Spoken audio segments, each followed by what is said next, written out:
Welcome to Wife Cheating Story. I hope you have an enjoyable and relaxing time listening. Let's get started. Yesterday, those vows felt truly unbreakable. Today, I question every whispered promise we ever shared. One suspicious brunch receipt, one text, and I tumbled into chaos. Lies coil around my heart, more lethal than the last. I once treasured her laughter. Now it haunts every waking thought. Friends vanish, family divides, and my marriage disintegrates by the hour. Beneath our domestic bliss lies a smoldering battlefield of betrayal. I will confront her world of illusions with cold precision. Whoever stands in my path, this reckoning is mine. If I lose everything, I'll torch these lies before they devour me.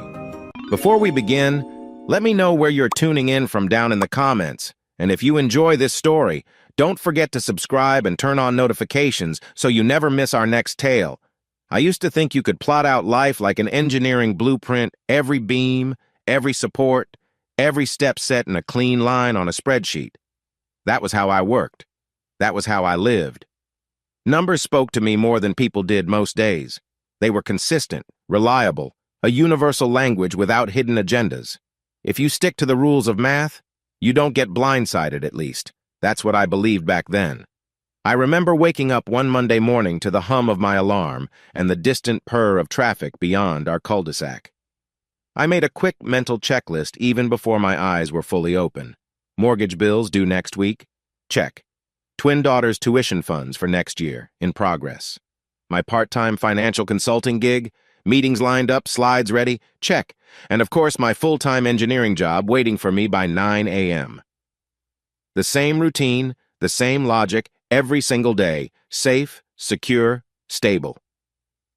"Morning, Ethan," my wife Victoria said as I walked into the kitchen, her voice almost formal in its politeness. She was leaning against the kitchen island, flipping through a glossy magazine. Tall, elegant, with a penchant for perfect hair, even at 7 a.m. Victoria had this aura about her that always made me feel like a guest in my own home. That morning, she wore a silk robe the color of champagne, the sash tied a bit loosely at the waist. "Morning," I replied, giving her a quick peck on the cheek. The coffee machine hissed and whirred as I prepared my usual black coffee, no sugar. I glanced over at her magazine. It looked like some high-end lifestyle rag with pictures of designer handbags and real estate adverts for million-dollar condos, typical Victoria reading material. On the other side of the table, my twin daughters, Olivia and Scarlett, sat bickering over who got to use the iPad first. Both had dark hair, Scarlett's a shade lighter, maybe and mischievous green eyes. 9 years old and full of energy, they were the bright spots in my life. Their laughter always got me through the toughest days. "Can I watch my show while we eat?" Olivia asked, face scrunching in that preteen rebellion. "I want to play that puzzle game," Scarlett chimed in, not missing a beat. Victoria offered them a look that brokered no argument. "Girls, breakfast first, then we'll see about the tablet." I couldn't help but smile at how swiftly she commanded respect. She had an innate ability to keep the household running smoothly, at least on the surface. Yet I couldn't shake a feeling that she was growing distant.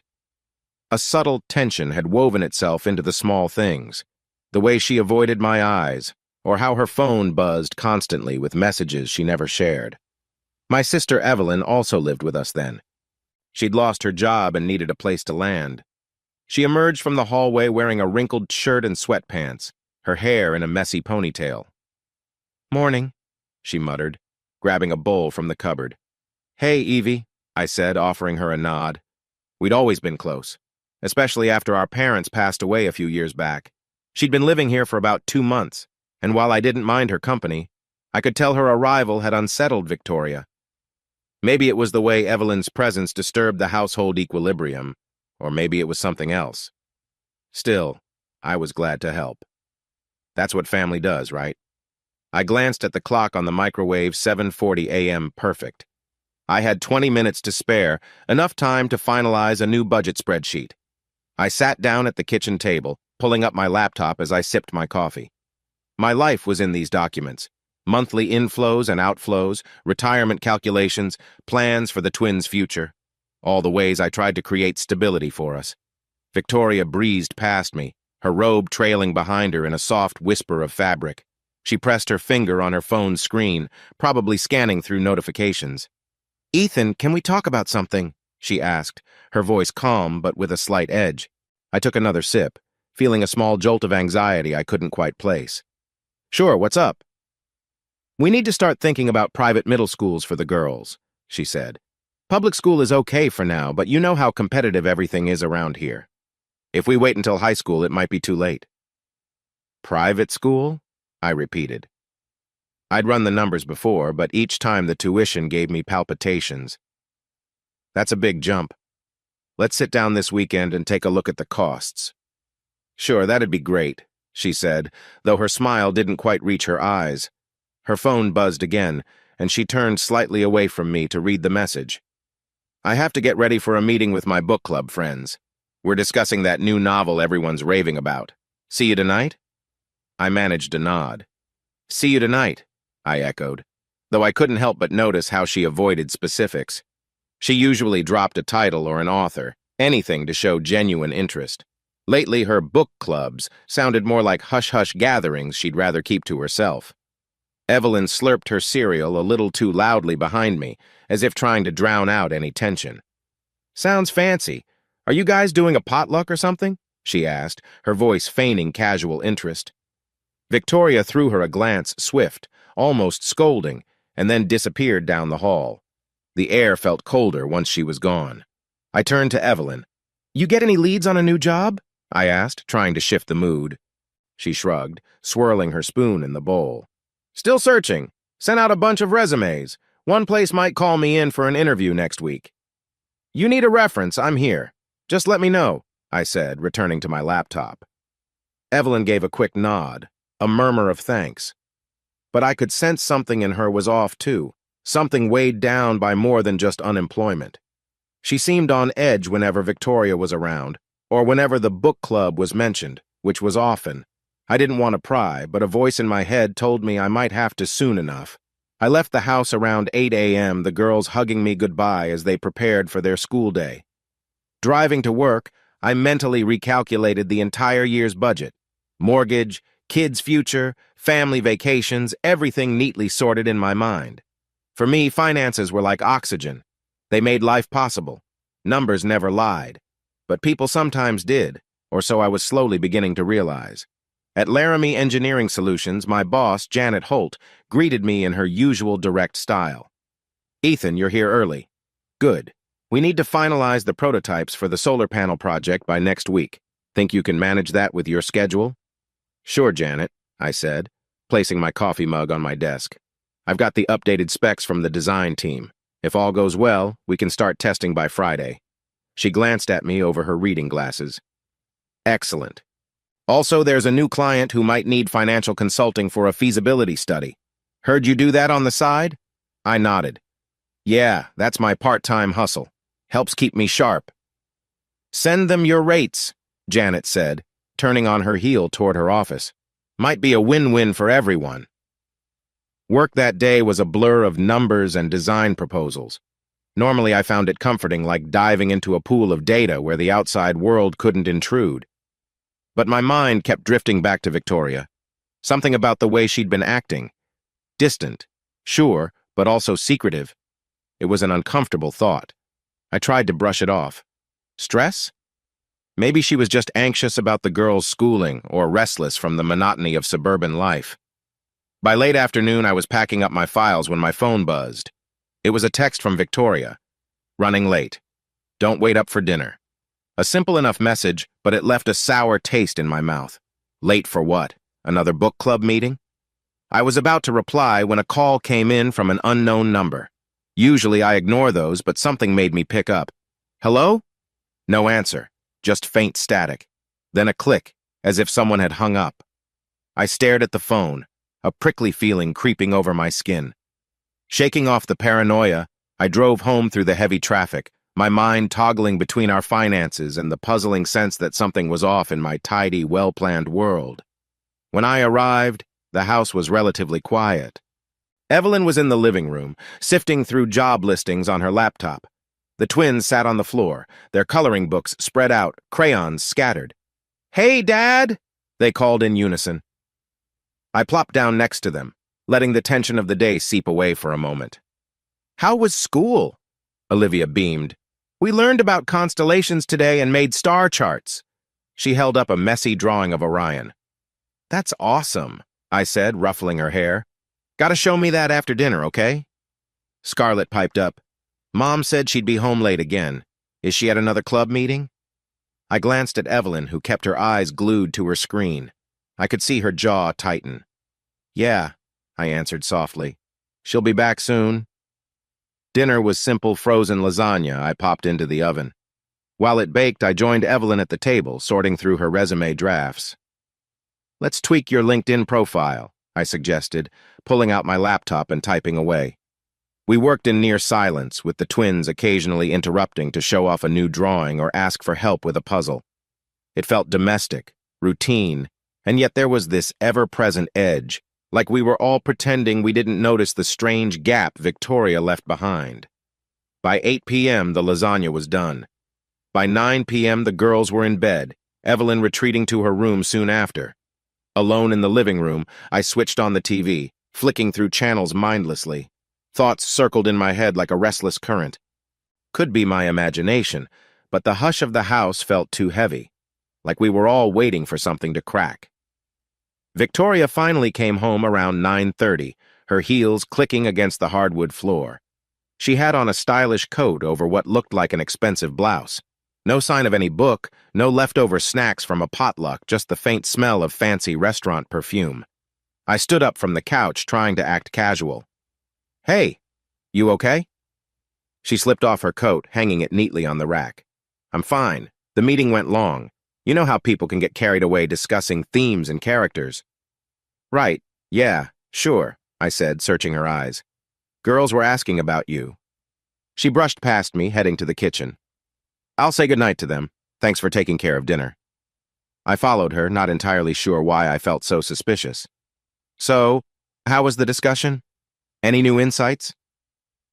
Victoria paused, the refrigerator door halfway open. We discussed character development, basically, she said, her voice strangely flat. I'm exhausted, Ethan. Maybe we can talk tomorrow, okay?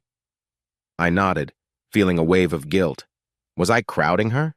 Overthinking? She was probably just tired. Life is stressful, especially juggling a social circle I never understood.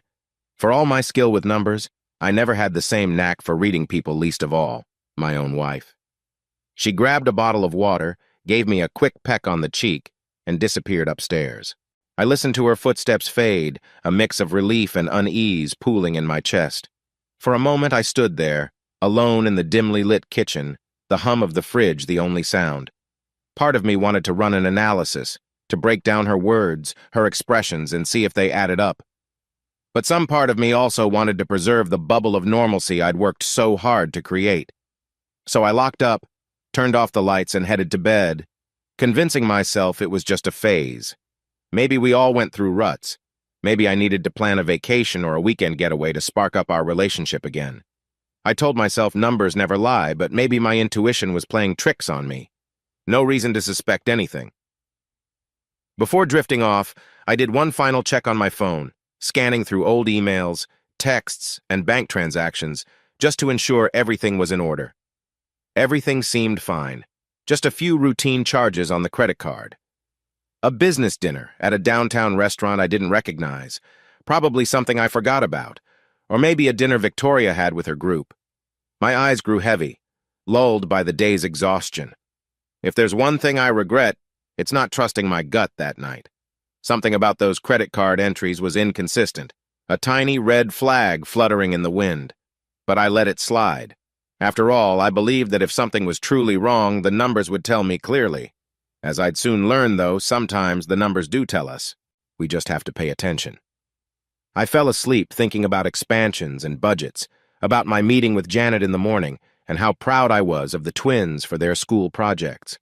In my carefully organized mind, there was no room yet for suspicion, no space to wonder if the foundations of my life, my marriage, my trust, were starting to crack under the weight of something I didn't want to see. When the alarm blared at 6:30 a.m. the next day, I felt a vague sense of unease I couldn't pin down. The house was still quiet, the kind of hush that settles before everyone starts their day. I got up, splashed water on my face, and caught my reflection in the bathroom mirror. dark circles under my eyes, a few more worry lines etched into my forehead. I muttered to myself, "You gotta lighten up, Ethan." I went downstairs, expecting to see Victoria handling her morning routine, but found only Evelyn in the kitchen. She was sipping tea wearing an oversized sweatshirt. "Morning, Evie," I said, forcing a small smile. "Morning," she replied, not looking up from her phone. She had that tense posture again, shoulders rigid. Victoria already left for some early errand. She said she'd be back in time to get the girls ready. My stomach twisted. Another early outing? This was new. She didn't say what it was for? Evelyn shook her head, then quickly changed the subject. "I was thinking of heading to the library later. They have free career workshops on Thursdays. Might help me network?" I nodded. "Sounds good.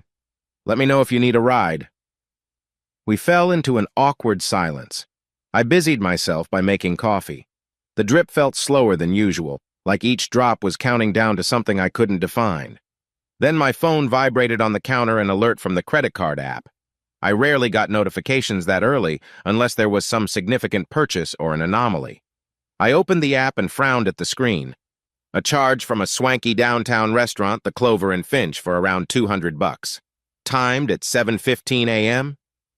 That can't be right, I mumbled, scrolling to see if it was maybe a mistake or a delayed post from last night. But it said current transaction. Evelyn glanced up. "Everything okay?" I quickly locked my phone, not wanting to jump to conclusions. Yeah, must be an error. Maybe they posted it at the wrong time. But I knew how these systems worked. Typically, transactions post in near real time. My mind churned through the possibilities. Who has a $200 meal at 7 a.m.?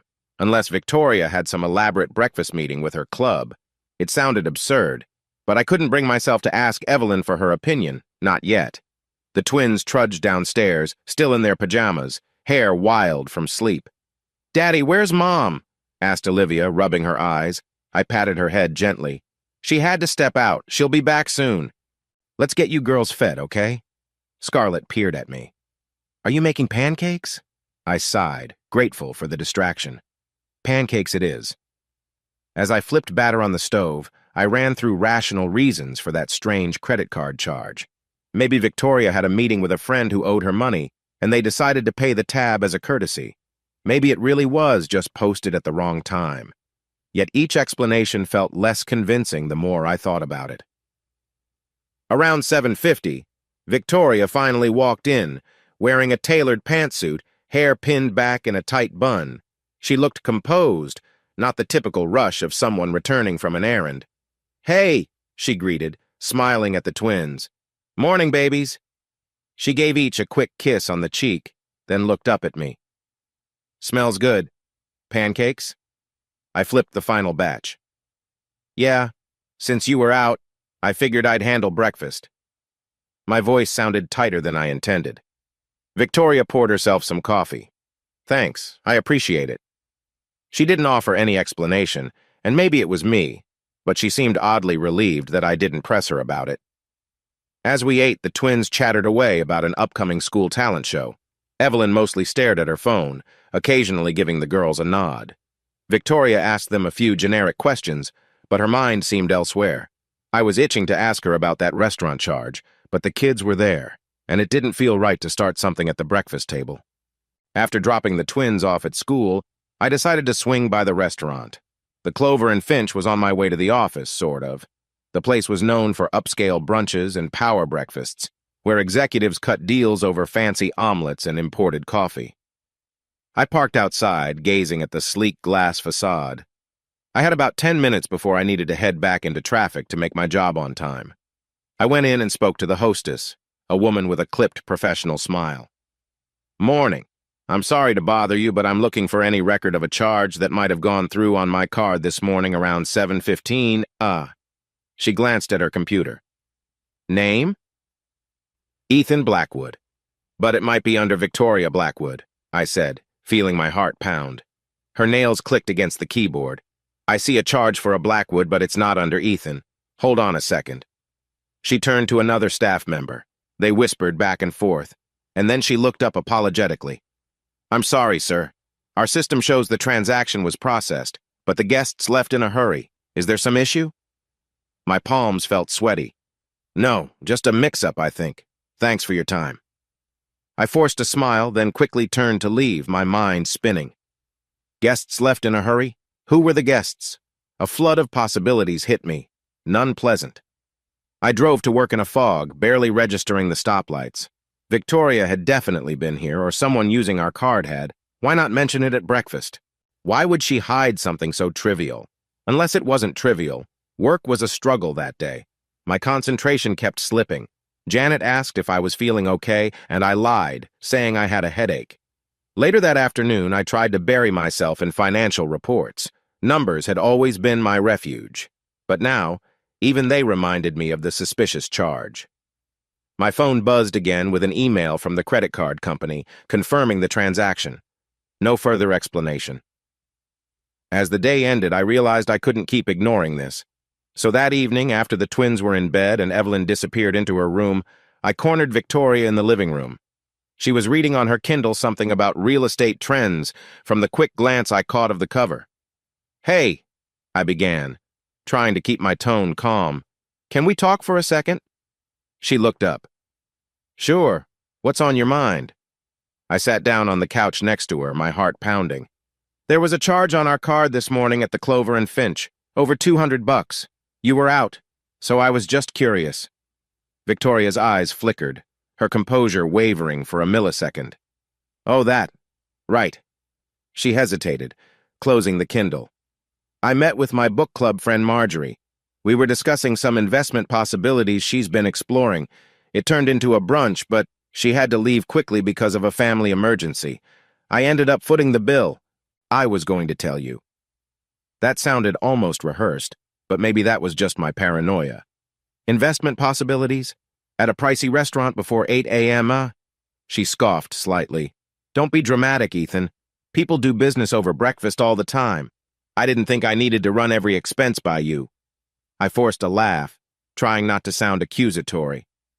"It's not about running expenses by me. It just seemed off, that's all, and you didn't mention it at breakfast." She rolled her eyes. "I was in a rush and you looked annoyed. I didn't want to start the day with an argument." For a second, I believed her. The logic was flimsy, but not impossible. Still, something gnawed at me. "Marjorie from your book club, right? I don't think I've met her." Victoria shrugged. "No, I guess not. She's new in town. Her husband's in real estate, I think." I wanted to press for more details, but the tension in her expression warned me to back off. "All right. Well, next time, just shoot me a text or something so I don't think the card's being stolen." She nodded, leaning in for a quick kiss on my cheek. "I will. Sorry if I worried you." She got up and headed upstairs, leaving me on the couch with a swirling mix of doubt and guilt. Maybe I was making a mountain out of a molehill. People have business breakfasts. People forget to mention little things, yet the way she reacted made me feel like I'd caught her off guard. Her story about Marjorie felt too tidy. A few days later, things began to pile up in small ways. Victoria had another book club session, this time in the evening. She came home smelling like wine, eyes glazed. I asked if everything was all right, and she brushed me off with a vague nod. Then there were nights she wouldn't come home until well past midnight, claiming they'd gone to a lounge for after-book club drinks. I wanted to trust her, but it didn't feel right. Then there were the missed calls on my phone. I'd glanced down to see a notification that Victoria had called me, but when I tapped it, there was no record. The call log was empty. Once I swore I saw a text pop up with just a single letter D before it vanished like it had never existed. I tried bringing this up with Evelyn, figuring maybe she knew if Victoria was going through something. But whenever I mentioned the book club, she got fidgety. I'm not sure," she stammered, eyes darting away. "I think Victoria's just stressed. You know how she can be." I studied my sister's face, noting how tense her jaw was. "Evie, if there's something going on, you'd tell me, right?" She swallowed. "Of course, but I really don't know anything." It was a lie. I could see it in the way her fingers trembled when she picked at the label on her water bottle, but I couldn't force her to open up. Not yet. And I didn't want to push her away. She was already dealing with her own life problems. That weekend, I noticed another odd charge this time, a luxury women's boutique downtown, hundreds of dollars spent on something labeled as fleur noir. I asked Victoria casually about new clothes, but she said, "Oh, just window shopping with the girls from the club." Yet no new items appeared in her closet. If she had bought something, she wasn't wearing it at home. Monday morning rolled around again, and I decided I needed some clarity. I'd always handled the finances, but it was time to take a more detailed look at our statements. I combed through the credit card transactions from the past 3 months. Most were typical: groceries, gas, kids' clothes. But interspersed were these new expenses: mid-range hotels, restaurants we'd never visited together, fancy boutiques, even a spa. They added up to more than just a random splurge. They told a story of someone living a different life when I wasn't around. The next time Victoria mentioned her book club, I volunteered to pick her up after the meeting. "Why?" she asked, her face tensing. "Because we haven't had a date night in a while," I said, forcing a casual tone. "I thought I could swing by, then we could grab some late dinner together." She blinked, then offered a weak smile. "That's sweet, but we're actually rotating houses this month. I won't be near any restaurants, and you'll probably be bored waiting around. I promise I'll be home soon." I tried to hide my disappointment. "All right, maybe next time." As I walked away, a small voice in the back of my head whispered, "She's lying. But how do you accuse your own wife of lying without a shred of concrete proof beyond suspicious charges and weird phone issues?" Over the next few days, I paid closer attention to her behavior. She often seemed on edge, checking her phone obsessively. When it buzzed, she'd glance around to see if anyone was watching before reading the messages. I even caught her deleting a text thread once, though she quickly locked the phone when she noticed me. Finally, I decided I had to do something, even if it felt borderline paranoid. I went out to the driveway one evening and checked the camera feeds from our home security system. For years, we'd had a simple setup: 2 cameras at the front, one by the garage, one by the back door, mainly for safety. Reviewing the footage was easy. It was all stored on a home server. As I scrubbed through nights, Victoria claimed she was at a nearby friend's place. I saw her car turning onto the main road, heading in the opposite direction of where she said she'd be. It wasn't proof of an affair or anything criminal, but it clashed with her stories. That night, I barely slept. My mind kept replaying every odd charge, every half-baked explanation, every slip of tension in Evelyn's eyes when I mentioned book club. My gut twisted with dread. I'd always relied on data to give me answers, but the data I had only offered more questions. It felt like I was missing a key piece, like a puzzle with the most important part missing. Before drifting off, I told myself that maybe I was just connecting dots that weren't there. Maybe Victoria had some personal hobby or a friend in crisis she didn't want to talk about yet. But the more I reasoned with myself, the more I felt certain something was off. And this was only the beginning of the doubt that would soon consume me. I started keeping quiet notes about Victoria's comings and goings. It was easy enough. I was an engineer by day, a financial consultant by night, and a meticulous planner at heart. Spreadsheets were my weapon of choice. For each date, I recorded the time she left, the time she returned, and any relevant transactions on the credit card. I tried to act normal around her, though. I still shared small talk about the twins' teachers, asked about her day, complimented her new hairstyle. She responded in kind, though there was always a hint of distraction in her eyes. We existed in the same house, but it felt like we were occupying parallel universes, each with secrets the other couldn't breach.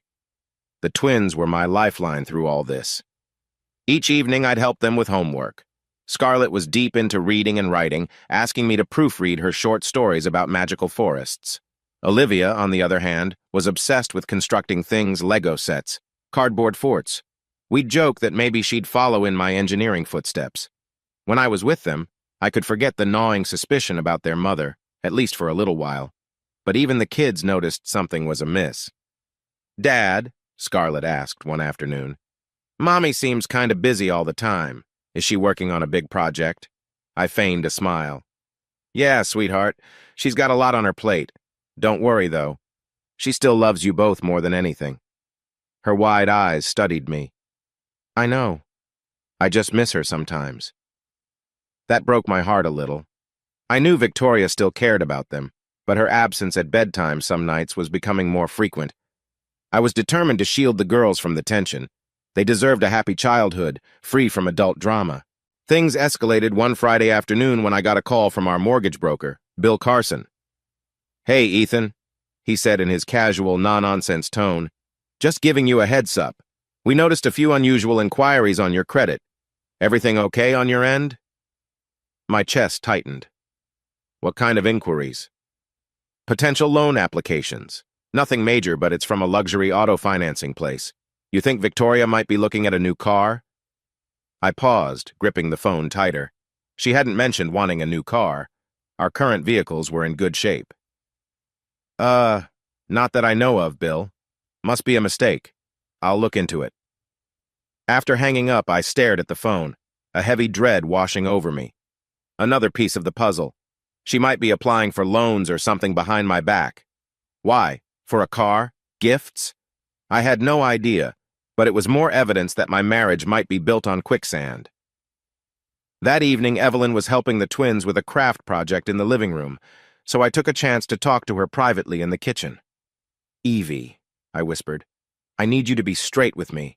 Do you know anything about Victoria wanting a new car?" She blinked rapidly. "No, not that I'm aware of." "Are you sure? Because there are some inquiries on our credit I can't explain. It's like she's applying for financing somewhere."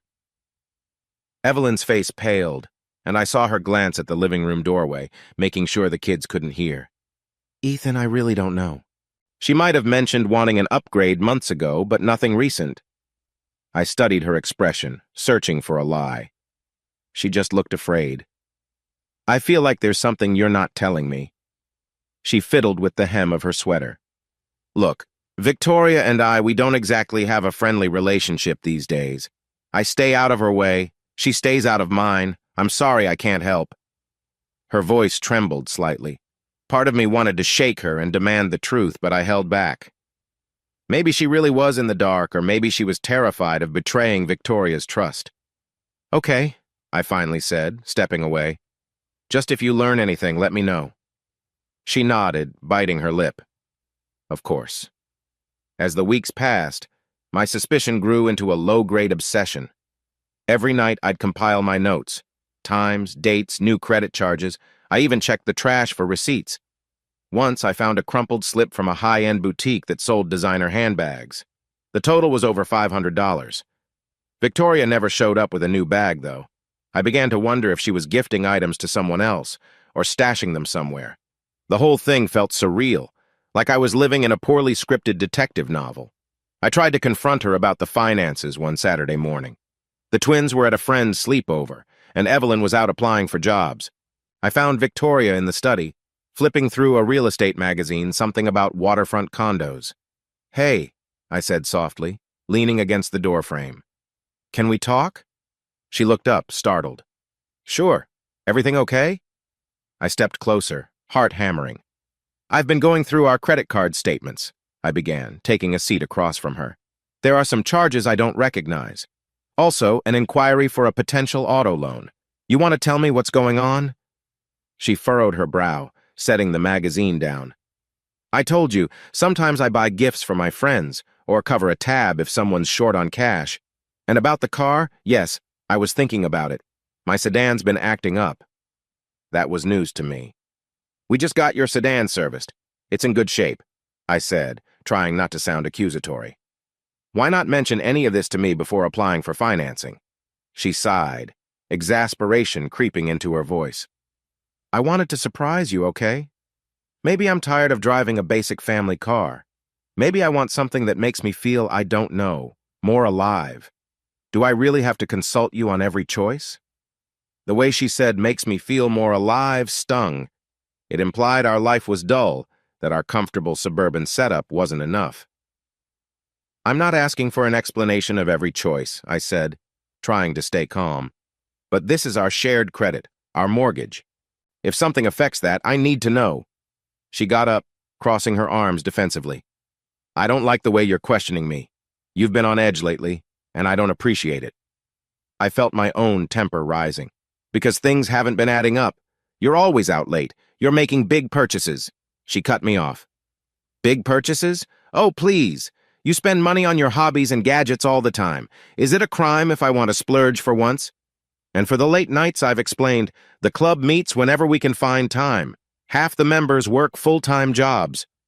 Her voice was growing louder, and I realized we'd never fought like this before. Typically, we'd have small disagreements about chores or scheduling, but this was deeper, accusatory, full of unsaid resentments. I tried to steady my breathing. All right, maybe I'm making too much of it. I'm sorry. She stared at me, lips pressed together, then took a breath and softened her tone. Look, I know you worry about money, but I promise there's nothing shady going on. You're imagining things. Why don't we plan a weekend trip with the girls? We could use a break. Her sudden shift to a conciliatory tone made my head spin. Part of me wanted to believe her, to accept the idea of a mini vacation as the solution to all our tension. But the memory of those receipts and the car financing attempt stuck to my brain like glue.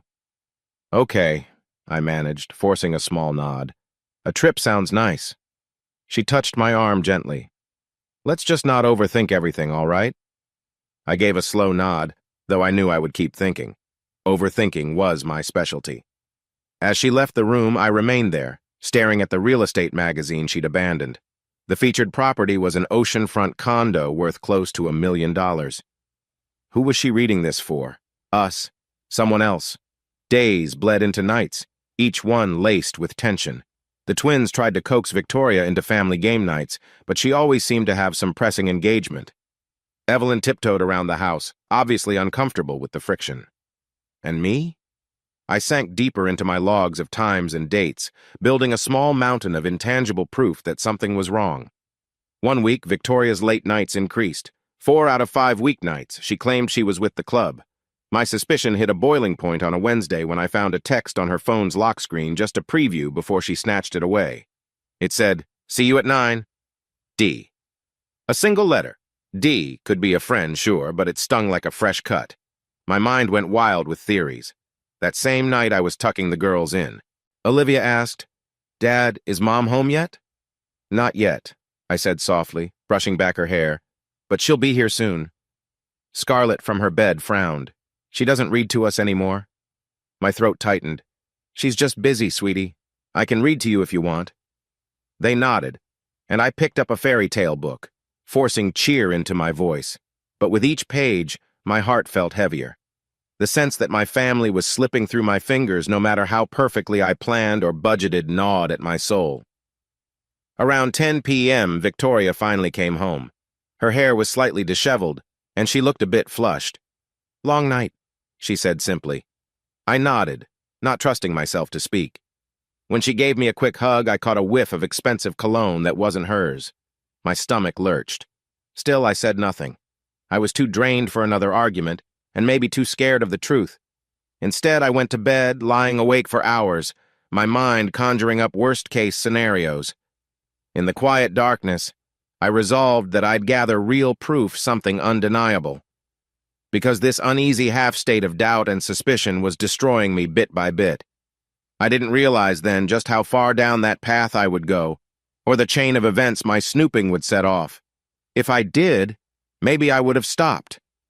Maybe I would have confronted Victoria directly, demanded the truth, and saved us both from the nightmare that was about to unfold. But that's the thing about suspicion. Once it takes root, it wraps around your rational mind like a strangling vine, pushing you to dig deeper, to keep searching, until you find what you're desperately afraid to see. It was a Saturday morning when I finally decided to cross a line I'd once thought was off-limits, the security camera footage from our neighborhood. Not just my own house, but the community cameras stationed at intersections and gates. As an engineer, I had a few connections with local tech folks who maintained these systems, and with a bit of persuasion, okay, maybe a favor or two, I got access to some footage from nights Victoria claimed she was heading to a friend's place a few blocks away. The first few times, her SUV appeared on camera turning right at the stop sign.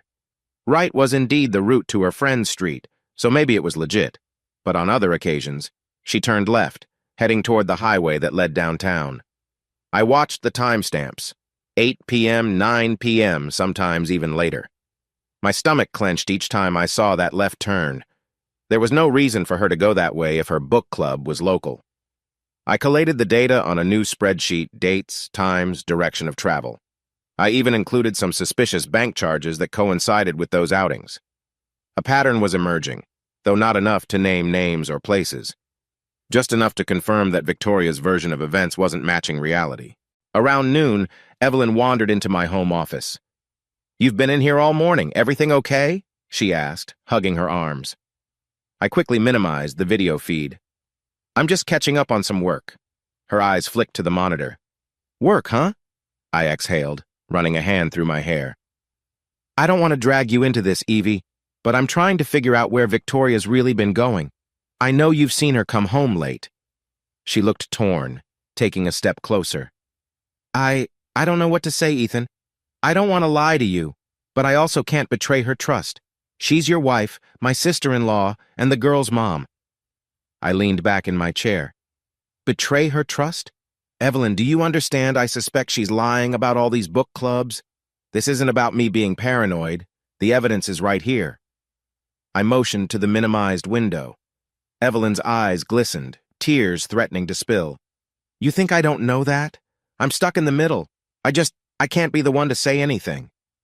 Frustration boiled in me, but I also saw how genuinely upset she was. "All right, I won't push you. But if you do know something, please tell me before it's too late." She wiped her eyes and hurried out. I was left staring at my screen, the paused image of Victoria's SUV turning left. It felt like a betrayal captured in pixels. Later that day, we all ended up in the living room, the girls excited to show off a new board game they got from a friend. It was called Castle Quest, a fantasy-themed strategy game. We spread it out on the coffee table, setting up little figurines of knights and dragons. For a fleeting moment, life felt normal. We played, we laughed, we teased each other about silly mistakes in the game. Victoria was there too. She sipped tea and engaged with the twins, though she kept checking her phone. Sometimes she'd catch me looking and quickly set it down. Still, for that hour or two, we were a family again, which made the situation even more heartbreaking. After the game, the girls ran off to watch a movie, leaving just me and Victoria in the living room. The afternoon sun filtered through the curtains, casting a warm glow. She reached out and placed a hand on my arm. "I feel like we've been disconnected lately," she said softly. I swallowed hard. "Yeah, you could say that. Your late nights don't help." She pressed her lips together. "Ethan, you have to trust me. I'm not doing anything wrong. I have friends. We go out, we talk, we vent. That's all." I wanted to believe her so badly. "Then why do I feel like you're hiding something?" She shook her head, tears filling her eyes. "Because you're so used to controlling everything with your spreadsheets and your budgets. You think if you can't see it, it must be a lie. But I'm a person, not a column of numbers." Her words hit me like a punch in the gut. Maybe I had been too controlling with finances, always double-checking every expense. But that didn't explain the deception. "I get that. But answer me one thing. If I asked your friends, your book club, would they confirm everything you're saying?" Her eyes went wide with indignation. "Are you serious? You want to interrogate my friends? This is exactly why I didn't tell you about half the stuff I do. You'd scrutinize and judge it." A bitter laugh escaped my lips. "Maybe I wouldn't have to if you didn't act so suspicious." She stood, glaring at me. "I'm done with this conversation." Then she stormed out, leaving me feeling both angry and guilty. I hated the way we spoke to each other now, like adversaries in a war where neither side understood the other. Days turned into a tense dance. We'd smile and function around the twins, keep up appearances. But in private, our conversations grew shorter, more clipped. I found myself sleeping on the couch sometimes, claiming I was working late. In reality, I just couldn't stand lying next to someone who might be betraying me. Evelyn tried to keep the peace in small ways, ordering takeout the nights Victoria was gone, helping the twins with chores. She'd pass me worried glances like she was afraid I'd explode at any moment. But I was too numb, too fixated on discovering the truth, to snap. Then one night, about 2 weeks after I started checking those neighborhood cameras, I found something that made my heart drop. Footage showed Victoria's SUV leaving the house at 7 p.m. on a Wednesday. She told me she was going to a friend's place nearby. But the camera at the community gate caught her heading straight downtown. Another camera feed from a local intersection showed her SUV turning onto a side street known for upscale restaurants and bars. Right around 7:45, the car disappeared from view, presumably into some parking garage. That same evening, I saw a new transaction appear on our credit card, La Maison Rouge, a chic French restaurant where the average dinner runs at least $150 per person. I confronted her the next morning. She didn't even try to deny it, just spun another story about meeting a friend who'd just gotten a big promotion. She insisted we celebrate. I didn't think it was worth mentioning. You were so busy with the kids, she said, her eyes flitting away. You said you were going to see Claire, who lives 5 minutes away, not downtown, I snapped. She paused, her jaw working silently, searching for words. It was a last-minute change of plans. I wanted to scream, but I forced myself to speak calmly.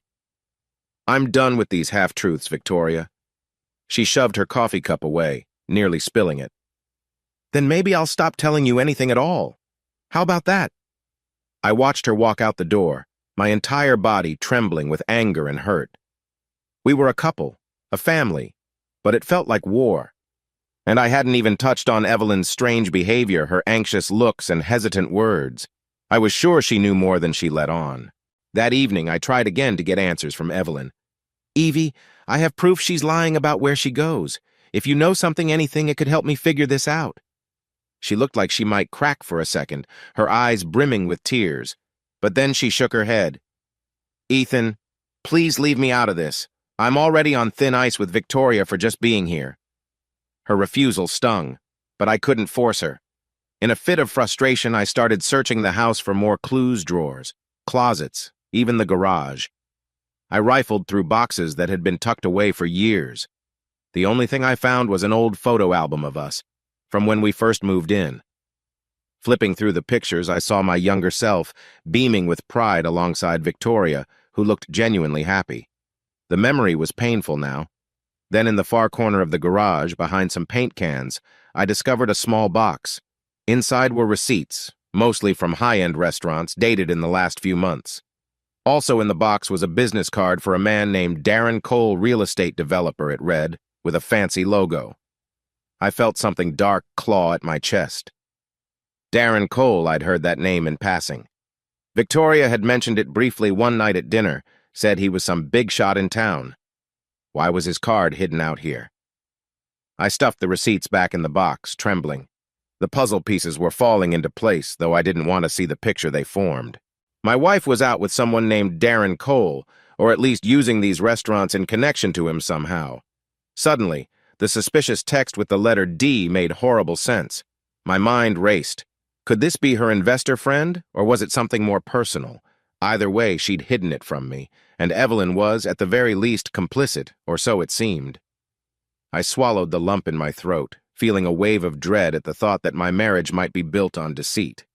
That night, while Victoria was out yet again, I locked myself in my office, scanning the business card over and over. Darren Cole, real estate. The next logical step was to investigate him, but that was a line I'd never thought I'd cross, digging into someone else's personal information. Yet every nerve in my body told me I was on the verge of discovering something that would change my life forever. I flicked off the desk lamp, the glow from the computer screen illuminating the tense set of my face. One more lie, Victoria, I thought to myself, and I will find out everything. But a part of me dreaded the answer. Sometimes, unanswered questions are all that stand between you and a storm you're not ready to face. And I sensed, in the quiet corners of my heart, that the storm was already gathering, its thunder rumbling just out of sight. I closed my eyes, feeling exhaustion tug at me. Tomorrow I decided I'd start digging deeper into Darren Cole, into the texts, the phone calls, the suspicious charges, into everything that didn't add up, because at this point, the only thing worse than confronting the truth was living in the dark with a lie. I never expected my life to pivot on something as microscopic as a strand of hair. But that's exactly what happened one chilly October morning, a few weeks after I'd first noticed the bizarre credit card charges and Victoria's late nights. By that time, I'd already accumulated plenty of hints pointing to her dishonesty. Even so, nothing could have prepared me for the suspicion festering in my head something so awful I could barely say it aloud. What if Olivia and Scarlett aren't actually my daughters? It started with a harmless thought. The twins didn't look that different from me, or so I'd always told myself, but there were subtle features that set them apart. Olivia's eyes had an almond shape, her hair a shade more coppery in direct sunlight. Scarlett had a hint of a dimple on one cheek. These small details had never bothered me before. But now, with every new lie I uncovered about Victoria, the question kept hammering at the back of my skull. Could she have lied about this too? One morning I woke up feeling like I couldn't breathe until I had an answer. I planned it in my typical methodical way. I went online and found a discreet DNA testing service. No fanfare, no dramatic confrontation, just a straightforward purchase that arrived in a nondescript envelope to a P.O. box I'd rented downtown. If the results crushed me, at least no one else would know until I decided what to do with the information. Getting the samples from Olivia and Scarlett without raising suspicion was trickier. I couldn't exactly sit them down and say, "Hey, can I swab your cheeks for a science experiment?" That felt too personal, too direct, and I wanted to protect them from any adult ugliness. So I took a different route. One Saturday, I suggested a makeover morning for the girls. Victoria was off somewhere, claimed she was at yet another brunch with friends, so I had the twins to myself. "Dad, you don't know anything about hair," Scarlett teased, folding her arms as she stared at me in the bathroom mirror. "Hey, I can figure it out," I joked. "I've seen enough YouTube tutorials to make a decent braid. Plus, there's always basic brushing, right?" They giggled, and Olivia hopped up on the closed toilet seat, handing me a brush. "Go easy, my scalp's sensitive," she warned. As I carefully brushed through her dark locks, I made sure to collect some of the stray hairs that caught on the bristles. I did the same with Scarlett when it was her turn.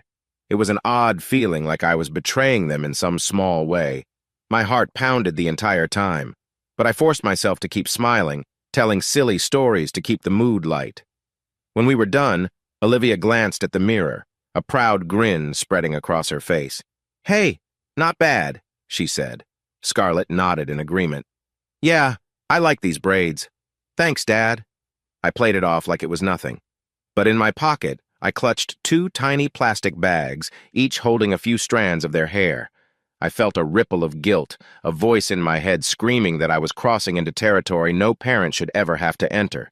But I swallowed that emotion. I have to know. A few days later, I shipped the samples to the testing lab.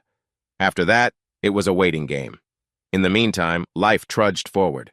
I still had to go into the office, to half listen to my boss, Janet, talk about project deadlines. I still had to greet my sister Evelyn, who was drifting around the house like a ghost, avoiding any real conversation with me. And I still had to deal with Victoria, who smiled or snapped at me depending on her mood, never giving a straight answer about where she'd been. Every time I glanced at the twins, I felt a pang in my chest. I adored them no matter what the test said. They were my daughters in every meaningful sense. I'd changed their diapers, rocked them to sleep, taught them how to ride bikes. But a part of me still needed the truth. No matter how painful, it felt essential to understand the full scope of Victoria's lies. Because if she could lie to me about fatherhood, then there was no bottom to how far her betrayal went. One gray afternoon, I was home alone. Victoria had taken the girls out for a supposed shopping trip. Evelyn was at a library workshop or something. The doorbell rang.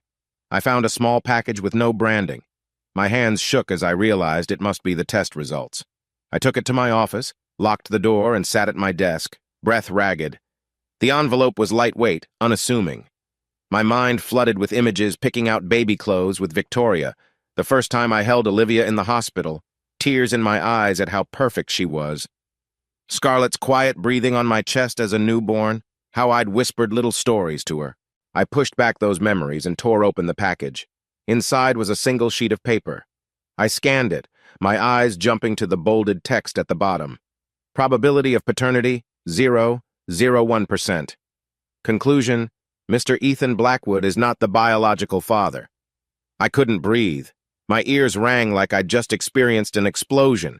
For a moment, I thought maybe I was hallucinating, maybe the test was wrong, or I'd somehow labeled the samples incorrectly. But I knew I hadn't messed up the procedure. The results were conclusive. I'm not their father. I never was. A numbness settled over me, more terrifying than any anger or heartbreak. It was as if my entire body refused to process the truth. Slowly, I folded the paper, slipped it back in the envelope, and locked it in my bottom desk drawer. That single piece of paper changed everything, yet it also changed nothing. Olivia and Scarlett were still the two people I loved most in this world. But the knowledge that they weren't biologically mine lodged in my chest like a shard of glass. Every breath hurt.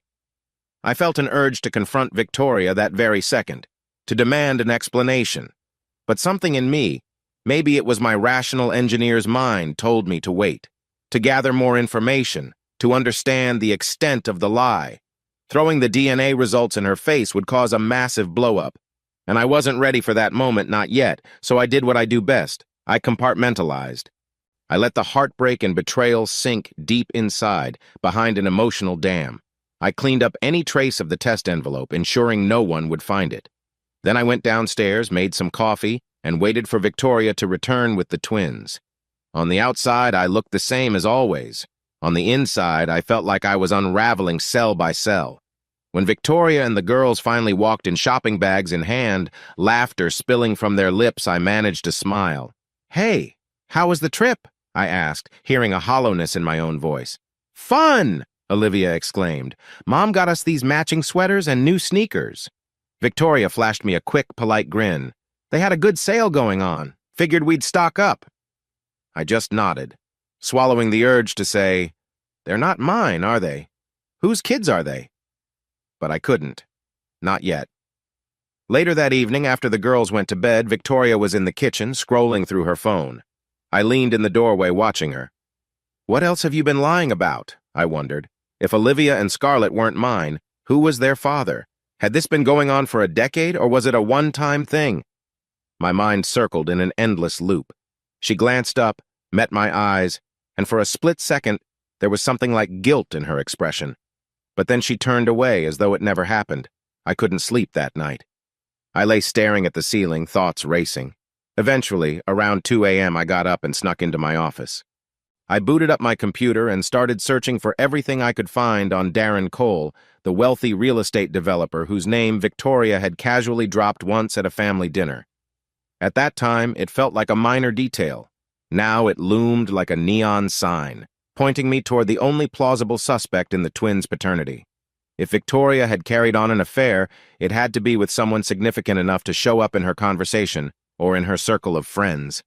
My initial searches turned up the usual public data, his company's website, a corporate headshot, a few articles praising his real estate prowess. He looked like the stereotypical mogul. Dark hair slicked back, a smooth smile, and a starched suit that probably cost more than my monthly mortgage. A few social media snippets showed him attending high-profile events with politicians, local celebrities, and wealthy philanthropists. Did Victoria attend these events with him? The thought made my blood simmer. By the time dawn rolled around, I had pages of notes on Darren's background. He inherited part of his fortune, but also expanded aggressively, investing in commercial properties. Rumors swirled that not all his deals were clean, nothing too incriminating, but enough that my gut told me he wasn't the squeaky clean businessman the press made him out to be. And maybe that was the draw for Victoria, the power, the excitement, the money. I caught a glimpse of my reflection in the darkened monitor, hollow eyes, stubble on my chin, looking decades older. This was the price of seeking the truth, yet I couldn't stop now. I closed the browser, turned off the computer, and headed to bed. Victoria stirred when I slipped under the covers. She didn't ask where I'd been. She didn't speak at all. That silence between us was louder than any argument. The next day, my mind drifted back to the lab results, locked in my desk drawer. 99, 9% certain. No wiggle room. A wave of sadness hit me so strongly I had to duck into the bathroom at work, splash cold water on my face, and grip the sink for balance. I hated that piece of paper for existing. I hated myself for ordering the test. Most of all, I hated Victoria for making me feel like I had no choice but to know. But knowledge is power, right? If I was going to confront Victoria, If I was going to unravel every thread of this betrayal, then I needed to keep playing the unsuspecting husband a little longer. I'd keep the DNA results hidden, let her dig her own grave of lies until I had enough evidence to end it all in one decisive moment. Little did I know, that moment would come sooner than I expected amid the bright lights and forced smiles of the upcoming Thanksgiving gathering. But as of now, I only felt the first tremors of an emotional earthquake that would shake every pillar of my life. For that short time, I held on to a shred of denial. Maybe there'd be some other explanation, some bizarre lab error, some cosmic anomaly.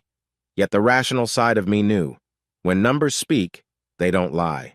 And those numbers told me I'd spent the last 9 years raising children who, biologically, belonged to someone else. I took one final look at the locked drawer before heading downstairs to face another day of normal life. My heart felt like it was beating out of sync, but I forced a neutral expression. Because that's what you do when your world crumbles and you don't want anyone to see the rubble yet. You smile, you breathe, and you promise yourself you'll get through it one calculated step at a time. I started studying Darren Cole the way I'd dissect a complex engineering problem, systematically, detail by detail, searching for vulnerabilities. The more I learned, the clearer it became that he was heavily entwined with Victoria's secret world.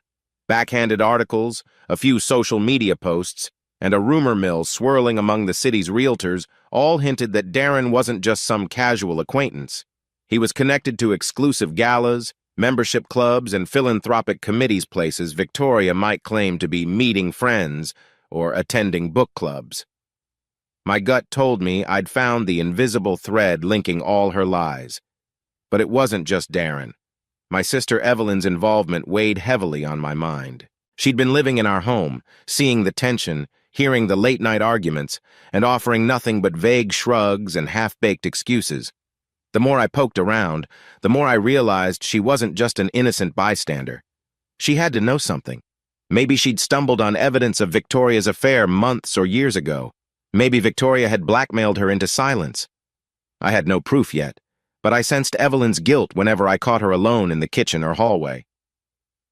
One afternoon, I came home early. I'd left work after finishing a design review, my head pounding from the double life I was leading.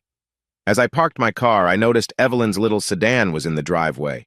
Victoria's SUV was gone, presumably at yoga class, or lunch with a friend, or some other story I'd learned not to believe. I let myself in quietly. The house smelled of coffee. I found Evelyn at the kitchen table, staring at her phone with such an intense look on her face that she jumped when I cleared my throat. "Ethan!" She clutched her chest. "You scared me. I didn't hear you come in." "Sorry," I muttered. I set my briefcase on a chair. "Everything okay?" She glanced at her phone screen, then locked it. "Just looking at emails about job opportunities. Nothing interesting." She was a terrible liar. I studied her for a moment, noticing how she wouldn't meet my eyes. "Evelyn," I said softly, "I'm not trying to pry, but we both know the atmosphere in this house isn't exactly normal. Is there anything you want to tell me?" She looked at the floor, the tension evident in her shoulders. "What do you mean?" "Victoria's gone all the time. The credit card charges. And My voice cracked. I almost blurted out the paternity secret, but stopped. Instead, I continued carefully. "I just know she's lying about where she goes. I know there's a man involved, someone named Darren Cole. Do you know anything about him?" Her face paled. She tried to hide it by running a hand through her hair, but I saw the flicker of recognition. "No," she stammered. "I mean, I've heard the name, but I don't really know him." "Evelyn, come on," I pressed, stepping closer. "You've been living under the same roof with us. You must have some idea, some sense that something's off." She winced, hugging her arms around herself. "I swear, Ethan, I don't know the details. Victoria, she doesn't confide in me the way you might think. She keeps me at arm's length, probably because she knows you and I are close." Her words rang partially true, but not entirely. "Then why do you avoid eye contact every time book club is mentioned?"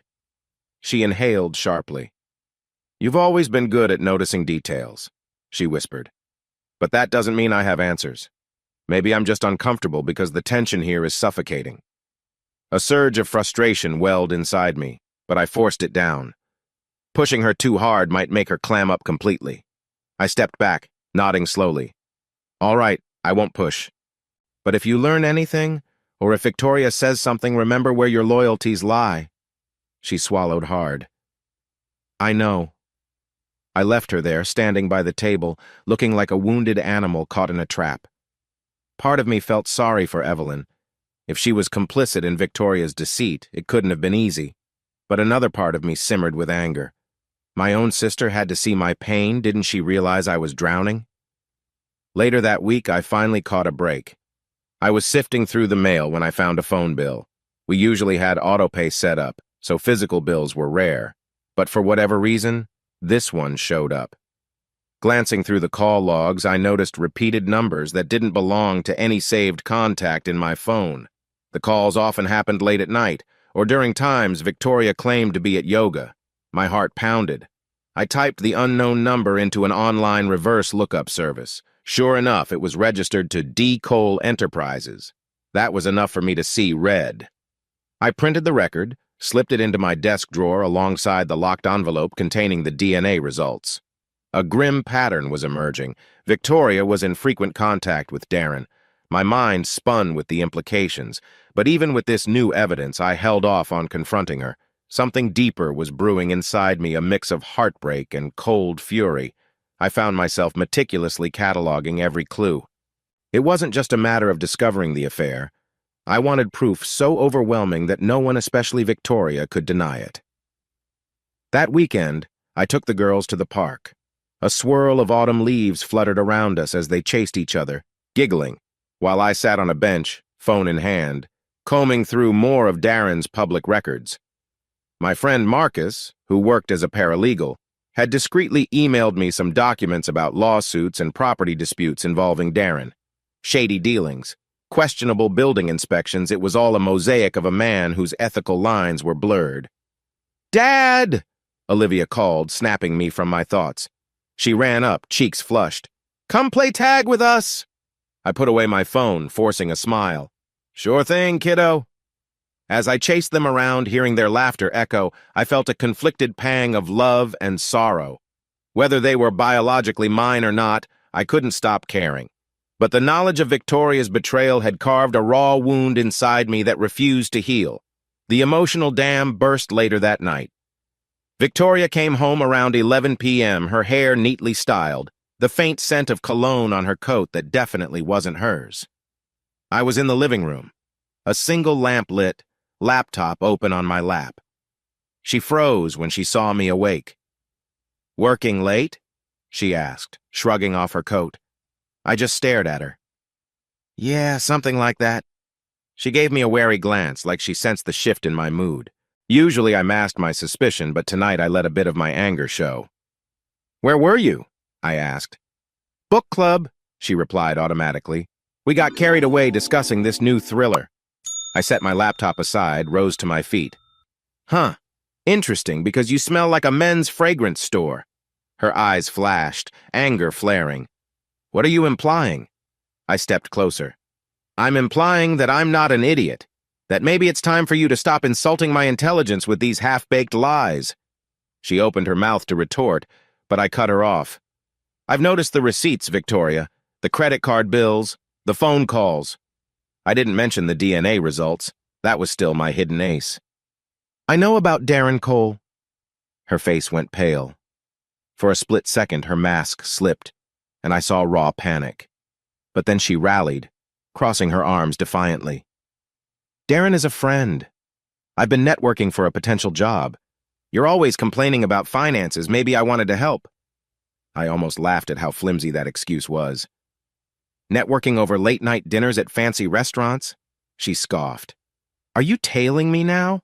God, Ethan, don't you trust me at all?" "You've given me zero reason to trust you," I snapped, voice trembling with a mix of fury and hurt. "And if you think you can keep lying, you're underestimating me." She glared, her expression twisting into something cruel. "You're suffocating, Ethan. You track every penny, every moment. Maybe I just needed to breathe." We stood in silence, both of us seething. I wanted to scream, to drag out the DNA results and throw them in her face, but something held me back. Maybe it was the fear of what would happen if I laid all the cards on the table too soon, fear that I might lose the twins or lose my own sense of control. Finally, Victoria turned on her heel and started up the stairs. "I'm done talking about this," she muttered. "Grow up and realize not everything's about you." I let her go. My heart pounded so hard I thought I might pass out. In that moment, I realized I was beyond mere jealousy or suspicion. I was angry, yes, but also heartbreakingly resolved. This wasn't just a personal betrayal anymore. It felt like a conspiracy, one that might involve my sister and certainly involved this slick real estate mogul. My life had become a theater of lies, and I was the last one to get the script. That night, after Victoria slammed the bedroom door, I stayed downstairs, rummaging through the dining room cabinet until I found a bottle of whiskey we rarely touched. I poured a glass and stared at the dark liquid, swirling it as if it might hold some answers. Then I downed it in one go, the burn in my throat a harsh reminder I was still alive. Sometime past midnight, I booted up my laptop again. I had a single goal now, to find every piece of evidence that linked Victoria and Darren. If Evelyn was part of the cover-up, I'd find proof of that 2 text messages, phone logs, emails, anything. The more thorough I was, the better prepared I'd be for whatever confrontation lay ahead. I had no idea Thanksgiving was around the corner, though it was right there on the calendar. Normally, we'd plan a cozy family meal, invite relatives, share gratitude around the table. But as I clicked through digital footprints and suspicious transactions, a new thought formed. Maybe Thanksgiving could be my chance to reveal everything, to corner Victoria in front of the people she cared about, her friends, her extended family, maybe even Darren himself. The idea felt simultaneously terrifying and liberating. I pictured the shock on her face, the raw truth laid bare, the end of all the pretense. My stomach churned at the chaos such a public unveiling could unleash, but a twisted part of me found it fitting.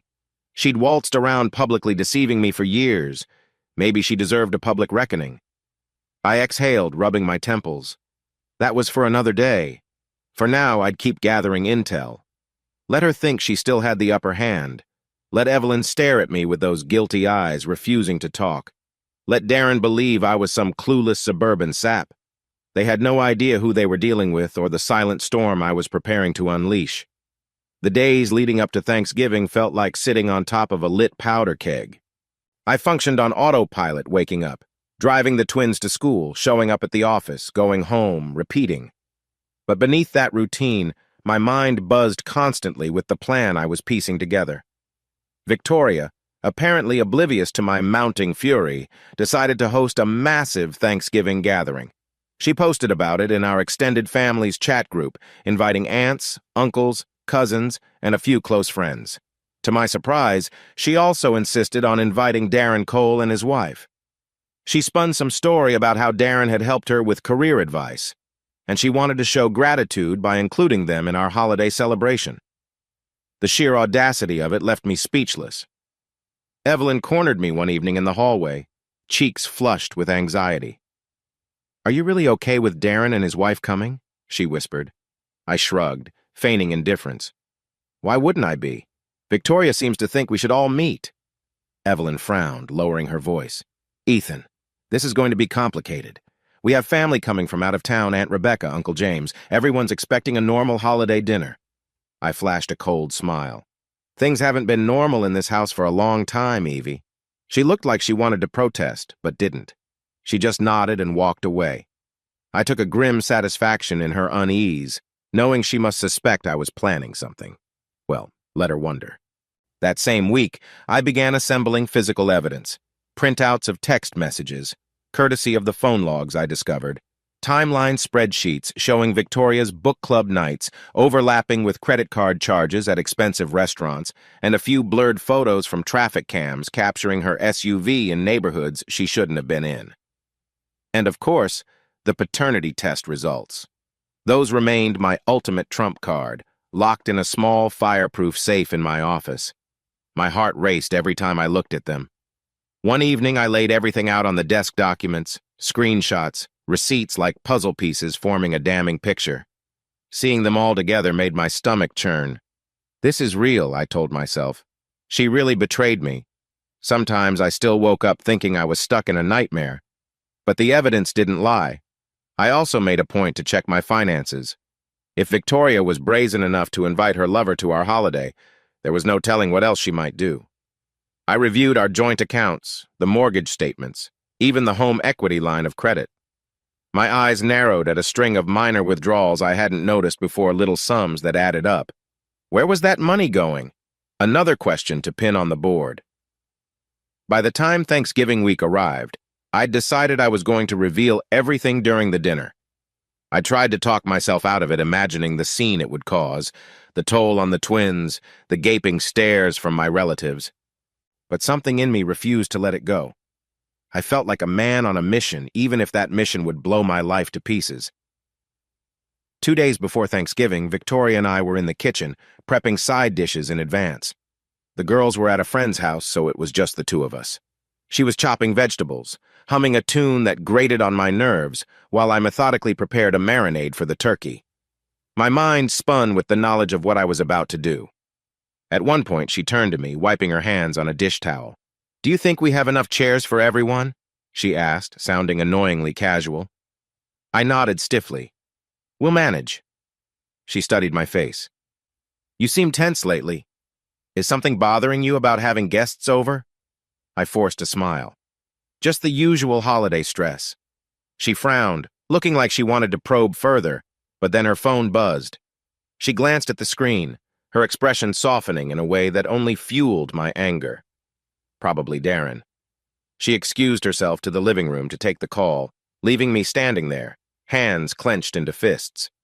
The next day, my sister tried one last time to intervene. She caught me as I came home from a quick grocery run, a bag of last-minute items crinkling under my arm. "Ethan," she blurted, blocking my path in the hallway. "Can we just talk, please?" I set the bag down. "Talk about what?"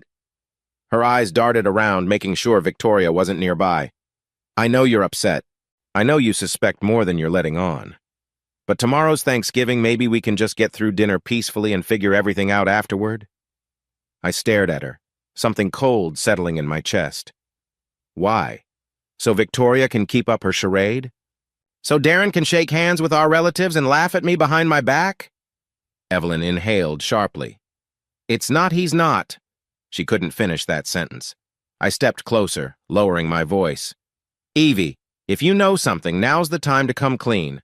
Otherwise, don't ask me to protect the feelings of the people who've lied to me." Tears sprang to her eyes, but she pressed her lips together and said nothing.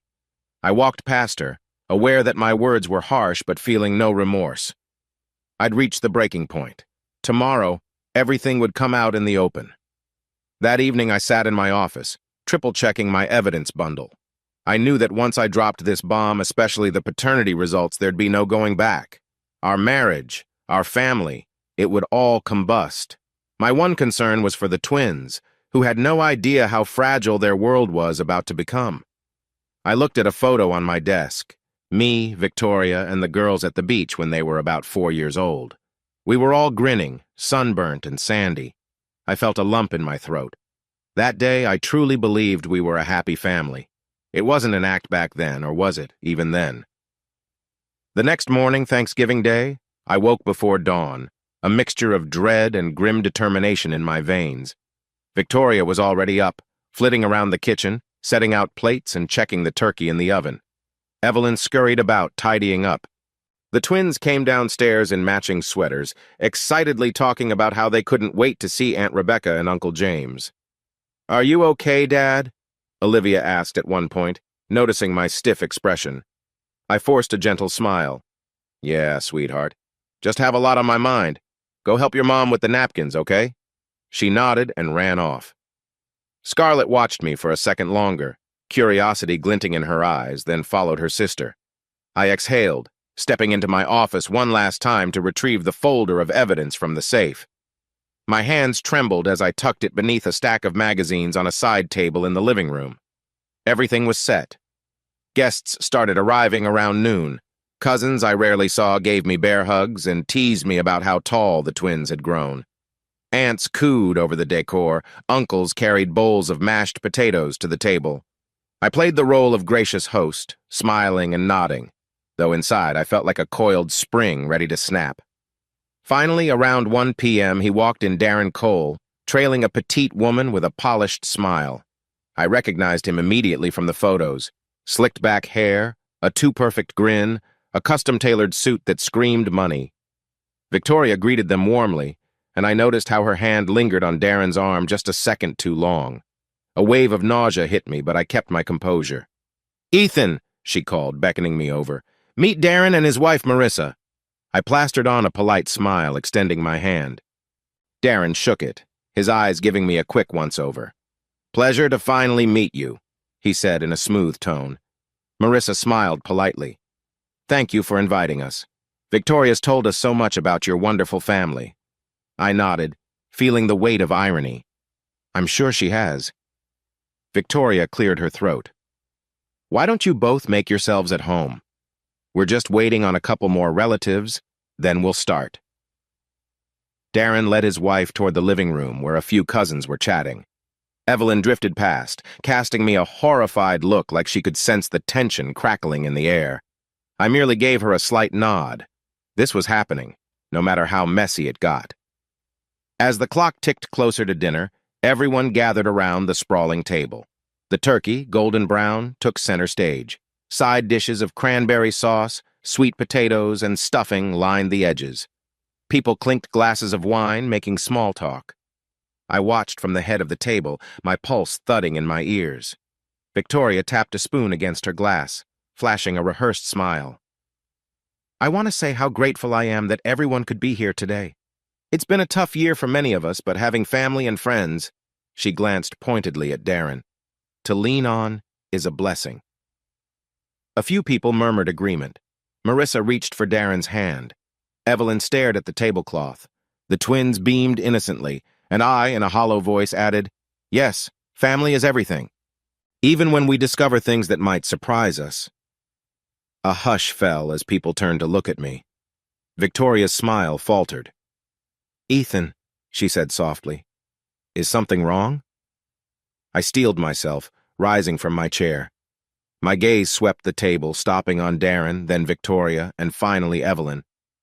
"I think now's a good time for honesty," I announced, my voice trembling but resolute. My entire body felt like it was vibrating with adrenaline. "I have some revelations I need to share." Victoria's eyes widened. Darren's expression turned cautious. Evelyn stared at her lap, tears already brimming. In the background, I could hear the hum of the oven fan, the rattling of plates. It was as if time slowed down. I reached for the stack of magazines on the side table, pulling out the folder of documents. My mouth felt dry, but I forced the words out. "I've discovered that my wife, Victoria, has been having an affair with Darren Cole, and it's been going on for years." Gasps rippled around the table. Aunt Rebecca nearly dropped her wine glass. Marissa let out a sharp exhalation, turning to Darren in shock. My own heart hammered so hard I thought it might burst. But I didn't stop, I couldn't.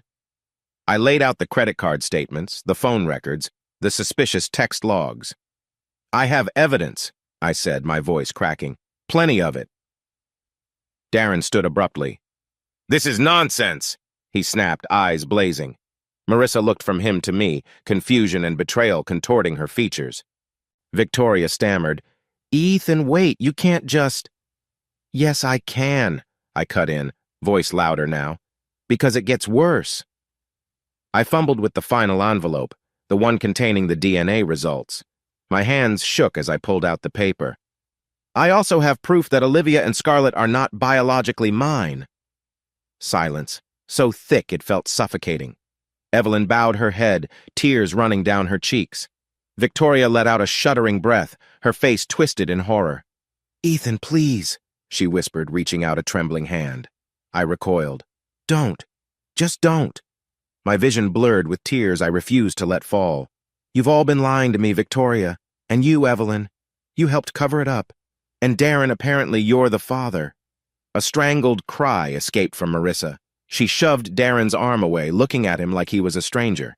The rest of my family stood stunned, half-risen from their seats. Victoria tried to speak again, but nothing coherent came out. Darren's face flushed with anger, maybe shame.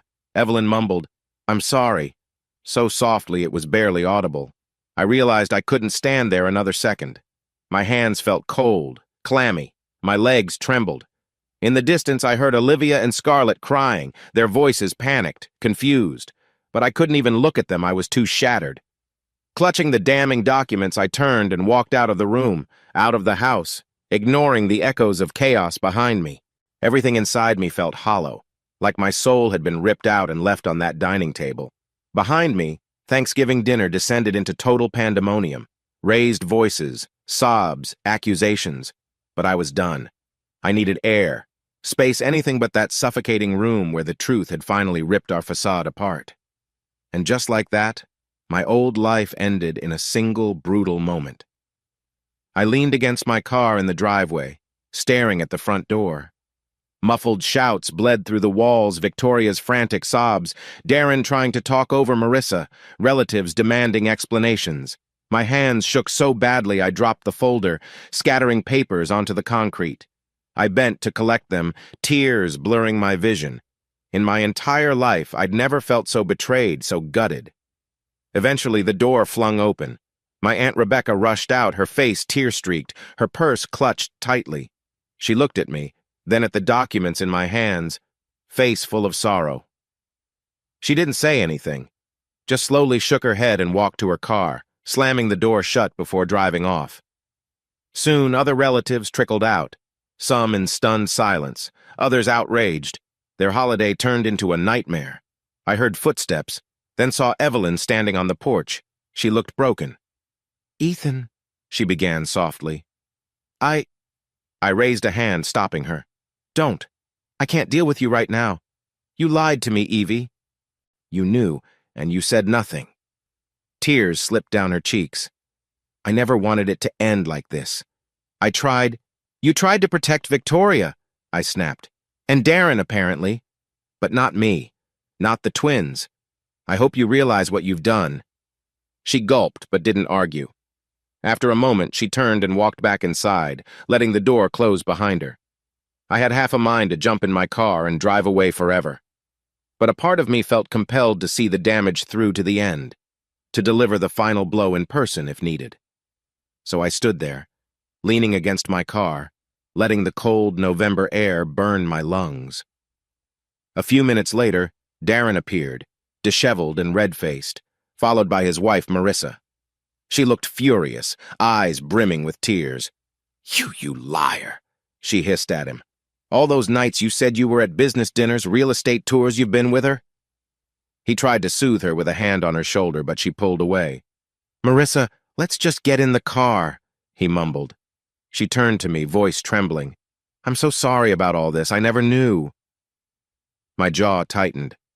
"Neither did I replied, hating the pity in my own words. She shot Darren a final glare and stormed off to their car. Darren lingered, stuffing his hands in his pockets. "Ethan," he began, clearing his throat awkwardly. Look, this is all—" "Save it," I bit out. My voice sounded harsh, even to my own ears. "If you want to keep talking, get a lawyer. This is far from over." He nodded once, his eyes flicking down. "I'm sorry," he said quietly, though it rang hollow. He turned and walked to his expensive sedan, pulling out of the driveway without looking back. I forced myself to keep breathing, to stay upright. My entire body felt shaky, adrenaline ebbing away and leaving behind raw devastation. No matter how meticulously I'd planned to reveal the truth, I still felt like I was drowning in it. The front door opened again, and this time, Victoria stepped outside, tears streaking her face, makeup smudged. She looked at me with a kind of desperation I'd never seen in her eyes before. "Ethan, please, we need to talk. The girls—" "Don't bring the girls into this," I warned, voice barely above a whisper. "They just found out their father might not be who they've always believed. And you did that to them." She sobbed, pressing her hands to her face. "I'm sorry. I'm so sorry. I never meant—" I cut her off, stepping closer. "How long?" I demanded, fists clenched. "How long have you been deceiving me? Was this from the start of our marriage, or did it happen after the twins were born? Did you ever care about me, or was I just convenient?" She shook her head, tears falling freely. I did love you, Ethan. I still do. I was confused, Darren and I. It was a mistake that spiraled. I couldn't stop. My laugh was bitter. Couldn't stop? Or didn't want to? You had years to tell me the truth, but you let me live a lie. You let them live a lie. And Evelyn, why did you drag her into it? Victoria's voice cracked. She found out accidentally. She walked in on a phone call. I begged her not to say anything. I was afraid of losing everything. My stomach twisted. Well, you got your wish for a while, but look around now. You've lost it anyway. She reached for me, but I stepped back. Please, she implored. Let's just go inside, talk this through. The girls are hysterical. They need their father. I flinched at that word, father. Was I even that? Biologically, no, but emotionally, wholeheartedly, yes. I'm not sure what I am anymore, I muttered. Victoria sobbed, her shoulders heaving. Part of me hated seeing her like this, remembering the woman I once adored, but the betrayal weighed heavier. I forced my feet to move, stepping around her, heading toward the door. She followed, a broken shadow. Inside, the living room was a mess. Relatives had cleared out, leaving half-eaten plates and spilled drinks behind. The girls were huddled together on the couch, tears streaming down their faces. Evelyn stood nearby, her expression tortured. When Olivia saw me, she broke free from Scarlett and ran into my arms. Dad, she whispered, voice trembling. Is this real? Do you hate us? I choked back tears. Oh, honey, no. I could never hate you. You're my daughters, always. I held her tight, feeling Scarlett wrap her arms around both of us, sobbing. Victoria hovered, wringing her hands. We'll figure it out, Ethan. Please, the girls. I gently kissed the top of Olivia's head, then Scarlett's. My heart felt like it was being ripped from my chest. Go upstairs, I said softly, smoothing Scarlett's hair. I'll come talk to you both soon. Right now I need a moment with your mom. They looked at me with wet, fearful eyes, then complied, heading upstairs hand in hand. Evelyn slipped away, presumably to her bedroom. That left me and Victoria in a silent, tension-choked space. She tried to speak, but I gestured for her to sit. We settled on opposite ends of the couch, not making eye contact at first. The hum of the heater was the only sound for a long moment. Finally, I faced her. I want the truth. All of it. Victoria swallowed, tears still leaking from her eyes. It started around the twins' second birthday, she confessed in a shaky voice. Darren and I met at a charity event. He was charming, successful, everything I thought I wanted at the time. I got swept up in it. The affair began, and then I found out I was pregnant. My heart thundered. You suspected it was his? She nodded, choking on a sob. There was a chance it could have been yours, but as time went on, Darren insisted the twins were his. We did a private paternity test once, years ago, but I hid the results. I couldn't bear to leave you, and Darren didn't want the scandal. So we decided to keep it secret. I clenched my jaw. So you lied to me for 9 years. She nodded, tears dripping onto her blouse. Yes, I was a coward, Ethan. Every day I wanted to tell you, but I couldn't. I loved our life too, and Darren, he came and went, sometimes insisting on seeing them, sometimes pulling away. Bitterness rose in my throat. Is that why he was at all those restaurants, paying for fancy meals, maybe giving you hush money? Victoria bowed her head. Yes, that's where those charges came from. He'd give me checks, or we'd use our shared card, and I tried to hide it. Evelyn found out last year, but she didn't want the family to fall apart. She begged me to come clean, but I was terrified. My rage mingled with heartbreak. I stared at her, hardly recognizing the woman I once married. And the twins? I asked quietly. They don't know anything about him? She shook her head. No. I told them Darren was just a business friend occasionally. They never suspected. I never let them suspect. Silence descended again. My mind spun, replaying every moment of the last decade, every laugh, every tear, every family photo, all overshadowed by the knowledge that behind my back, a different reality existed. I can't just forgive this, I finally said, my voice trembling. I don't know if I ever can. She reached out, but I stood abruptly. Don't touch me, I said, more forceful than I intended. Right now, you need to find a way to explain this to the girls. I'm leaving. Victoria's eyes widened in panic. Leaving? Where? That's not your concern, I snapped. Figure out how to comfort them without lying for once. I need space. I stormed to my office, grabbing a duffel bag I kept for business trips. I stuffed in clothes, my laptop, and, crucially, the folder of evidence. The house felt suffocating, every wall a reminder of the betrayal. I paused only to check on Olivia and Scarlett in their room. They were huddled on the bed. Tear-streaked faces turned to me in confusion. My heart splintered. "I'm going on a little trip, girls," I said gently. "I love you both, okay? Remember that. I'll be back." Scarlett whimpered, "But Dad." I pressed a trembling kiss to her forehead, then Olivia's. "I'm sorry," I whispered. "I promise you I'll explain more soon. Just trust me." With that, I slipped out. On my way to the front door, I caught Evelyn lingering by the stairs, guilt etched into every line of her face. She opened her mouth to speak, but I just shook my head and walked past. Outside, the sky had turned a dull gray, as if reflecting the ruin of what should have been a joyous holiday. I tossed my duffel in the trunk and climbed behind the wheel.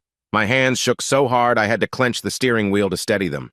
I didn't look back at the house as I pulled out of the driveway.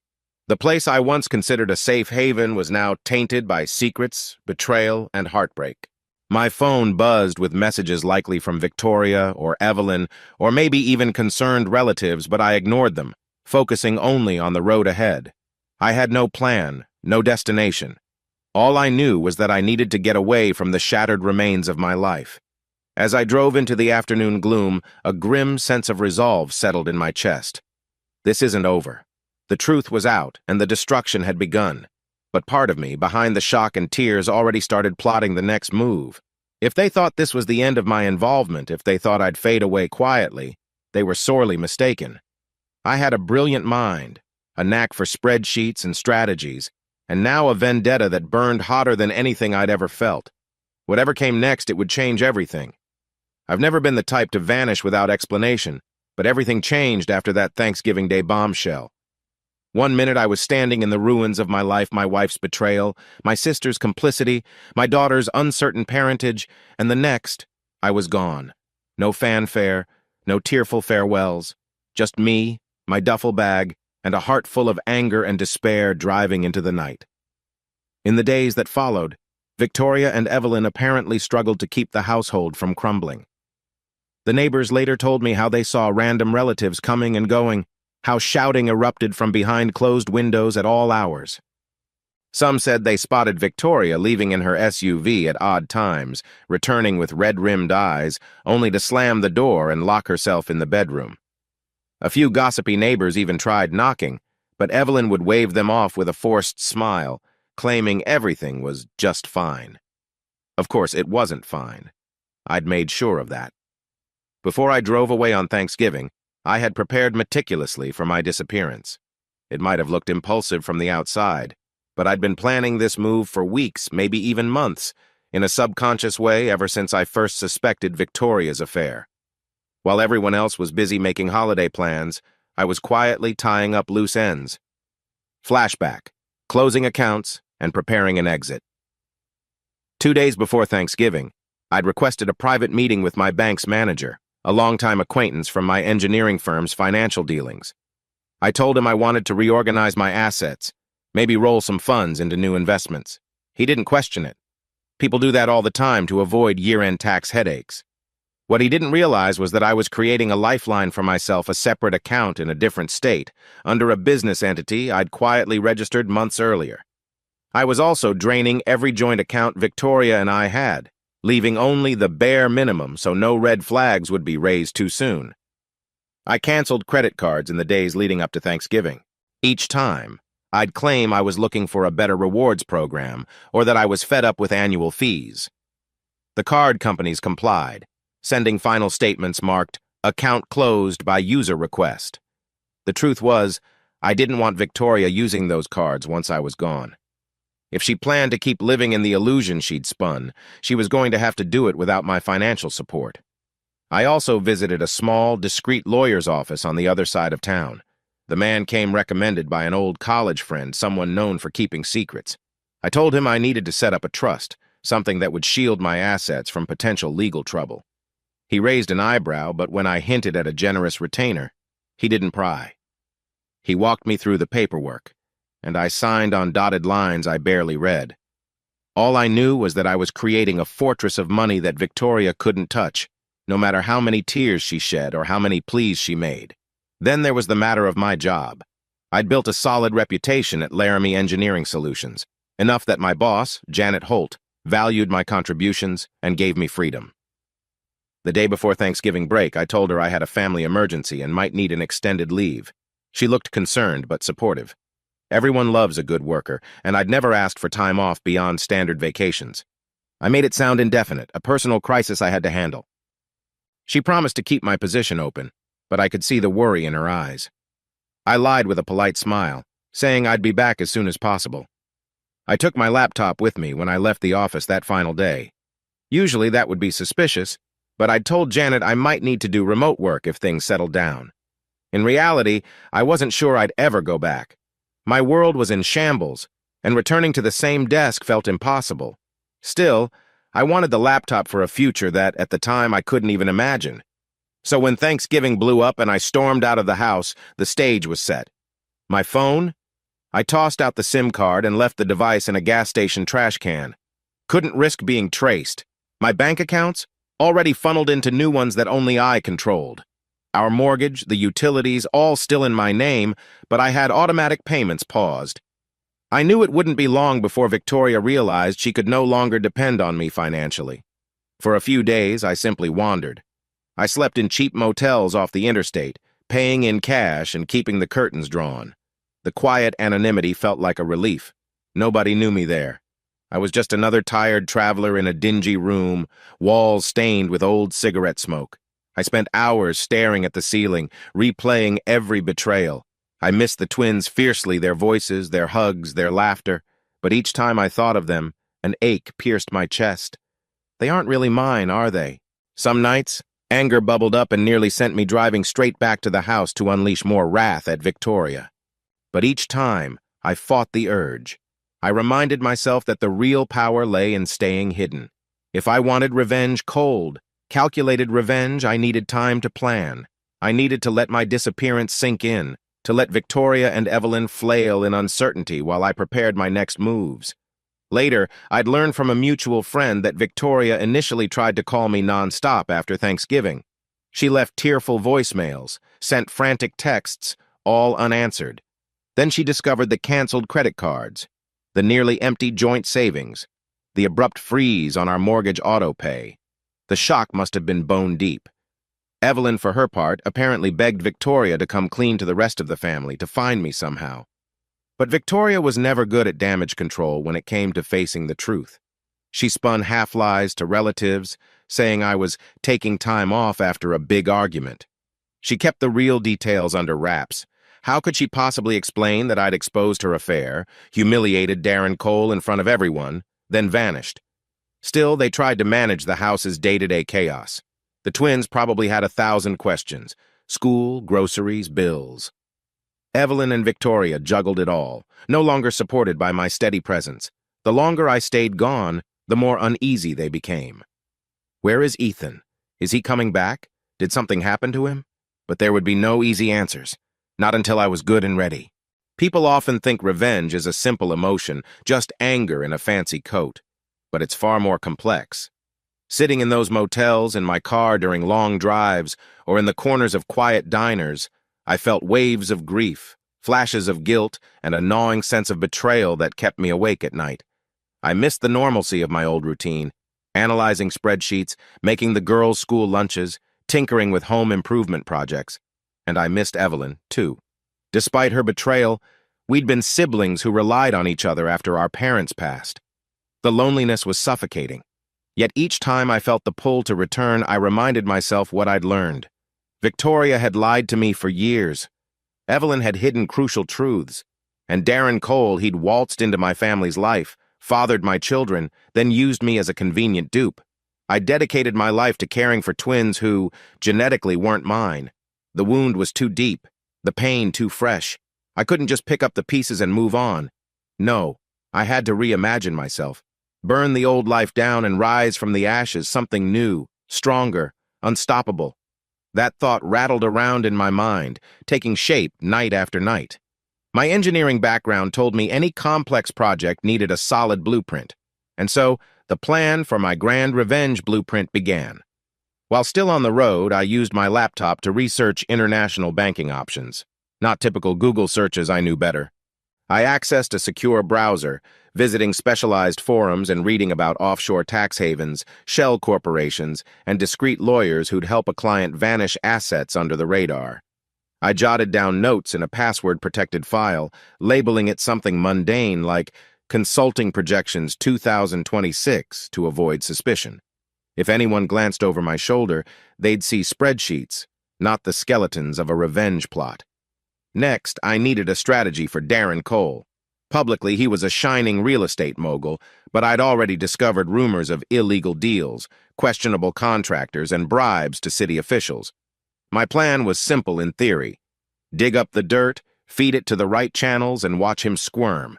But to do that effectively, I needed help professionals who operated in legal gray areas, private investigators, IT specialists who could hack into property transaction records, lawyers who specialized in corporate sabotage. I started making lists of potential contacts, cross-referencing them with references from old colleagues in the finance world. I also thought about isolating Victoria, making sure she couldn't cling to her old life of comfort. She'd taste the same anxiety I endured, the same sleepless nights. By freezing joint accounts and ensuring she had no easy access to my personal funds, I'd already started. But that was just the surface. In time, I'd let rumors swirl about her infidelity, about her role in a messy scandal. I wanted to watch her popularity and social standing crumble. And Evelyn, my sister, she was the wild card. Part of me hated her for standing by Victoria, but another part remembered the sleepless nights we'd shared after our parents died, leaning on each other for support. Did she deserve my wrath? Maybe not to the same extent as Victoria or Darren, but she hadn't stepped in to save me when it mattered. I was torn. Eventually, I decided she'd face consequences, too, maybe not as brutal, but enough to realize the magnitude of her betrayal. Despite the storm of anger, I still found myself thinking about Olivia and Scarlett. Driving past suburban schools in random towns, I'd catch glimpses of kids playing at recess, their laughter echoing across the blacktop. It hurt, knowing I'd abandoned my own daughters, biological or not. I'd raised them since birth. Guilt gnawed at me, but each time I told myself I wasn't abandoning them. I was ensuring that in the long run they'd have a father who wasn't a doormat for their mother's lies. They'll understand one day, I thought, though even I wasn't fully convinced. That fatherly love was the only thing keeping me from going fully off the rails. I vowed that once the dust settled, I'd find a way to take care of them on my terms. A week passed, then two. I hopped from one motel to another, a silent drifter with tired eyes and a laptop bag. Occasionally, I'd question the path I was on. Am I going too far? Should I just file for divorce and let the courts handle it? But the memory of Victoria's tear-soaked lies and Darren's smug face at my Thanksgiving table reminded me that none of them deserved a quick or tidy resolution. Not after the depth of betrayal they'd inflicted. Still, the weight of it all sometimes left me breathless. I'd stare at my reflection in a motel mirror, not recognizing the man behind the stubble and the haunted eyes. But each morning, I woke up with the same resolve. Keep going. The longer I stayed hidden, the better I could orchestrate my final plan. They wouldn't see me coming until it was far too late.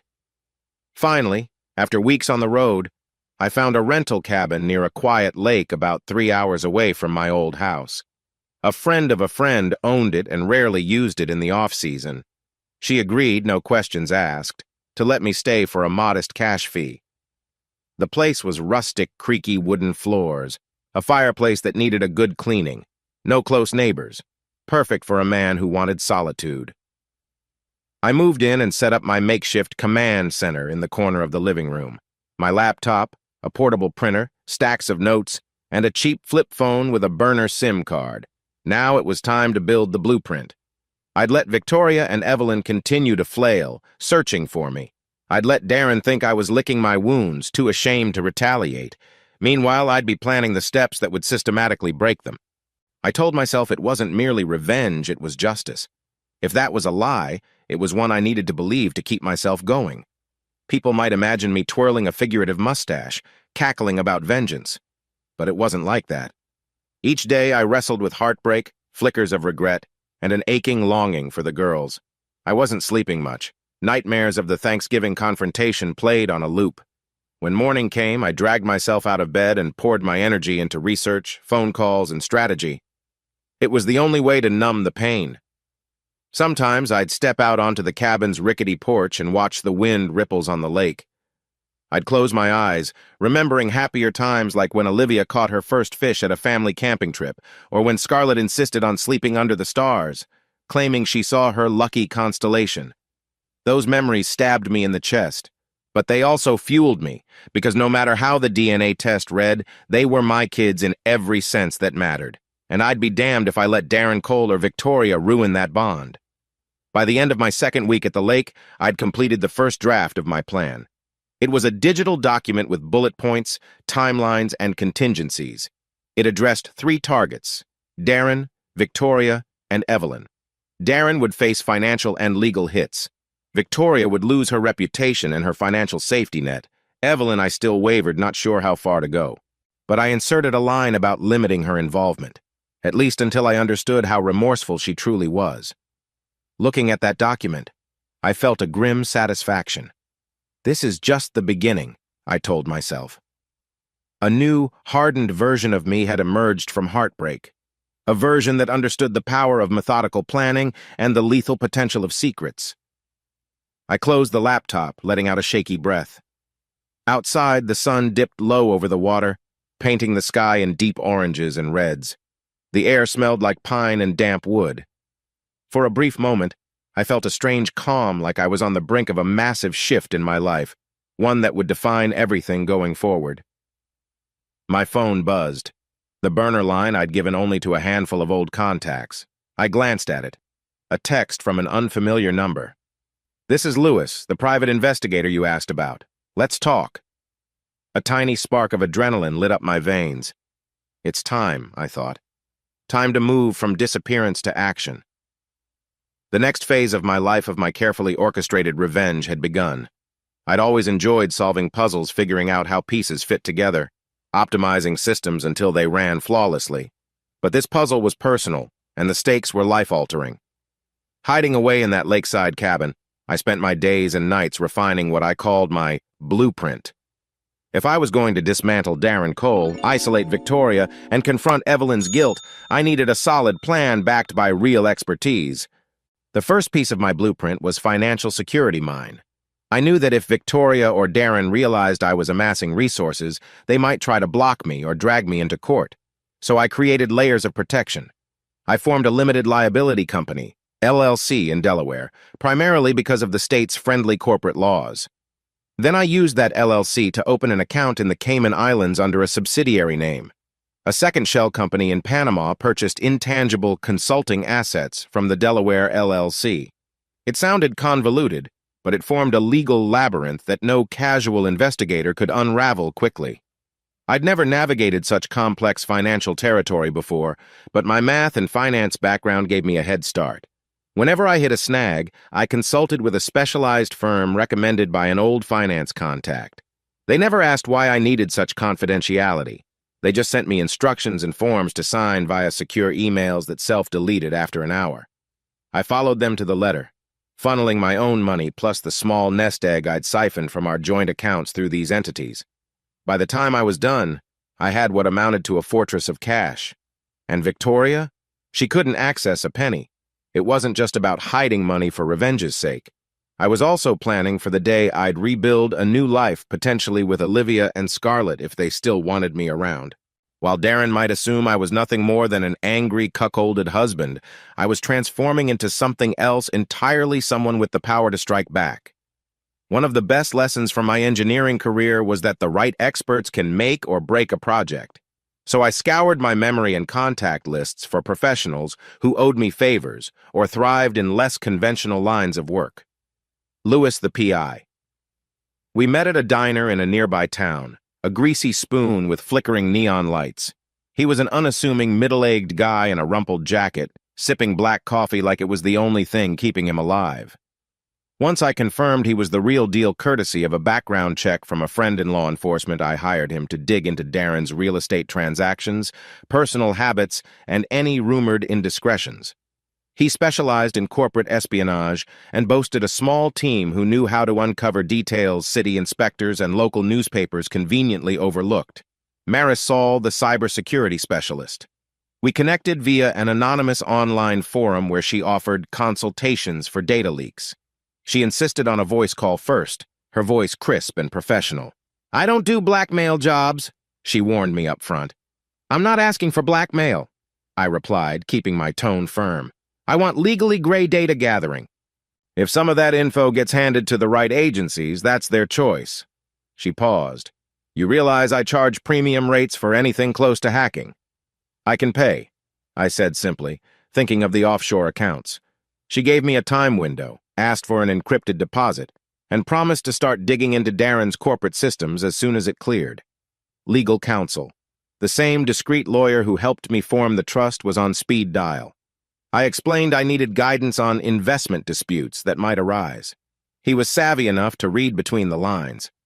"We'll keep it above board," he assured me, "but we'll push every gray area we can." Perfect.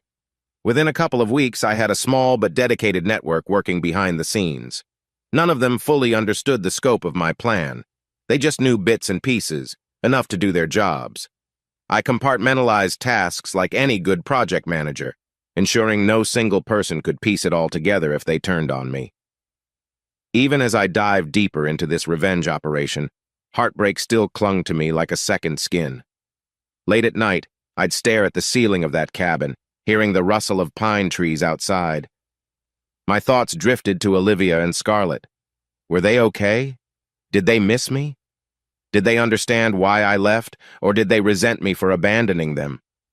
Sometimes I thought about calling them from a burner phone just to hear their voices, but I stopped myself. Contacting them would risk exposing my location. Worse, it would drag them into a mess I wasn't ready to resolve. I told myself it was kinder to stay silent until I could give them a future that didn't involve the lies Victoria had fed them. Still, it haunted me. I'd read articles about kids coping with parental betrayal, how confusing it could be. The idea that they might blame themselves kept me awake. Then a flicker of anger returned anger at Victoria for forcing this nightmare on us. I channeled that emotion into my planning, telling myself that once I dismantled the illusions around Darren Cole, I could figure out how to reunite with the twins. I remember one night vividly. I was sitting on the floor, rummaging through old photos I'd stored on my laptop. Up popped an image of Olivia as a toddler, wearing a polka dot onesie, smiling with two front teeth. Then Scarlett, just a few months old, asleep on my chest while I dozed on the couch. My breath caught, tears stinging my eyes. If I wasn't their biological father, how could those memories feel so real, so right? A small, relentless part of me whispered, "They're yours in every way that matters." That was the voice I clung to, the one that gave me purpose beyond simple retaliation. Yes, I wanted Darren and Victoria to pay for their betrayal, but I also wanted to protect the girls from further harm. Maybe someday I'd find a path back to them, explaining everything. But first, I had to level the playing field. Lewis, my private investigator, proved efficient. He delivered weekly updates via encrypted emails or calls from burner numbers. "Darren Cole's got more skeletons than a Halloween store," he quipped once. "He's been laundering money through shell companies, bribing zoning officials to pass shady construction permits. There's a lawsuit brewing around defective building materials in one of his downtown projects. It's a ticking time bomb." I took note of every detail. I wanted enough ammunition to hit Darren from multiple angles. Maybe I'd tip off the media first. Or maybe I'd forward the damning evidence to government regulators. Or better yet, both. Let them swarm him. I imagined him scrambling to protect his empire, that smug grin replaced by panic. Marisol, meanwhile, found suspicious emails in Darren's real estate group's internal server. "He's been skimming from investor funds," she reported one afternoon. "Not huge amounts, just enough to go unnoticed, but it's a pattern." She attached a handful of PDF documents with Darren's e-signature on questionable invoices. Perfect. It meant he wasn't just morally compromised, he was legally vulnerable. While building my case against Darren, I also took steps to ensure Victoria felt the walls closing in. Quietly, through my old finance networks, I spread rumors about her involvement in an affair that led to her husband's abrupt disappearance.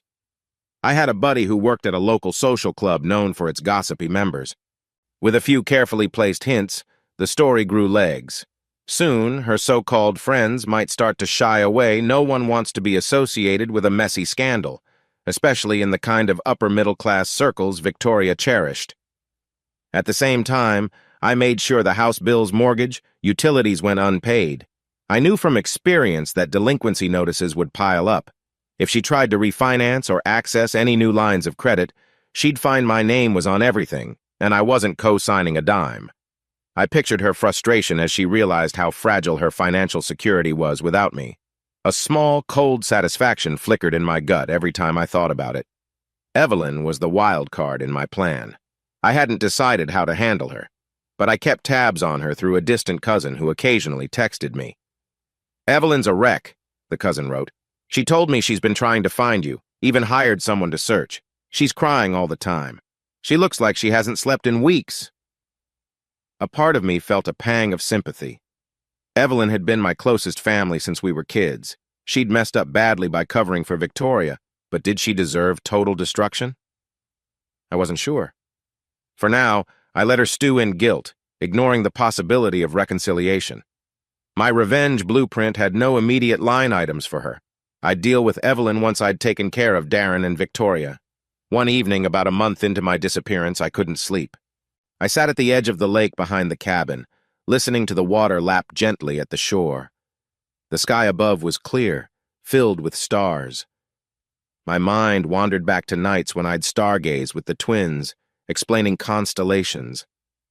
Olivia would giggle whenever I mispronounced a star's name, and Scarlett would try to one-up me with a fact she'd learned in school. It was these small memories that fueled my determination. I wanted them to live in a world where they'd know the truth about who cared for them, and that I wasn't the weak man Victoria tried to make me out to be. After an hour of reflection, I trudged back inside and opened my laptop. I refined the final steps of my plan. Leak Darren's shady dealings to regulatory bodies and local media. Enforce financial ruin on Victoria by blocking her access to joint assets and sowing social rumors that cripple her reputation. Evaluate Evelyn's role, decide if her betrayal warrants the same level of retaliation or if there's a chance for redemption. I labeled it Project Phoenix, a nod to the idea that I'd rise from the ashes of my old life. It felt dramatic, sure, but it also gave me a sense of purpose. Just as I was wrapping up my planning for the night, a new email arrived in my encrypted inbox. The sender ID was random letters and numbers, but the subject line read, "I'm sorry, Ethan. Please let me explain." I had a gut feeling it was from Evelyn or maybe Victoria using a burner address. My heart pounded as I clicked it open. The message was short. "Ethan, it's Evelyn. I know I don't deserve your forgiveness, but please, just talk to me. The girls are struggling, and I'm worried about Victoria's mental state. Everything's spiraling. I'm begging you. If you can't come home, at least call. I have so much to tell you. I'm sorry. I'm so sorry." My jaw tightened. I stared at the words for a long time, torn between anger and heartbreak.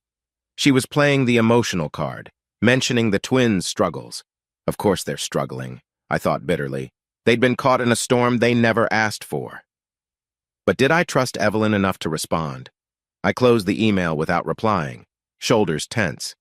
I couldn't afford sympathy right now, not when I was so close to setting my plan into motion. Maybe I'd reach out eventually, but only when I had the upper hand, when my revenge was unstoppable. Still, I couldn't shake the uneasy feeling that ignoring Evelyn might cost me later. She'd always been persistent. If I kept stonewalling, she might do something drastic, like track me down or publicly expose the family drama in a way I couldn't control. But for now, I pushed that concern aside. My blueprint came first. By the time I finally logged off and lay down to sleep, I felt a grim satisfaction. The next morning, I'd begin my first strikes, pushing Darren toward legal trouble and social disgrace. Victoria would find herself increasingly shunned by her peers, haunted by bills she couldn't pay. Evelyn would keep sending me guilt-soaked messages, uncertain if I'd ever reply, and I'd be in the shadows, orchestrating every move. This was no longer about merely reacting to betrayal. It was about seizing control of my own fate and systematically dismantling the illusions they'd built. If I was the villain in their eyes, so be it.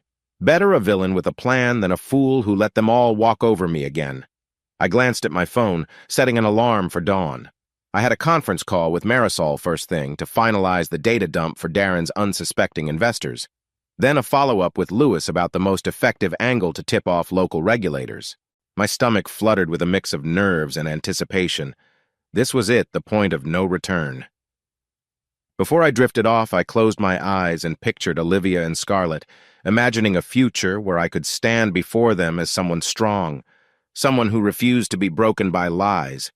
Maybe they'd forgive me for disappearing. Maybe they'd hate me. But at least they'd see that I fought back for what was right. In that final thought, I found a sliver of peace.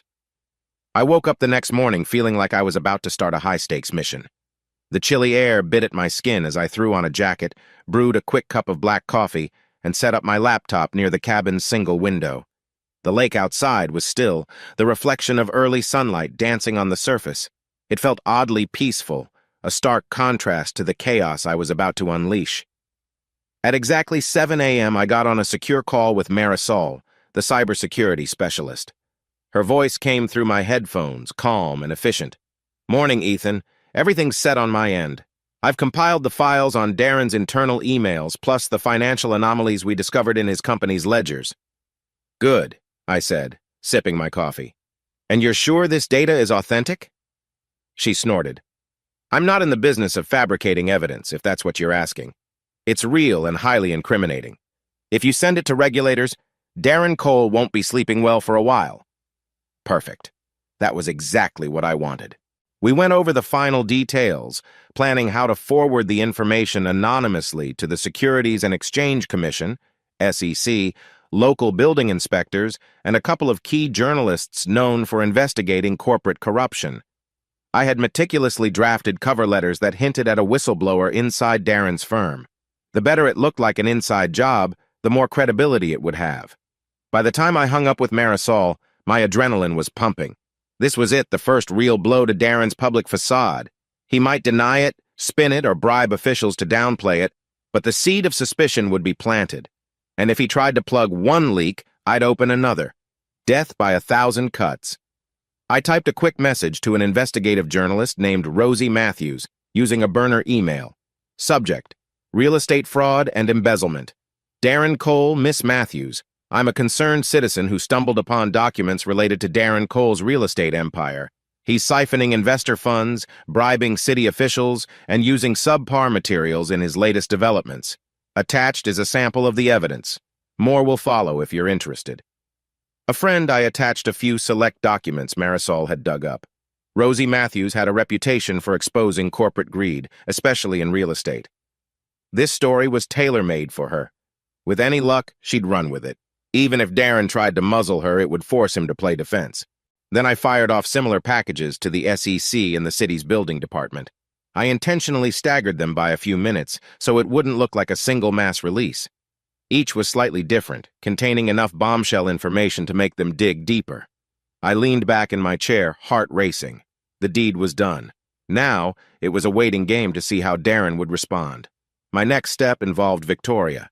She'd always thrived on social standing, hosting lavish dinner parties, boasting about the twins' achievements, forging connections with the well-to-do. I wanted that world to shrink around her until she felt cornered. I'd already halted the mortgage payments on our home, and late notices would be piling up. With my name on the deed, she couldn't refinance without my signature. The credit cards were canceled, leaving her reliant on her own personal funds if she even had any worth mentioning. But I wanted to add a social sting to that financial pinch. I reached out to an old acquaintance, Terrence, who managed bookings for a popular upscale dining club in the city. I fed him a rumor that Victoria Blackwood had stiffed a high-end restaurant on a bill, claiming her husband would pay later, but the husband was nowhere to be found. Was it true? Not exactly. But Terrence promised to let it slip at the next staff meeting. In the petty world of high society dining, rumors spread like wildfire. Soon, Victoria might find herself inexplicably waitlisted or denied reservations at the clubs she prized most. A twinge of guilt surfaced. Was this too cruel, too personal? Then I remembered her tearful eyes on Thanksgiving, the web of lies she'd spun for years. If she wanted to cheat me out of my family, I'd cheat her out of her precious social life. Fair trade in my mind. A few days passed without any obvious backlash. I half worried that maybe my releases had gone unnoticed. But then on a Tuesday morning I got a call from Lewis, my private investigator. "You sitting down?" he asked, his tone laced with excitement. "I am now," I replied, lowering myself into a creaky wooden chair. He laughed. "Well, your boy Darren Cole just got slapped with a formal inquiry by the state's building commission. Something about irregularities in his permits. I also heard from a contact at City Hall that the local paper's sniffing around, trying to confirm rumors of corruption in his big downtown project." Satisfaction warmed my chest. Good. Anything about the other stuff yet? Not officially, but if the building commission sees enough red flags, they'll escalate it to the feds, and with the evidence you leaked to the SEC, it's only a matter of time before Darren's drowning in investigations. I grinned, tapping my fingers on the desk. "Keep me posted." Lewis paused. "You got it. Also, slight heads up. There's talk around your old neighborhood that Victoria's freaking out. She tried to host a small get-together, and half her so-called friends bailed. Word on the street is that her finances might be in trouble, so people are backing off." Hearing that, I felt a strange mix of triumph and melancholy. I pictured her in our once happy home, calling up old acquaintances, only to get polite rejections. Was it petty? Absolutely. But so was inviting her lover and his wife to our Thanksgiving dinner. I ended the call feeling more determined than ever. "Ethan, I know you're getting these messages. I can't sleep knowing how much pain I caused. Victoria and I had a fight. She's blaming me for not stopping you from leaving, and I'm blaming her for the entire mess. Olivia and Scarlett keep asking about you. They cry at night wanting their dad back. I can't keep lying and I'm losing it. Please, let's talk. You can yell at me, hate me, but don't shut me out forever. I'm begging you." I stared at the screen, my throat tight. Imagining my girls crying at night was almost enough to break my resolve, but I held firm. They were tears shed for a lie. If I returned now, half-cocked, I'd be offering them no real solution, just more confusion. I reminded myself, finish the plan first. Then maybe I'd figure out how to be in their lives again without letting Victoria or Darren manipulate them. Around midnight, I was pacing the cabin, restlessly checking my phone for updates from Marisol or Lewis. My only light came from a single floor lamp and the glow of my laptop screen. Suddenly, headlights swept across the window. My stomach lurched. Nobody was supposed to know I was here. I crept to the window, peering out. A pickup truck had pulled up on the gravel driveway, the engine idling. For a moment, I imagined it might be Evelyn, or worse, Darren, somehow tracking me down. My heart pounded like a drum. I grabbed a small camping knife from the kitchen counter, hardly lethal, but better than nothing. Then I recognized the driver, an older man in a plaid shirt, the local caretaker who occasionally checked the property. I'd seen him once when I first arrived. Letting out a breath, I opened the door. He tipped his cap. "Evening. Sorry to spook you. I just noticed your porch light was flickering. Thought I'd see if you needed help." Relief washed through me, mixed with embarrassment at my paranoia. "Nah, I'm good. Just an old bulb, I guess." He nodded, giving the cabin a cursory glance. "Well, if you need anything, I live a couple miles up the road." He paused. "We don't get many renters this time of year. Everything all right?" I forced a casual smile. "Yeah, just trying to get some peace and quiet. Thanks for checking in, though." He didn't pry further, just tipped his cap again and drove off. Once he was gone, I sank onto the couch, heart still hammering. This entire covert operation had turned me into a paranoid recluse, jumping at shadows. But that was the price of orchestrating revenge under the radar. As the days rolled on, I rode a roller coaster of emotions. Some mornings, I woke up energized, methodically crossing off tasks that would tighten the noose around Darren's empire. Other mornings, the weight of my own heartbreak pressed on me so hard I could barely breathe. I'd question whether my revenge was worth the pain I was causing, especially for Olivia and Scarlett, who had no say in any of this. A memory kept resurfacing. The day we brought the twins home from the hospital. I'd been terrified, holding two tiny humans who depended on me for everything. Victoria looked radiant, laughing at how clumsy I was with the car seat buckle.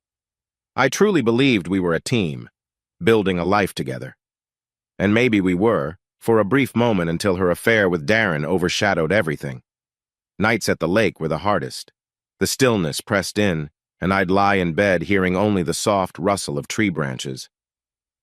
My mind replayed the Thanksgiving confrontation, the stunned faces around the table, Victoria's sobs, the chaos as I walked out.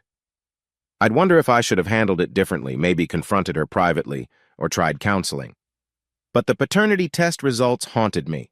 She lied about the twins' father for almost a decade. That's not just a mistake, that's a life-altering fraud.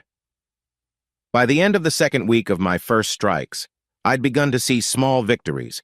Darren's real estate group was under formal scrutiny. At least one local journalist had reached out to me for more details, and I was preparing a second wave of leaked documents. Victoria was reportedly missing payments on utilities, which meant soon the water or electricity might be cut off if she couldn't scramble to pay. Evelyn kept sending me heartbreaking emails, which I left unanswered. During a midnight call, Lewis gave me another update. I've been trailing Darren personally. He's been meeting with his lawyers nonstop, looking stressed. I heard he even had a blow-up argument with one of his biggest investors. Word is, that investor wants to pull out. I let out a small, humorless chuckle. Good. Keep watching him. Let me know if he does anything drastic like skipping town or meeting with questionable fixers. Will do, Lewis assured me. Though from what I can tell he's too arrogant to run, he probably thinks he can buy his way out of trouble. I hung up, stepping outside to the porch. The moonlight shimmered on the lake, and for a moment I felt a sense of calm. Phase 1 of my plan undermining Darren's empire was in motion. Phase 2, escalating Victoria's social and financial isolation, was also underway. Evelyn was neutralized by her own guilt for now. The blueprint was unfolding exactly as I'd envisioned. Still, I knew I couldn't hide in a cabin forever. Eventually, I'd need to re-enter the world, adopting a new identity or forging a new professional path. That's where the next steps came in, forming a legitimate-seeming corporate entity that could serve as my vehicle for reinvention. I'd already started the preliminary paperwork with my lawyer to create something called Phoenix Enterprises, though I hadn't decided on a final name. The symbolism felt right rising from the ashes of betrayal. I gazed at the water, inhaling the crisp night air. I told myself, I'm not done yet. The biggest moves were still to come, moves that would cement my transformation from heartbroken husband to a power player in my own right. Darren and Victoria had underestimated me. Evelyn might think she knew me, but none of them had seen the full extent of what I could do when pushed to the edge. A breeze ruffled my hair, carrying the scent of pine. I closed my eyes, letting the quiet of the lake soothe my ragged nerves. Tomorrow, I'd solidify the next phase of my plan, my new identity. If the first strikes were successful, it wouldn't be long before Darren's entire world caught fire. And as for Victoria, she'd feel the chill of loneliness and financial desperation tighten around her. Let them taste the chaos, I thought grimly.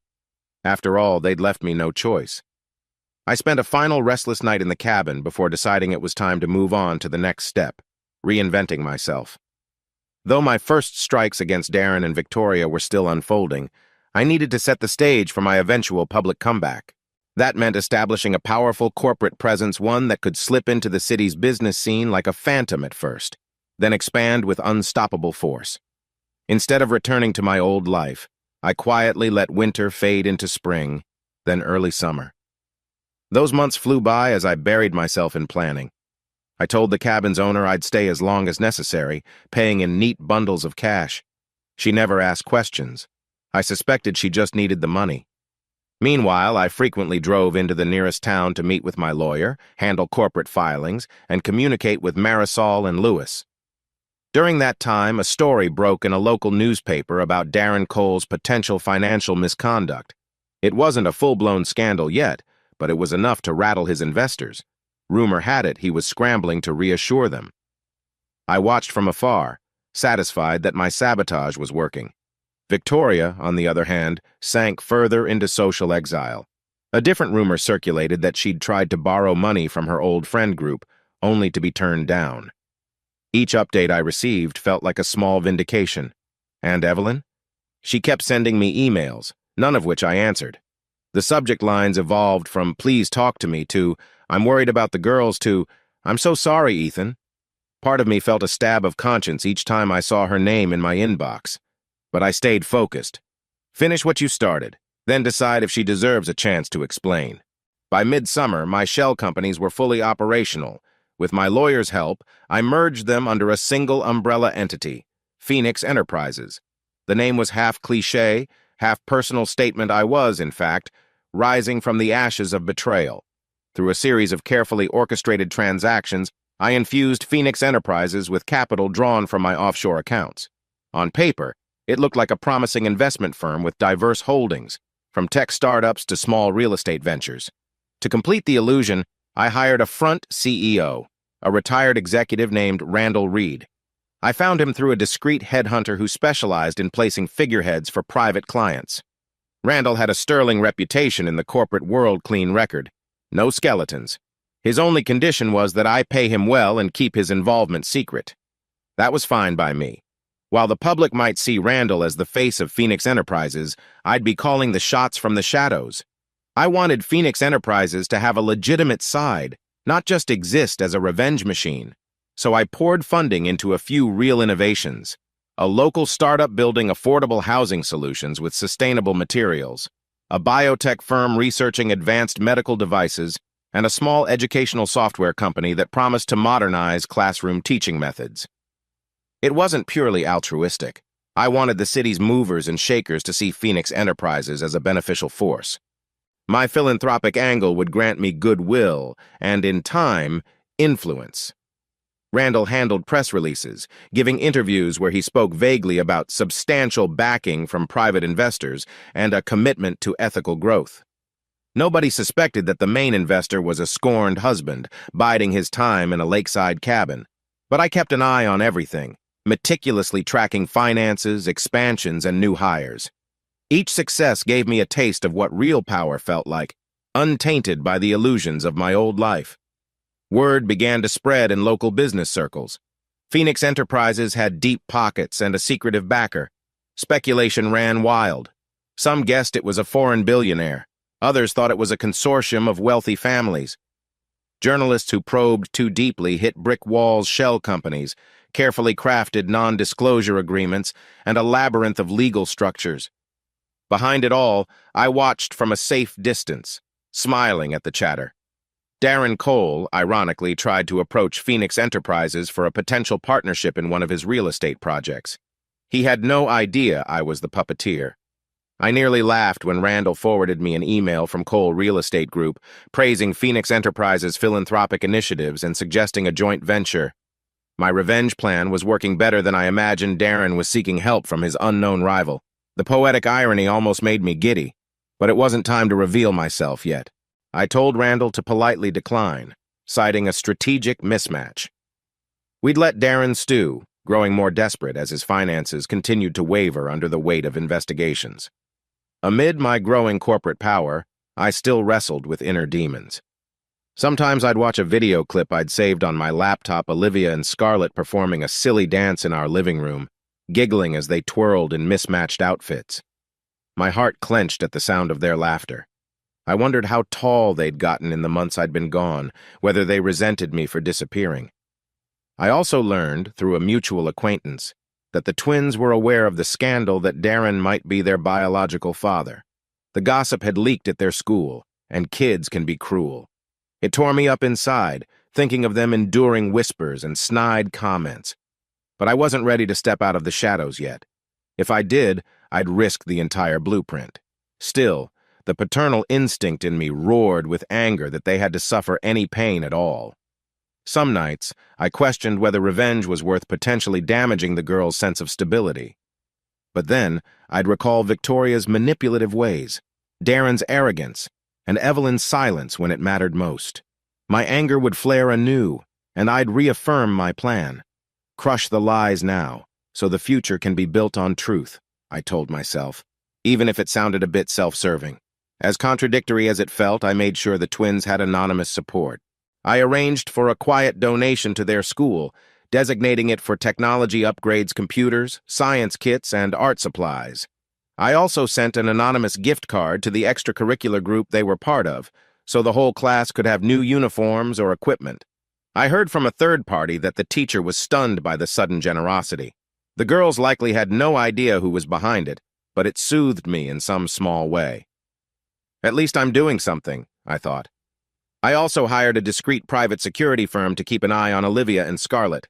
Nothing invasive, just a guard posted near the school in plain clothes, ensuring they were safe from any potential harm, especially if Darren's troubles escalated into something violent. The security firm reported back regularly. Both girls seem fine, attending classes, no immediate threats noticed. That helped me sleep a bit better. Victoria and Evelyn's desperation. The more Phoenix Enterprises grew, the more I suspected that Victoria might try to contact me if she ever put two and two together. But as far as I could tell, she was clueless about my involvement. Through the grapevine, I heard she'd attempted to get a part-time gig at some event planning service, but was turned down because of her tarnished reputation. She'd also reached out to old friends for financial help, with little success. The word was out. She was toxic, and no one wanted to be associated with a rumored adulterous scandal and potential financial meltdown. Evelyn, meanwhile, was in an even worse state. She'd lost her prior job months ago and had trouble finding steady work. Some local references refused to vouch for her, possibly because of the drama swirling around our family name. She emailed me again, this time sounding utterly broken. "Ethan, I'm going to lose my mind if you don't respond. I know you hate me, but I'm drowning here. Victoria and I barely speak except to argue. The girls miss you terribly. They don't understand why you left without a word. Please, just let me help you, or at least help them. I'm begging. Evelyn." I closed the message, my heart feeling like it was caught in a vice. I didn't hate Evelyn, not truly, but I couldn't risk her involvement before everything was set. My plan was bigger than her pleas for mercy. Once I'm ready, I'll talk to her, I told myself, ignoring the pang of guilt. Occasionally, I drove into the city in a rented sedan, wearing a baseball cap pulled low, just to watch how life went on without me. I'd pass by the office where I used to work, see Janet Holt's name on the signage, wonder if they'd filled my position yet. One time, I caught a glimpse of Evelyn rushing out of a grocery store, looking harried. She didn't see me, and I ducked behind a parked car, heart pounding at the close call. Another time, I thought I saw Olivia and Scarlett in the back of a friend's SUV, but they sped off before I could be sure. Each time, I felt a jolt of longing for the life I once had, but that life was built on a lie, and I refused to slip back into it. Instead, I retreated to my private domain, my cabin, my laptop, my phone calls with Randall, Marisol, and Lewis, forging a new empire under the banner of Phoenix Enterprises. As the months rolled on, Phoenix Enterprises announced a series of philanthropic initiatives around the city, funding renovations for schools, sponsoring local tech fairs, hosting community hackathons aimed at youth education. I made sure each event garnered positive press. Randall was front and center, shaking hands with local politicians who were thrilled to have a new corporate benefactor. Behind the scenes, I was the silent architect, deciding which projects got the money and which officials we cozied up to for future leverage. Darren Cole, ironically, was reeling from ongoing investigations and negative headlines. One of his major downtown projects was stalled by a city audit, and a second investor threatened a lawsuit to recoup lost funds. Every so often, I'd read a news article quoting him as distressed but confident. I imagined the cold sweat on his forehead, the tension in his forced smile, and felt no pity. Despite my success, I never forgot my endgame, to confront them all, Darren, Victoria, maybe even Evelyn once I had absolute control. Not just financial or social dominance, but the emotional fortitude to face them without breaking down. I wanted that confrontation to be on my terms, in my arena, where they couldn't twist the narrative or run from accountability. The stage was set. Phoenix Enterprises was humming along, a rising star in the city's business scene. Darren's downfall was accelerating. Victoria was socially isolated and financially strapped. Evelyn was consumed by guilt and desperation. And I, hidden from view, was orchestrating every move. Late one evening, after finalizing a new philanthropic deal, I gazed at the cabin's reflection in the lake. The water was still, mirroring the faint glow of the moon. I thought about the future, how I'd eventually step forward, revealing myself not as the old Ethan Blackwood, the naive husband and father, but as someone reborn. Someone who'd used heartbreak and betrayal to forge a path of cold, calculated power. But even in that moment of triumph, my mind flicked to the twins. No matter how strong or vengeful I became, I was still their dad in my heart. I had to believe that once the dust settled, I could reconnect with them, not with lies or illusions, but with honesty and love. The question was, would they accept me after all this chaos? I didn't have an answer yet. All I knew was that the next phase was coming. Soon, Darren and Victoria would be forced to face me in the new world I'd built, the world where I held the cards. And if they'd thought Thanksgiving was shocking, they had no idea what awaited them now that I was armed with wealth, influence, and an unwavering resolve to see this through to the bitter end. I never thought I'd return to the city with anything resembling power. Yet here I was, stepping out of a hired car onto the polished marble steps of the downtown convention center. Instead of walking in as the disgraced husband who vanished months ago, I was entering as the secret architect behind a brand new corporation that was making waves, Phoenix Enterprises. The place buzzed with excitement. Inside, local news outlets had set up cameras and microphones. I counted half a dozen reporters bustling around, clipping on press badges. It was the grand launch event, an exclusive technology exhibition that Phoenix Enterprises had sponsored. The official face of the company, Randall Reed, was set to give a keynote speech in less than an hour. From my vantage point behind tinted sunglasses and a modest gray suit, I looked like just another attendee. Truth be told, my nerves were shot. This was the first time I'd been back in the city publicly since Thanksgiving. My cabin retreat felt light years away, but the months I'd spent hiding out hadn't been idle. Phoenix Enterprises was growing like a wildfire, snapping up small tech startups, investing in philanthropic causes around the city, and winning allies in local government. All thanks to the money I'd funneled into it, and the invisible force of my vengeance fueling every move. I slipped inside the convention center without fanfare, weaving through crowds of eager entrepreneurs and city officials. This was no mere business expo.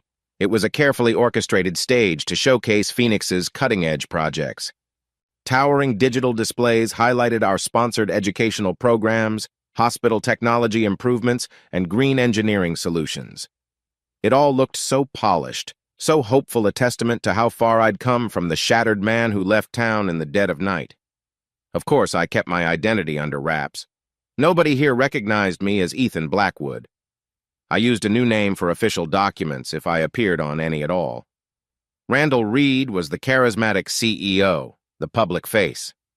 My role was in the shadows, the controlling shareholder, the ultimate decision-maker. Even the reporters had no idea the real power behind Phoenix Enterprises was the disgraced husband who'd once confronted his wife's lover at a family Thanksgiving. Despite the swirling crowd, my gaze darted around, half expecting to see someone from my old life, Victoria, Evelyn, or even Darren. The thought made my stomach clench, but I forced myself to stay calm. The entire point of rising from the ashes was to move in a world they couldn't touch, at least not yet. I hadn't been wandering long when I spotted a familiar face from my engineering career. Janet Holt, my old boss at Laramie Engineering Solutions, stood near a robotics demo, chatting with a colleague. My heart jolted. She looked the same short-cropped hair, a sharp blazer, and that determined set to her jaw. For a second, I wanted to approach her, to see if she'd recall me, but I quickly realized that was foolish. I was a ghost to her now, presumably lost in some family scandal. Approaching her would risk too many questions I wasn't prepared to answer, so I kept my distance, blending into the throng. Still, seeing her reminded me how drastically my life had changed. Once I was the stable employee, the meticulous family man. Now I was the silent puppeteer controlling Phoenix Enterprises. A pang of longing hit me, maybe for the simpler times, before I knew about Victoria's affair, before the DNA tests and all the subterfuge. But I shoved that feeling aside. You can't walk backward into the past. Not when the future you've built is standing right in front of you. At last, Randall took the stage in a spacious auditorium on the convention center's upper floor. Hundreds of attendees filled the seats. I lingered in the back, arms folded, watching. Under bright lights, Randall looked every inch the polished executive. Gray hair, kind eyes, a warm yet authoritative voice. He'd been worth every penny. Phoenix Enterprises, he began, was founded on a vision to harness innovation, compassion, and strategic investment to uplift our community. We believe in forging partnerships that benefit not just the privileged few, but everyone, especially in education, healthcare, and sustainable technology. Scattered applause rippled through the audience. I watched him speak with calm certainty, knowing his words had been carefully vetted. Each philanthropic pledge Phoenix made, each cutting-edge startup we acquired, served a dual purpose, building real value in the community and giving me leverage in the city's power circles. Randall ended with a slideshow of philanthropic successes labs built at local high schools, a pilot program for telemedicine in underserved neighborhoods, a charity drive for homeless shelters. The crowd erupted in applause, and I felt a flicker of pride. Yes, there was a cold, strategic edge to everything I did, but the good works were genuine. If I was going to rebuild my life, I wanted to do something meaningful, not just tear down the people who hurt me. Once Randall stepped off stage, journalists swarmed him, asking about upcoming projects, rumored expansions, and the elusive, mysterious investor. Randall gave polite, practiced smiles. "We have a board of visionary backers," he said. "People who prefer to remain behind the scenes. Rest assured, they share our passion for community-driven progress." In the back of my mind, I wondered if Darren or Victoria might be tuning in. Part of me relished the idea of them watching on local TV, hearing about Phoenix Enterprises' success without realizing I was behind it.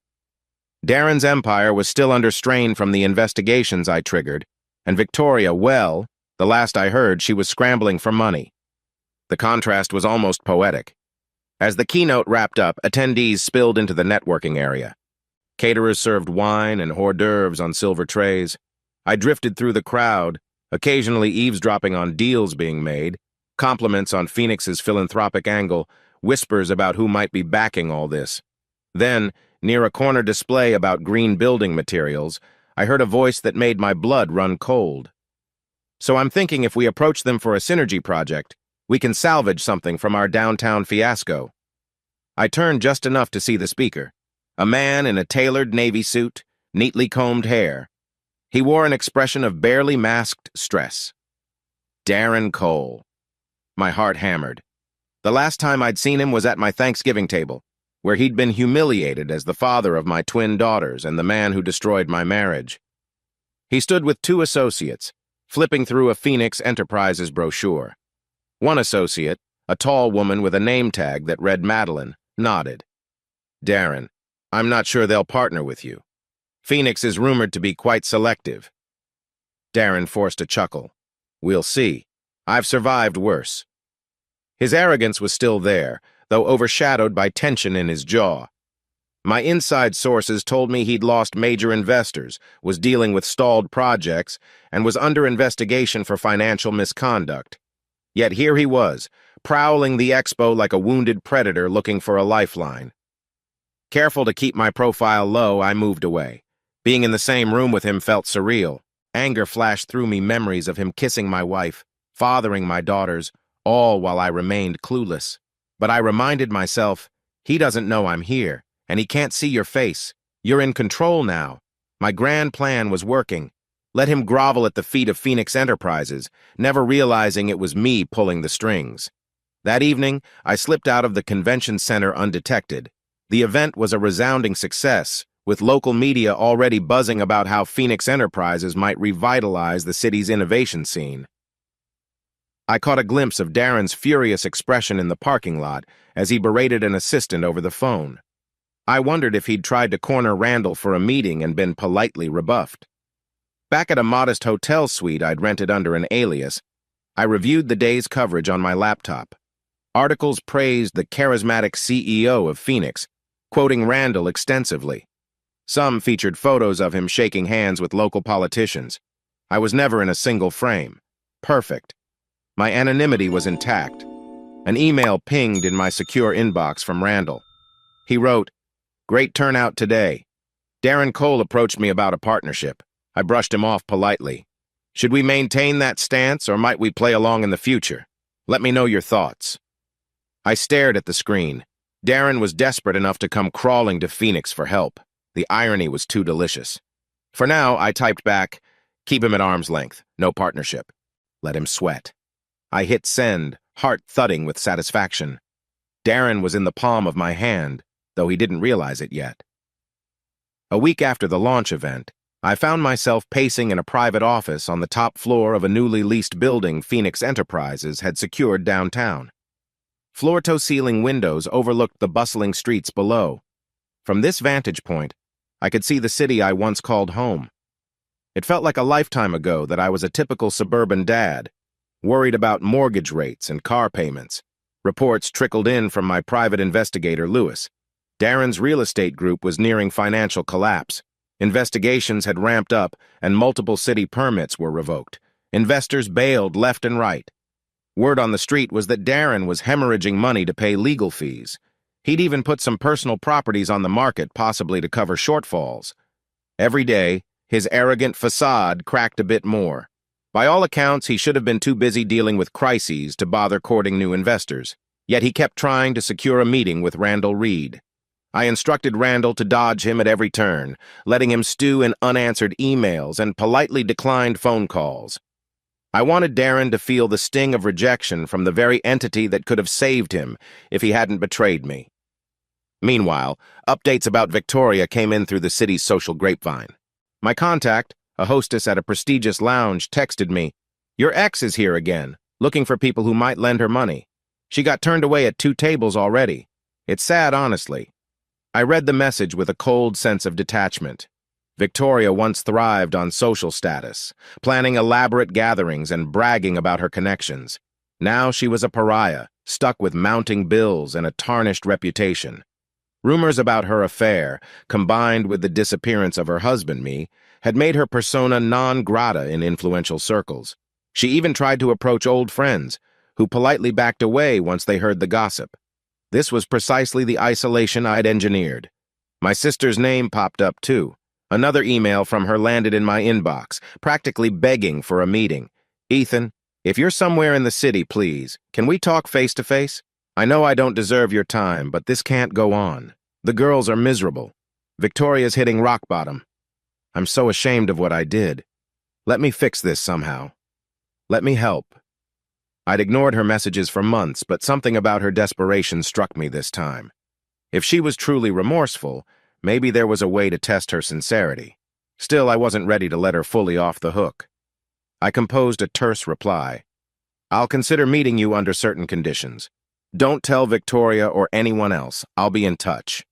It was a gamble, but I needed clarity on Evelyn's real feelings. Was she genuinely seeking forgiveness, or just trying to absolve her own guilt? Time would tell. That same afternoon, as I was finalizing some paperwork in my private office, my phone buzzed. Randall's voice came through, tense. "He's here." My stomach dropped. "Who?" "Darren Cole. He showed up downstairs demanding to see me. He got past the receptionist somehow. An electric jolt of anxiety spiked through me. My carefully constructed persona relied on avoiding direct confrontation for now. "Stall him," I said, glancing at my reflection in the mirrored cabinet. "I'll watch from the security feed." Randall hesitated. He's pretty insistent. I can't hold him off for long. I ended the call, turned to my desk, and pulled up the building's security cameras on my laptop. Sure enough, Darren stood in the lobby, dressed in a dark suit that had seen better days. He looked tired, maybe a bit frantic. He argued with Randall, who remained calmly unyielding. I found myself gripping the edge of the desk. Do I let them talk? Do I flee? No, running would be pointless. This was my turf, my building. For a moment, I considered stepping out there myself, revealing everything. But I forced down that impulse. It wasn't time yet. Instead, I watched as Darren's face hardened. He shook his head in frustration, then turned on his heel and stormed out.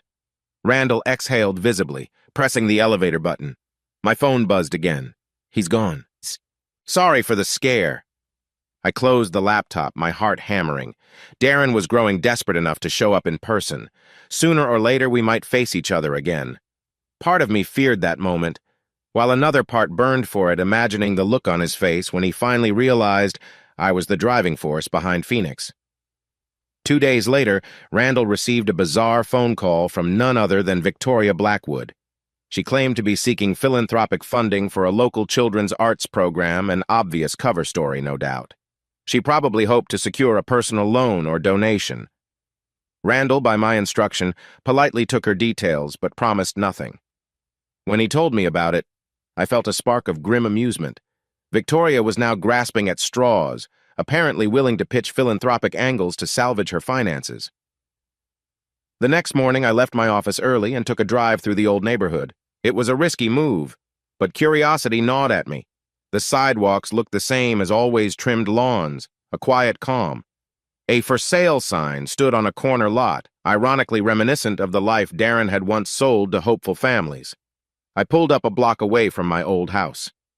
It appeared smaller than I remembered, the paint peeling in spots. Weeds choked the flower beds. I felt an ache in my chest thinking about how the twins used to run around that yard shrieking with laughter. Now it seemed lifeless. I didn't linger. If Victoria spotted me, everything could unravel. As I drove off, my mind buzzed with conflicting emotions, anger, sadness, guilt, but mostly the sense that a confrontation with them all was inevitable. Later that week, I set up a covert meeting with Evelyn in a quiet coffee shop near the edge of town. It was early in the afternoon, the place virtually empty. I chose a table in a corner, my back to the wall. Evelyn arrived looking frail, her hair pulled back in a loose ponytail, dark circles under her eyes. As soon as she spotted me, she hesitated at the doorway, tears brimming. Then she steeled herself and approached. "Ethan," she whispered, voice trembling. I'm so glad you're okay." I nodded, motioning for her to sit. No hugs, no smiles. She lowered herself into the chair, fiddling with the strap of her purse. Up close, I saw the toll the past months had taken on her. She looked older, worn out by guilt. We sat in awkward silence until the barista swung by. We ordered 2 coffees, black, and waited until he left. Evelyn cleared her throat. "Look, I know you must hate me. I can't blame you. But I had to see you, to apologize, or at least explain." I raised a hand. "I'm not here for excuses. I just want the truth. Why did you cover for Victoria all those years?" She flinched. It started small, her telling me not to mention certain things. I suspected she was seeing someone, but I never thought it would go this far. By the time I realized Darren was the twins' biological father, I was in too deep. Victoria swore she'd tell you eventually, but time passed, and she didn't. I felt trapped. A cold flash of anger surged in me. You felt trapped. I was the one raising children who weren't mine. Tears slid down her cheeks. "I know, I have no defense. I was a coward, Ethan. Please believe that I wanted to tell you. I was broke, jobless, and relying on her. She manipulated me by threatening to kick me out if I exposed her secrets." I stared at her trembling hands, remembering the closeness we once had as siblings, how we'd confided in each other after our parents died. Now there was a chasm between us. "So you chose Victoria over me." She shook her head, sobbing. "I never wanted to choose. And after you disappeared, everything fell apart. The twins, they're devastated. People talk, rumors spread. They hear the cruelest things at school about how their mom is a cheater and their dad abandoned them." My stomach twisted. I forced my tone to remain even. "I never abandoned the girls. I left a toxic situation. But they don't know that yet." Evelyn nodded frantically. "That's what I tried to tell them. But Victoria is telling them you just gave up. She claims you were always too obsessed with money and work. She's rewriting history to make herself look like the victim." I clenched my fists under the table. It was typical of Victoria, twisting the narrative. "And Darren?" Evelyn looked away. "He's barely involved. He's busy with legal messes. The girls don't want anything to do with him anyway. They see him as the reason you left." I took a deep breath, fighting the urge to storm out. Instead, I leaned in. All right, here's the deal. I'm not coming back home. But if you want a chance at redemption, you'll keep me informed privately about what's happening with the twins. Their well-being is the only thing I still care about. She nodded, tears shining in her eyes. I'll do anything. Just tell me how. I pulled out a small phone, a burner, sliding it across the table. Use this. Call or text only from payphones or secure Wi-Fi. Don't mention it to Victoria. She picked it up, trembling. Okay. We locked eyes.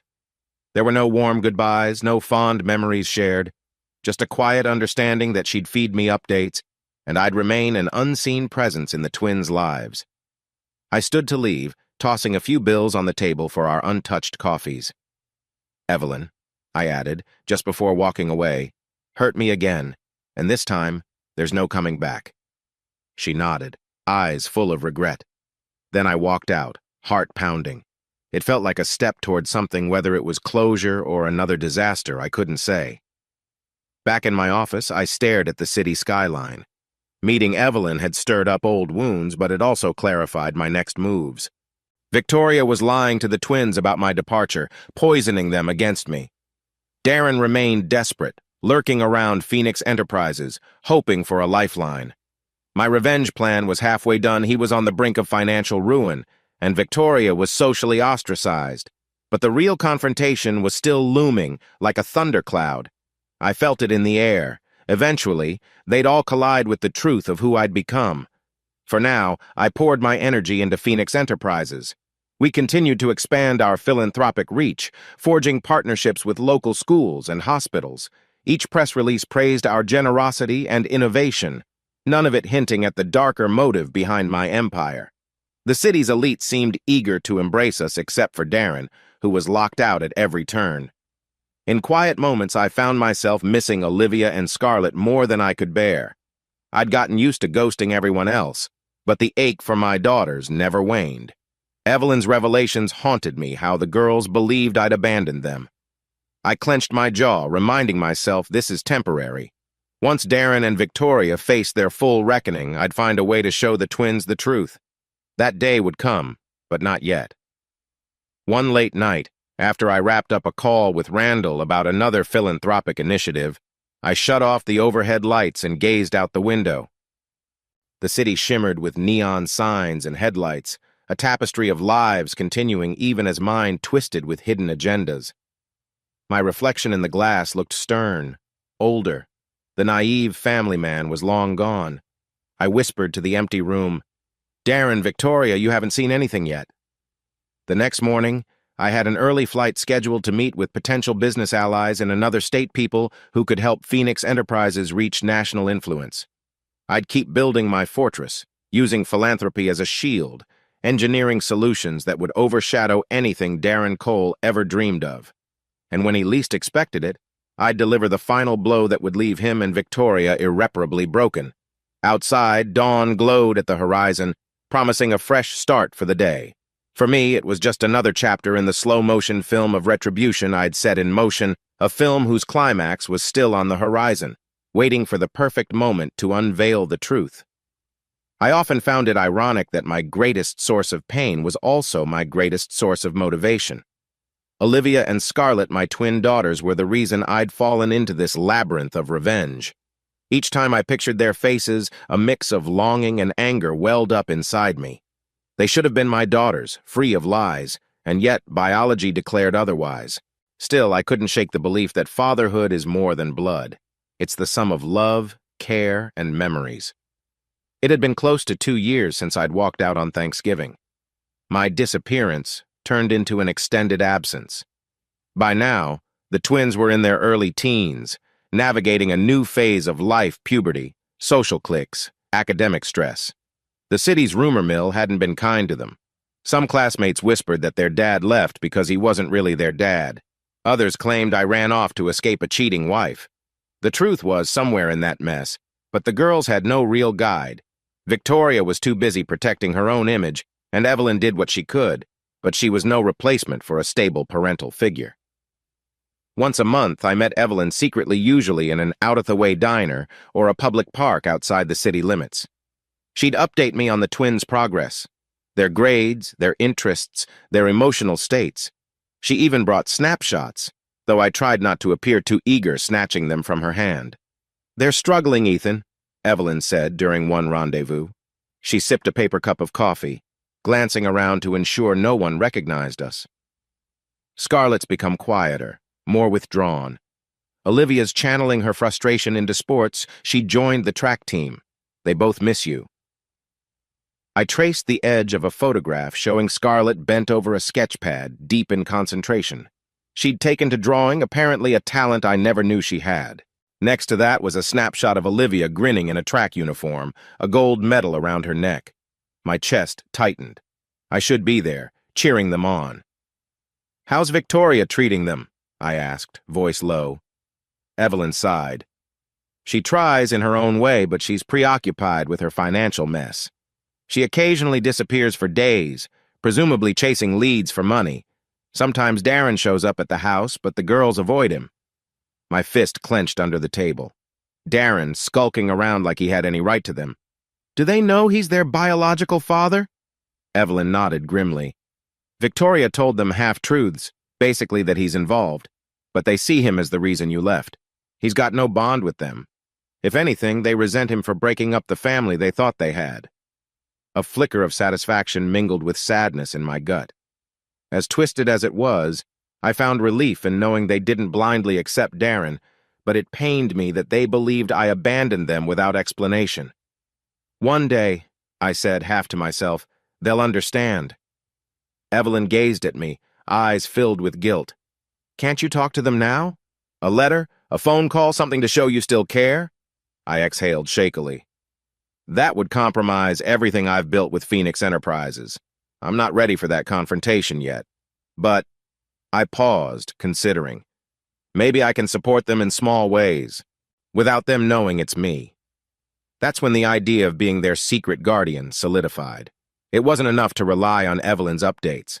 I wanted to protect them, encourage them even from a distance.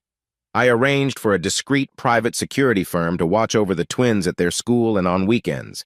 Nothing invasive, just an unassuming guard or two, rotating shifts, making sure they were safe from any potential fallout if Darren's legal problems escalated. I also set up an anonymous scholarship fund at their school, ensuring that if Victoria's finances tanked, the twins' tuition would still be covered. The principal received a letter from an anonymous benefactor detailing the arrangement. 2 weeks later, I got word that Scarlett's art program had received a large donation: easels, canvases, paint sets. The note simply read, "From someone who believes in your talent." Similarly, Olivia's track team was sponsored by a mysterious donor who paid for new uniforms and better training equipment. Evelyn told me the girls were thrilled but confused about who had financed it all. That confusion was exactly what I needed. They deserved support without me stepping into the light just yet. One afternoon, I received an urgent text on my burner phone from the security firm. "Potential altercation at school. We have the twins secured. We'll update soon." My heart leapt into my throat. For the first time in a long while, I felt pure paternal terror. I paced my downtown office waiting for the follow-up. 5 agonizing minutes later, a phone call came. A calm, professional voice explained that Darren Cole had shown up at the school unexpectedly, demanding to see Olivia and Scarlett. They'd refused to speak with him, and he caused a scene outside the athletic field, yelling about his parental rights. School security intervened, and the private guards I'd hired stood by in case things escalated. Eventually, he stormed off, cursing. Rage seared through me. Darren had some nerve, barging onto their campus. But ironically, he was their biological father, no matter how twisted that reality felt. If he decided to push a custody argument, it could complicate everything. My mind churned with possible outcomes, legal tangles. I clenched my phone, wishing I could appear at that school instantly and stand between him and the twins. But I had to maintain my secrecy, at least a bit longer. In the weeks following that incident, I sent handwritten letters to each girl, unsigned, delivered through a P.O. box so they couldn't trace the source. They were short, encouraging notes. "Scarlett, your art is beautiful. Keep drawing. The world needs your creativity. Olivia, congratulations on making the track team. You run with heart, never lose that fire." I hoped they'd sense the fatherly pride behind each note, even if they didn't know where it came from. Evelyn later told me they were stunned yet touched. She confided, "Scarlett cried when she read hers. Olivia tucked hers under her pillow." My chest ached at the thought. I wished I could sign them. Love, Dad. Meanwhile, news reached me that Olivia's track performances were improving. She placed first in a regional race, her name popping up in the local sports section. I read the article over and over, picturing her crossing that finish line with determined eyes. A fierce sense of pride surged in me. Maybe Darren was her biological father, but the grit, the discipline, those were traits she might have learned from watching me problem solve as an engineer. Or so I like to think. Scarlett's artwork began garnering attention, too. She submitted a piece to a citywide competition, a surreal watercolor that depicted a girl standing alone under storm clouds, reaching for a ray of sunlight. When Evelyn showed me a digital photo of it, my heart twisted. I wondered if it symbolized her own feeling of isolation, maybe a reflection of losing her father figure. The judges gave her an honorable mention, praising her emotional depth. I anonymously arranged for an art supply store to send her a congratulatory gift basket, another small gesture in a sea of secrets. At the same time, Victoria and Darren were at odds. Reports from Evelyn suggested they argued frequently about money, about the twins, about the blame for all that had gone wrong. It seemed Victoria resented Darren for not stepping up financially now that her life was in shambles. Darren, in turn, felt she was using him.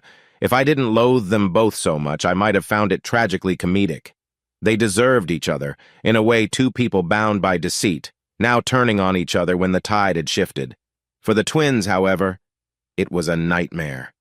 They were caught in the crossfire of adult drama. Evelyn described nights when Olivia would slam her bedroom door, refusing to speak, or Scarlett would lock herself away, painting furiously while tears streamed down her cheeks. In such moments, I questioned whether I was doing the right thing, staying in the shadows. But each time I reminded myself, if I reappear now, it'll reignite chaos. Better to wait until I can show them the whole truth under the best circumstances. Curiously, some of the philanthropic work I'd launched at Phoenix Enterprises put me in indirect contact with teenagers from various schools, including the twins. A few times I visited youth tech programs under the guise of executive staff from Phoenix, wearing a disguise of minimal stubble and different glasses, hoping not to be recognized. I'd watch from a distance as excited students showed off robotics projects or coding exercises. My heart pounded, wondering if Olivia or Scarlett might show up. But they never did. These particular events were geared toward other clubs. Still, it was enough to give me a taste of what I was missing, the pride in seeing young minds flourish, the camaraderie of a shared goal. Each time I left those events, I drove back to my new penthouse, bought under a shell company, feeling both invigorated and hollow. Eventually, word reached me that rumors swirled around the twins' mother being ostracized from certain parent committees. The scandalous nature of her affair and my mysterious disappearance made the entire family a social pariah among the more judgmental circles. Olivia and Scarlett bore the brunt, sometimes teased by classmates. Bet your real dad's in jail, or your mom can't pay the bills. Kids can be cruel, especially when they sense weakness. Hearing this enraged me. I wanted to protect them, to show up at the school board meeting and tear into anyone who dared bully my girls, but I stayed my hand, knowing it would blow my cover. Instead, I arranged for private tutoring sessions after school to bolster their confidence academically, another hush-hush program paid for by anonymous donors. If they excelled in grades, I reasoned, maybe some of the taunting would subside. Evelyn reported that the twins were grateful but bewildered by all these random strokes of good fortune. They suspect there's a guardian angel out there, she told me, her eyes soft with sympathy. They just don't know it's you. Some nights, the frustration of being so close yet so far away nearly broke me. I'd stare at a family photo from years ago. Me, Victoria, Olivia, and Scarlett at a local theme park. The twins perched on my shoulders, squealing with joy. My eyes brimmed with tears, and I'd slam the photo face down on the table, cursing the cruel reality that the father they believed in wasn't the father they got. But I'd also cling to the memory of their little arms around my neck, reminding me that fatherhood was about presence, love, and sacrifice. Biology be damned. I found an outlet in planning an even bigger philanthropic push, one that would quietly enrich their school's arts and sports programs. I wanted Olivia and Scarlett to flourish, to see the world open up for them despite the swirling rumors and the heartbreak at home. One late evening, I received a text from Evelyn on the burner phone. "Olivia found your letter again tonight. She reread it. She said, 'I don't know who this is, but it feels like he gets me.'" Scarlett nodded. They both cried a little. "I thought you should know." My throat tightened. A painful warmth flooded my chest. Maybe one day, when I revealed myself, they'd forgive me for staying in the shadows. Maybe they'd realize I never truly left them. That faint hope kept me going. Outside, the city lights twinkled, and I wondered if the twins were gazing up at the same sky, longing for answers. Soon I vowed silently, "You'll understand everything. I promise." But I also knew I had more work to do before that day arrived. I needed Darren and Victoria fully cornered so they couldn't twist the narrative again. Only then could I re-emerge, let them see the truth, and hopefully rebuild some semblance of trust with the daughters I still claimed as my own. Revenge had become such a driving force in my life that sometimes I forgot why I started down this path. It was late autumn, leaves turning golden and red in the city parks, when I hit a breaking point, a moment where I questioned every choice I'd made. It started with a flashback I couldn't shake. The day the twins were born, the sheer joy I felt holding them. That memory haunted me like a bittersweet ghost. I was in my penthouse living room, the space mostly bare except for a large couch, a modern coffee table, and a few abstract paintings I'd picked up to make the place look less sterile. A thunderstorm raged outside, rain lashing the floor-to-ceiling windows. The rumble of thunder reminded me of a night years ago, the night Victoria told me we were expecting twins. I remembered her shy smile, the way we laughed at the prospect of double-everything diapers, feedings, tiny socks. We had been happy once, or so I thought. Another flashback struck me. The hospital room where I first cradled Olivia, blinking in disbelief at how light she was, how fragile. I cried tears of relief and love, whispering promises about how I'd always protect her. Moments later, a nurse handed me Scarlett, swaddled in a pink blanket. Victoria watched, exhausted but smiling as I held both babies. My daughters, I'd thought proudly, never imagining that biology would betray me. Those memories pummeled me with guilt. I wondered, had my relentless pursuit of revenge overshadowed the fact that, in my heart, I was still their father? Did it matter that Darren was the biological donor? Olivia and Scarlett were my girls and they were hurting. Couldn't I have just filed for divorce, explained everything to them, and spared us all this prolonged agony? Amid the storm, my phone buzzed, not the burner phone, but my private line reserved for business associates. I glanced at the screen. Randall Reed. I took a deep breath and answered. "Ethan." He greeted me quietly, using my real name only because we'd established this line as secure. "I've been approached again by Darren Cole. He's practically begging for a meeting. He says he has a new proposal, something about co-developing a sustainable housing project. He claims it'd be a huge win for Phoenix Enterprises' philanthropic image." I grimaced, picturing Darren's desperate face. "And you said?" "I told him we'd consider it," Randall replied. "I'm calling to see if you want me to keep stringing him along or shut him down immediately." I leaned against the window, watching lightning flash across the sky. The question hammered at my mind. Do I keep torturing him, or do I end this charade once and for all? I found no immediate answer. "Give me a day to think about it. No promises, though." "Understood," Randall said. A pause. "You sound off. Everything okay?" I forced a chuckle. "Just an old storm blowing through." I hung up, feeling the edges of my composure fray. Darren's entreaties underlined how thoroughly he'd been cornered. Financial ruin was knocking at his door. I'd won, right? So why did it feel hollow? The storm outside grew fiercer, claps of thunder rattling the windows. I turned away from the skyline, focusing on my own reflection in the glass. My hair was longer than before, faint lines creased my forehead, stress lines, likely. This was the face of a man who'd orchestrated elaborate sabotage, built a corporate empire in secret, and kept his daughters at arm's length to preserve his revenge. But was that man really me? I sank onto the couch, burying my face in my hands. In that moment, waves of doubt rolled over me. What if my revenge accomplished nothing but more pain? Olivia and Scarlett were already living through chaos. Even if I destroyed Darren and left Victoria penniless, the twins would still have scars. What if they never forgave me for staying hidden so long? I pictured them older, possibly resenting that their father chose payback over simply returning to protect them. What if I was becoming as manipulative as Victoria? The thought chilled me. I prided myself on being the wronged party, but in playing this long game, was I stooping to a level I once found reprehensible?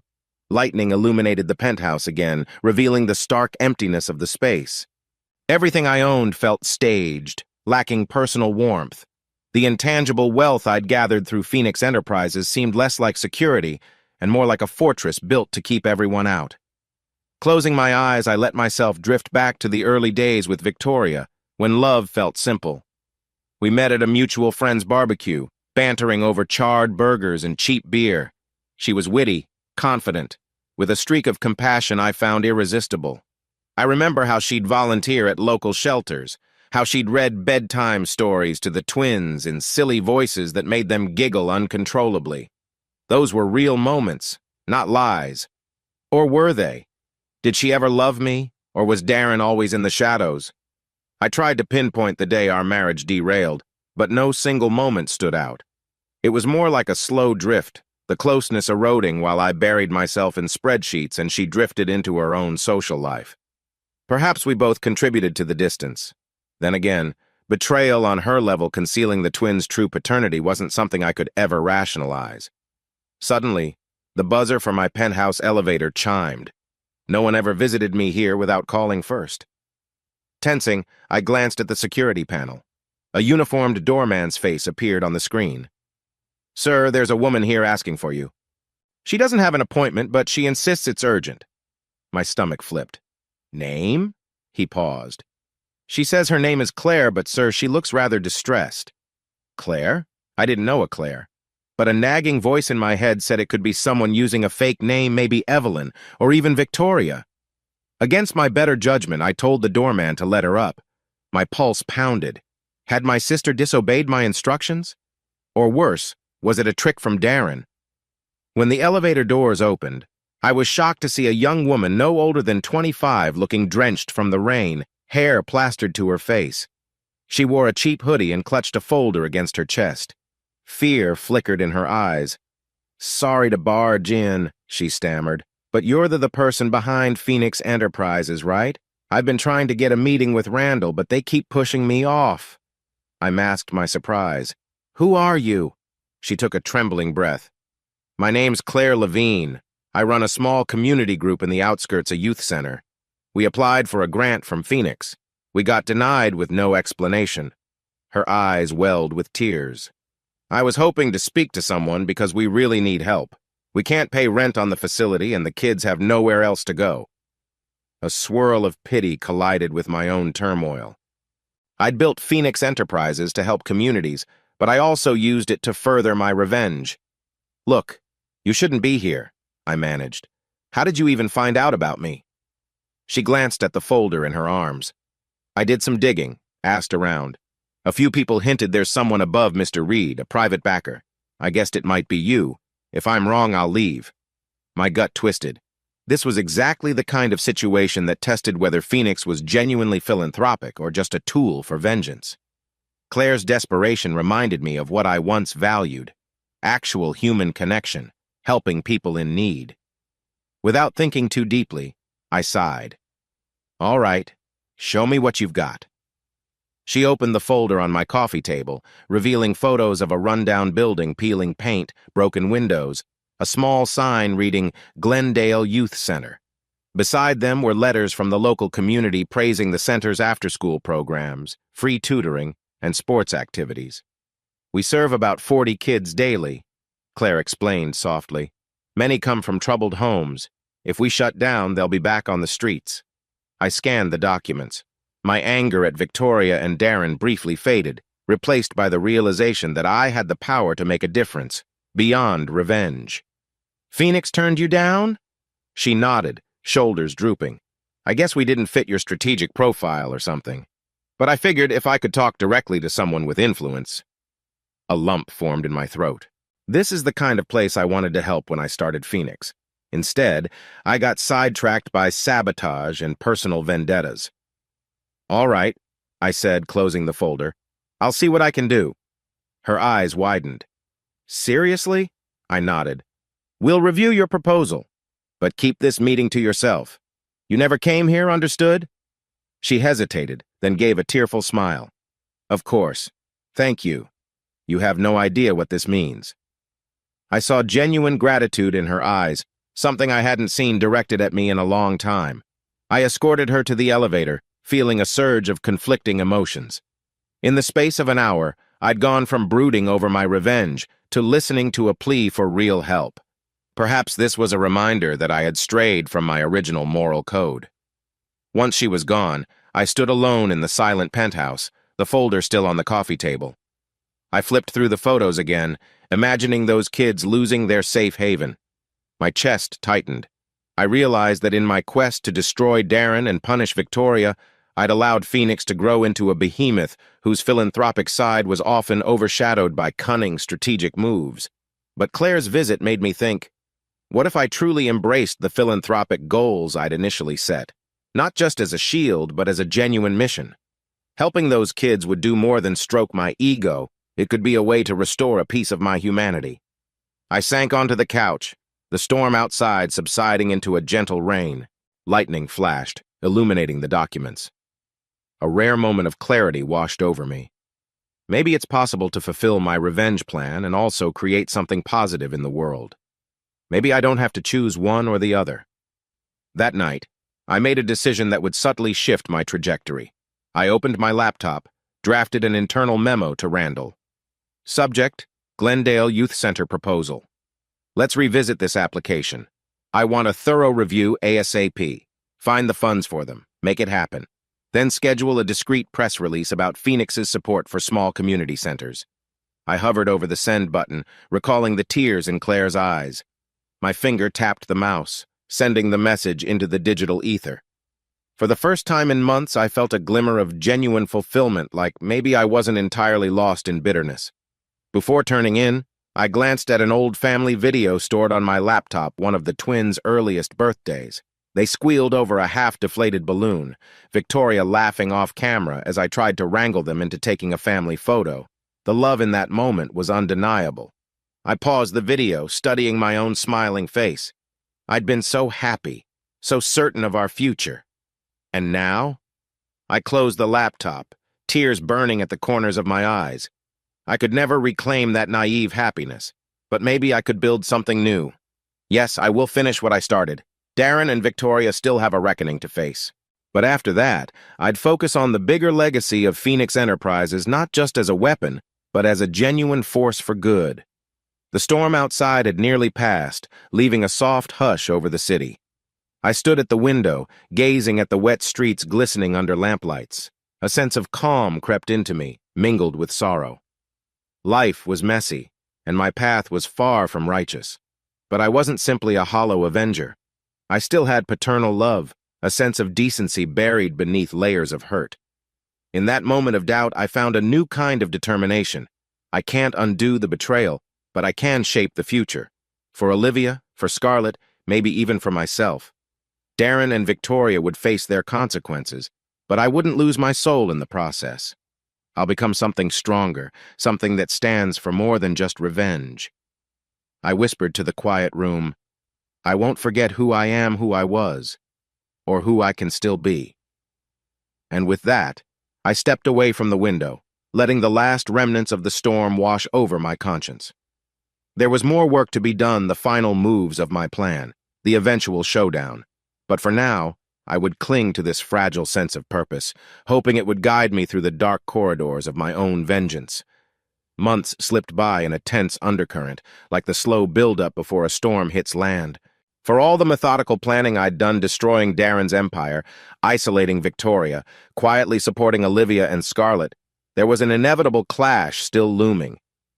You don't tear apart lives so thoroughly without expecting desperate counterattacks. And in my gut, I knew Darren and Victoria had a breaking point. They'd lost social footing, financial stability, and the illusions that once propped up their world. Eventually, they would strike back. It started with a phone call to my corporate office, the kind that bypassed the usual reception lines. One of the junior executives at Phoenix Enterprises rushed into my private space, breathless. "Mr. Reed, the CEO just took a call from someone claiming to be your legal counsel." But the voice on the line didn't match any of the lawyers we've used before, she said. Her anxious tone told me everything I needed to know. I kept my expression neutral. "What did they say?" She swallowed hard. "They demanded an urgent meeting about certain undisclosed dealings you might have. They said if you refused, they'd bring allegations of fraud and blackmail to the authorities." My pulse quickened. Darren and Victoria. It had to be them, or someone they'd hired. I thought back to old texts I'd seen in Victoria's phone logs, private investigators, shady fixers. Perhaps they'd latched on to rumors of my hidden identity. Or maybe they'd found a small crack in my fortress that I hadn't plugged. No matter.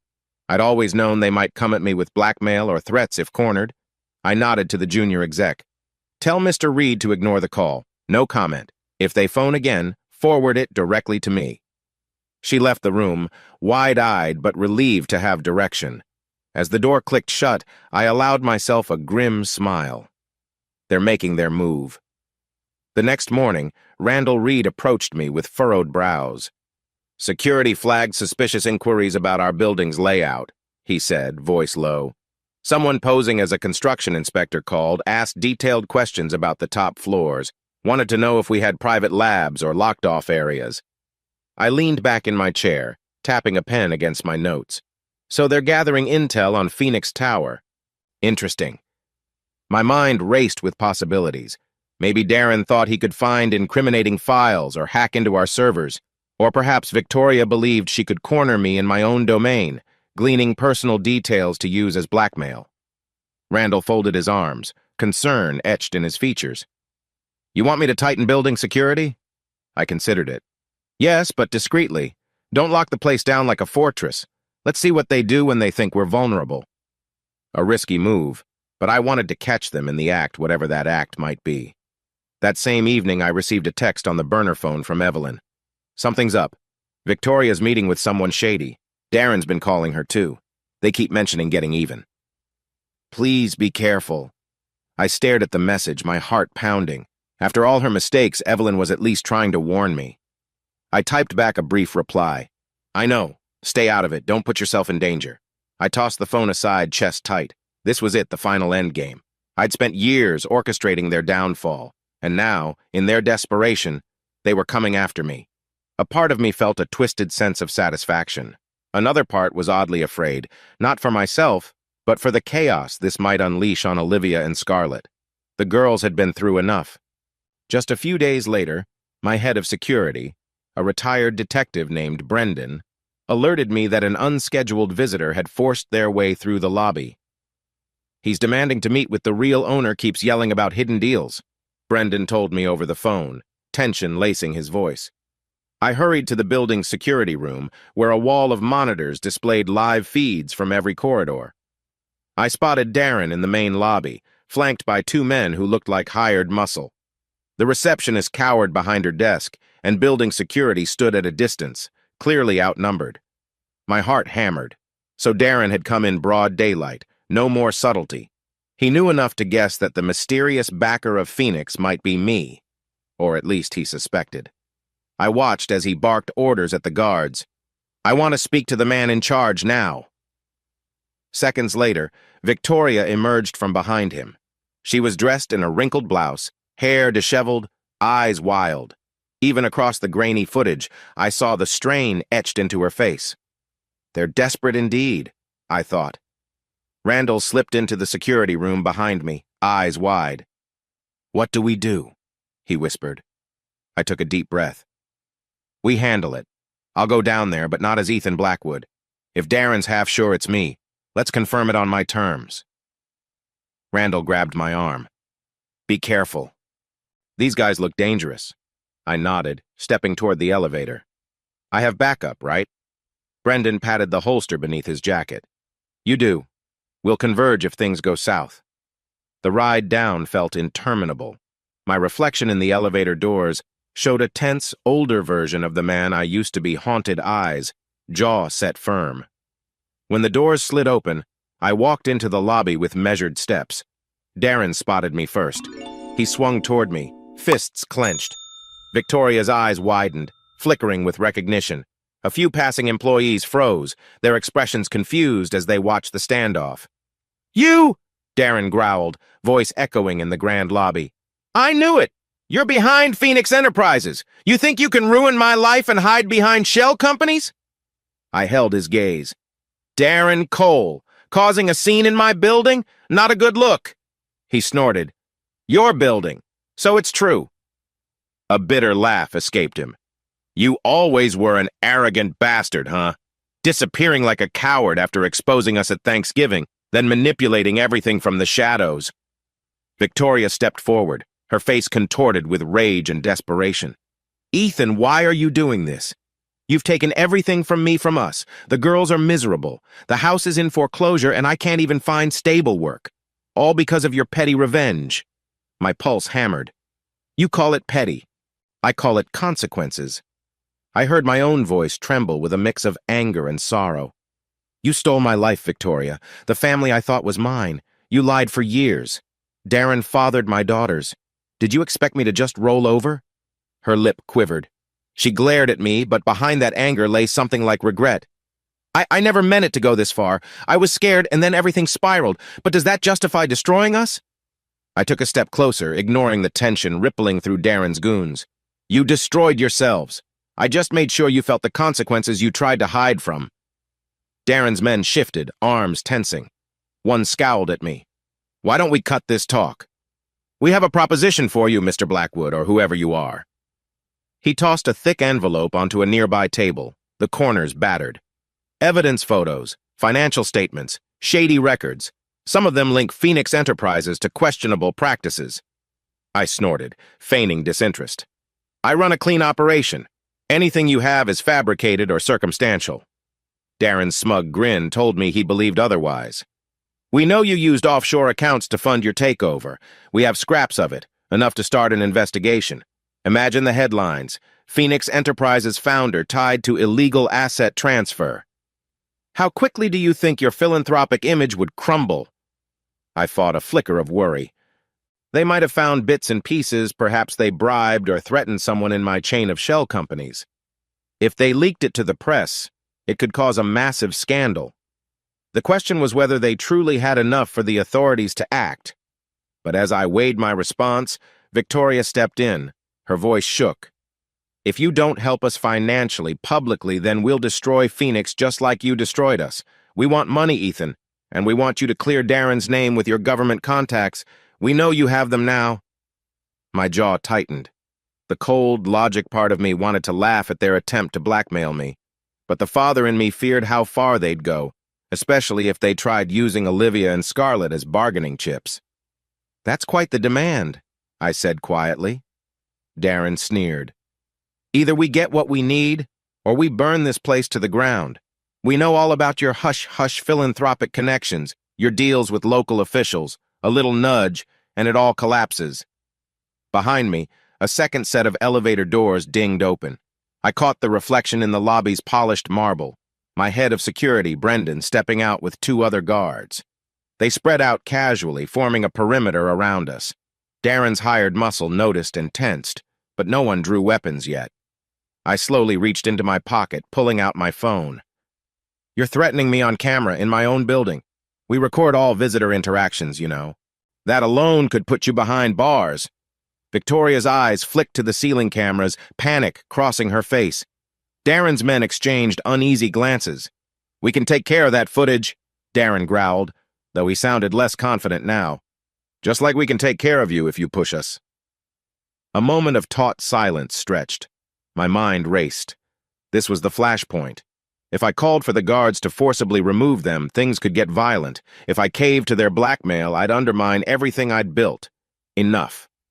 I stepped forward, deliberately placing myself within a few feet of Darren, locking eyes with Victoria. I wanted them to see the resolve in my face. "You think I care about your threats?" I said, voice low. Everything you're holding on to is a house of cards, and I'm done letting you manipulate me, or my business, or my daughters. This ends now." Time seemed to slow. Darren's men looked ready to lunge, Victoria's face contorted, tears brimming in her eyes.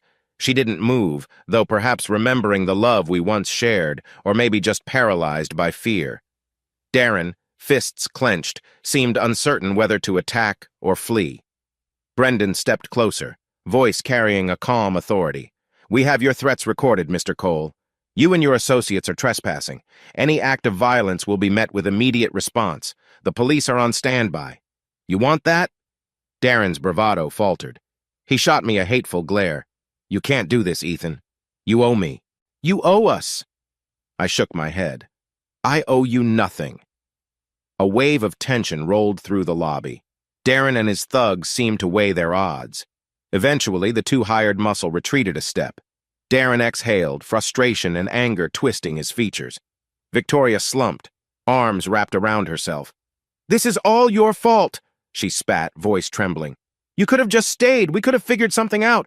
But you had to make it into a war." I met her gaze, pain hitting me in waves. "It became a war the moment you lied to me about our daughters, about who fathered them.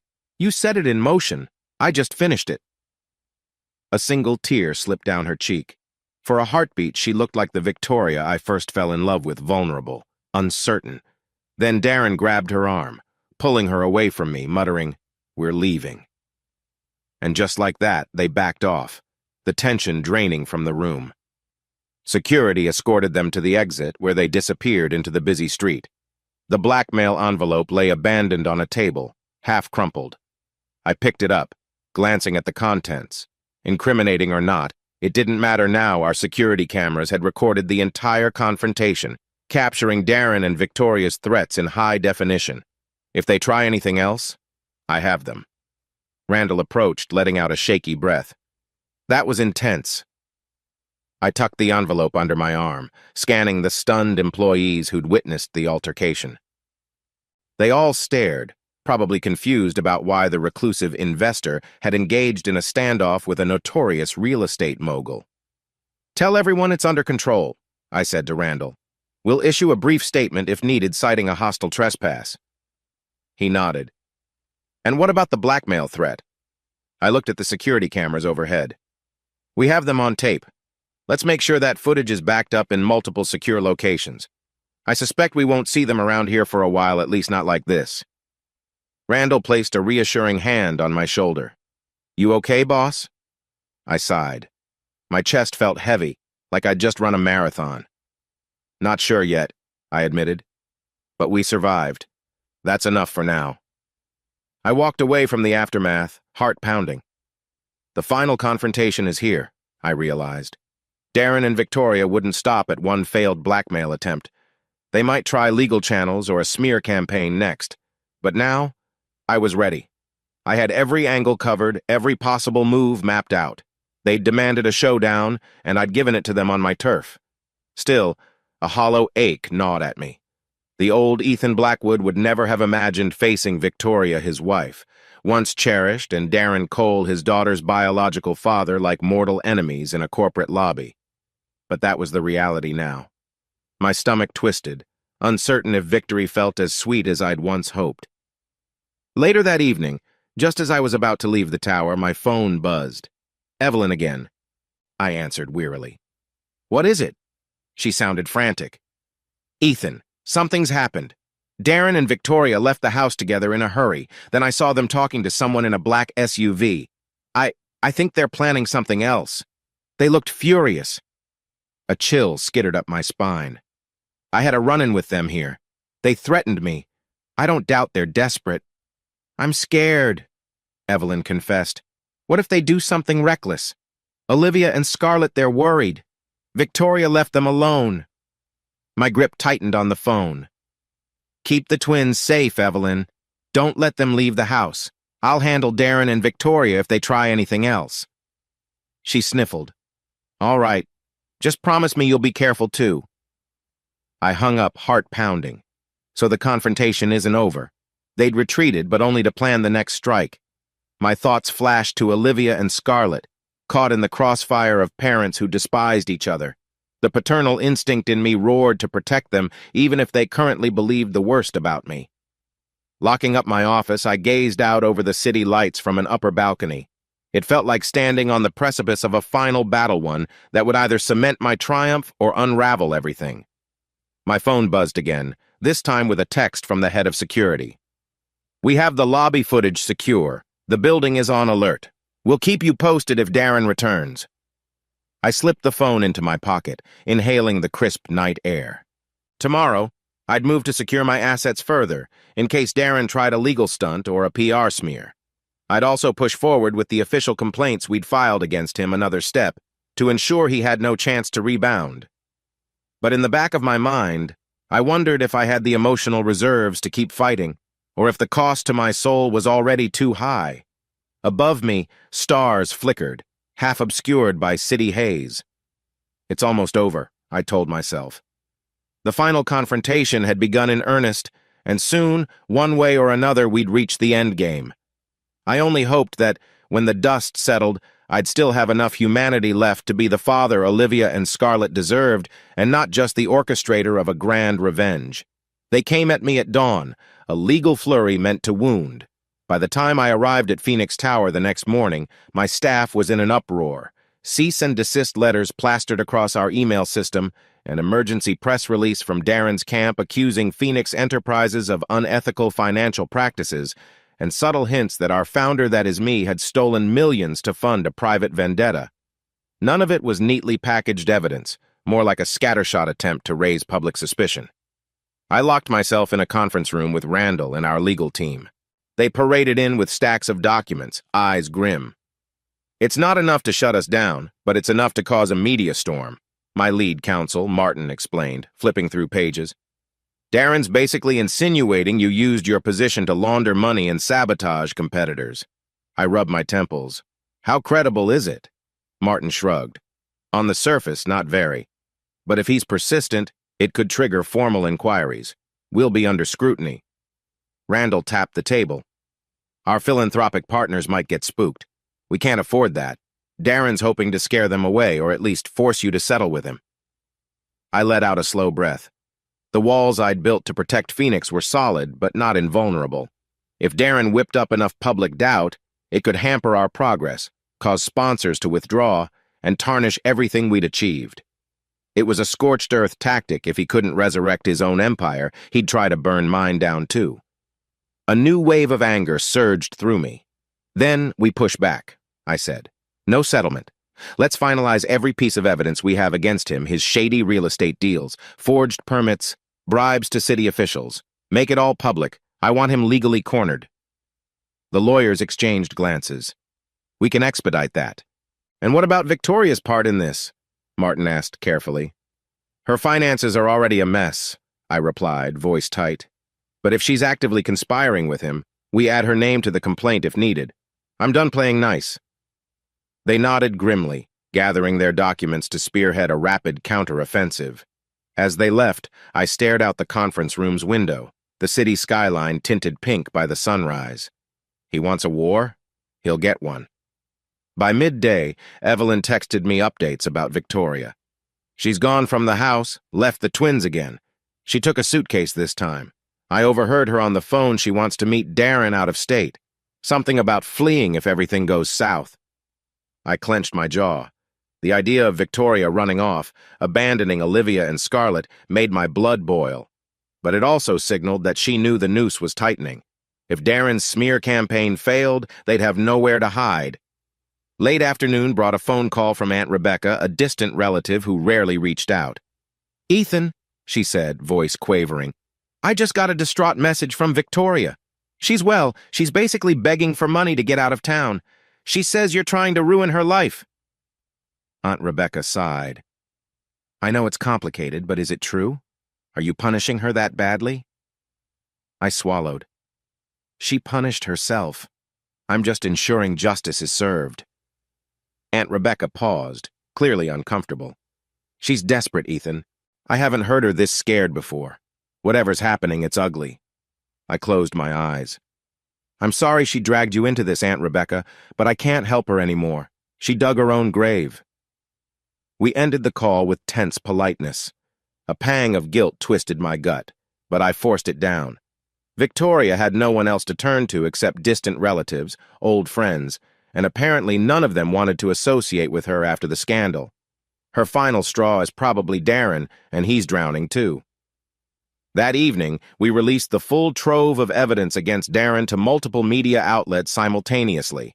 Financial statements, whistleblower testimonies, city inspector logs that showed how he'd bribed officials. The coverage hit the local news by prime time, overshadowing his attempt to smear me.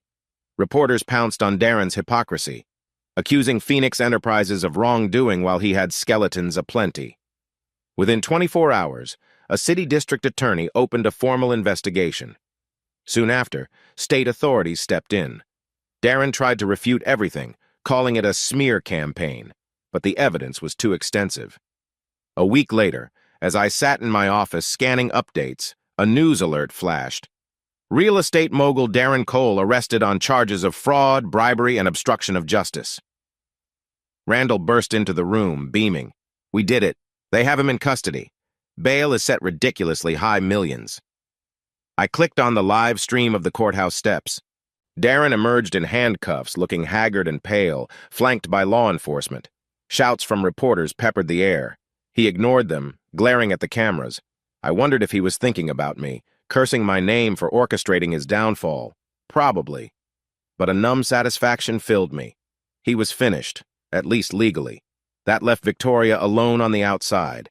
As if on cue, Victoria showed up at Phoenix Tower that same afternoon. No guards this time, no Darren or hired thugs. The receptionist whispered in my earpiece that she was in the lobby trembling, asking to see me. Part of me wanted to throw her out like a stray dog. Another part, once upon a time, had loved her. Maybe this is closure, I told myself. I agreed to meet her in a glass-walled conference room on the second floor, public enough that she couldn't pull any stunts, but private enough for a conversation. When I walked in, I hardly recognized her. She'd lost weight, her hair lacked its usual gloss, and dark circles ringed her eyes. She clutched a worn handbag as though it were a lifeline. I remained standing, arms folded. What do you want? She swallowed, tears brimming. I have nowhere else to go. Darren's in jail. I'm broke. My credit cards are maxed. The house is nearly repossessed. The girls there living with Evelyn right now, but I can't even face them. Her voice cracked. I'm asking you for help, or at least mercy. A hollow laugh escaped me. Mercy? After you lied to me for years? Let me raise children who weren't mine biologically, then watched me unravel while you and Darren carried on? She winced, tears spilling over. I know I don't deserve it, but I'm still the mother of your daughters, Ethan. You can't just watch me starve in the gutter. I felt a surge of anger. You're the one who abandoned them, from what I hear, taking off to chase Darren's schemes while the girls cried at home. Don't pretend you're doing this for them. She bowed her head, hair falling across her face. I'm sorry, she whispered. I was selfish, scared. I thought Darren would provide once you left, but he was more interested in saving his own skin. He barely gave me enough to survive. We turned on each other. Silence weighed heavy. I pictured Olivia and Scarlett, teenagers forced to endure the public fallout of their mother's betrayal. This woman in front of me had caused that heartbreak. Yet a strange pity stirred. She looked so lost, like the woman I first met was entirely gone. You made your bed, I said at last, voice quieter. Don't expect me to fix it. The only thing I care about is the twins. They're safe with Evelyn for now. She let out a choked sob. I know. And I'm not asking to be saved, exactly. But if there's anything left in you that once loved me or believed in us, please help me stay off the streets. I'll sign anything in NDA, whatever you want. I just can't do this alone. I studied her, fighting the swirl of emotions. The memory of her gentle smile when we were younger, the shared dreams, the laughter over small jokes. Then the memory of her blatant lies. She's manipulative, my mind warned. But another thought rose. Or is she truly broken, paying for her sins? After a long pause, I took a seat across from her. Here's what's going to happen, I said, voice steady. I'll give you enough money to survive for a few months, a small apartment, basic bills. strictly for the sake of the twins, so they don't see their mother homeless. But I'm putting it under a legal arrangement.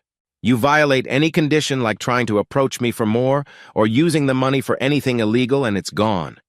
She looked up, raw hope in her teary eyes. Thank you. I don't know what to say. I raised a hand. Don't thank me. You forced my hand. And understand this, I'm not doing it because I love you or want you back. That's dead. I'm doing it for Olivia and Scarlett so they won't have a mother rotting in the streets. That's all. She nodded vigorously, tears dripping onto the table. I understand. Standing, I motioned for Randall to come in. He had forms ready, essentially a minimal financial support contract that prevented Victoria from making further claims. She signed with a shaking hand.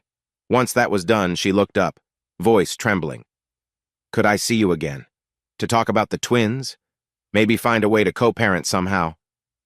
A dull ache flared in my chest. I'll decide how to handle the twins. For now, stay away. You can talk to Evelyn if you want updates. And if you truly care about them, get your own life in order.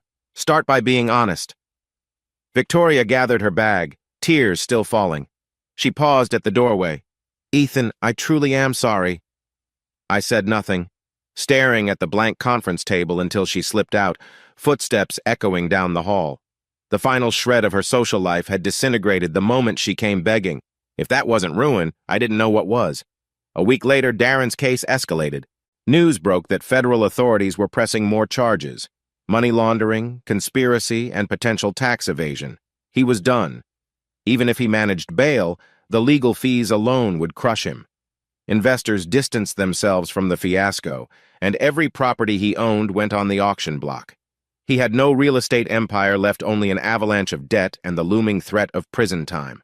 Victoria, in her shabby new apartment, had no illusions of bailing him out. They didn't speak as far as I knew. Evelyn told me Victoria was too terrified to even set foot in a courthouse. She also said Olivia and Scarlett stopped asking about Darren entirely. He'd become a painful footnote in their lives. One evening I found a local news clip showing Darren in an orange jumpsuit shuffling into a courtroom. The reporter droned on about the severity of his charges. I watched the footage with a numb sense of finality. The man who fathered my daughters, who once believed himself untouchable, was now just another fallen mogul facing years behind bars. Part of me felt an odd pity, but mostly, I felt closure. Sitting alone in my penthouse afterward, I gazed out at the city lights. I've won, I reminded myself.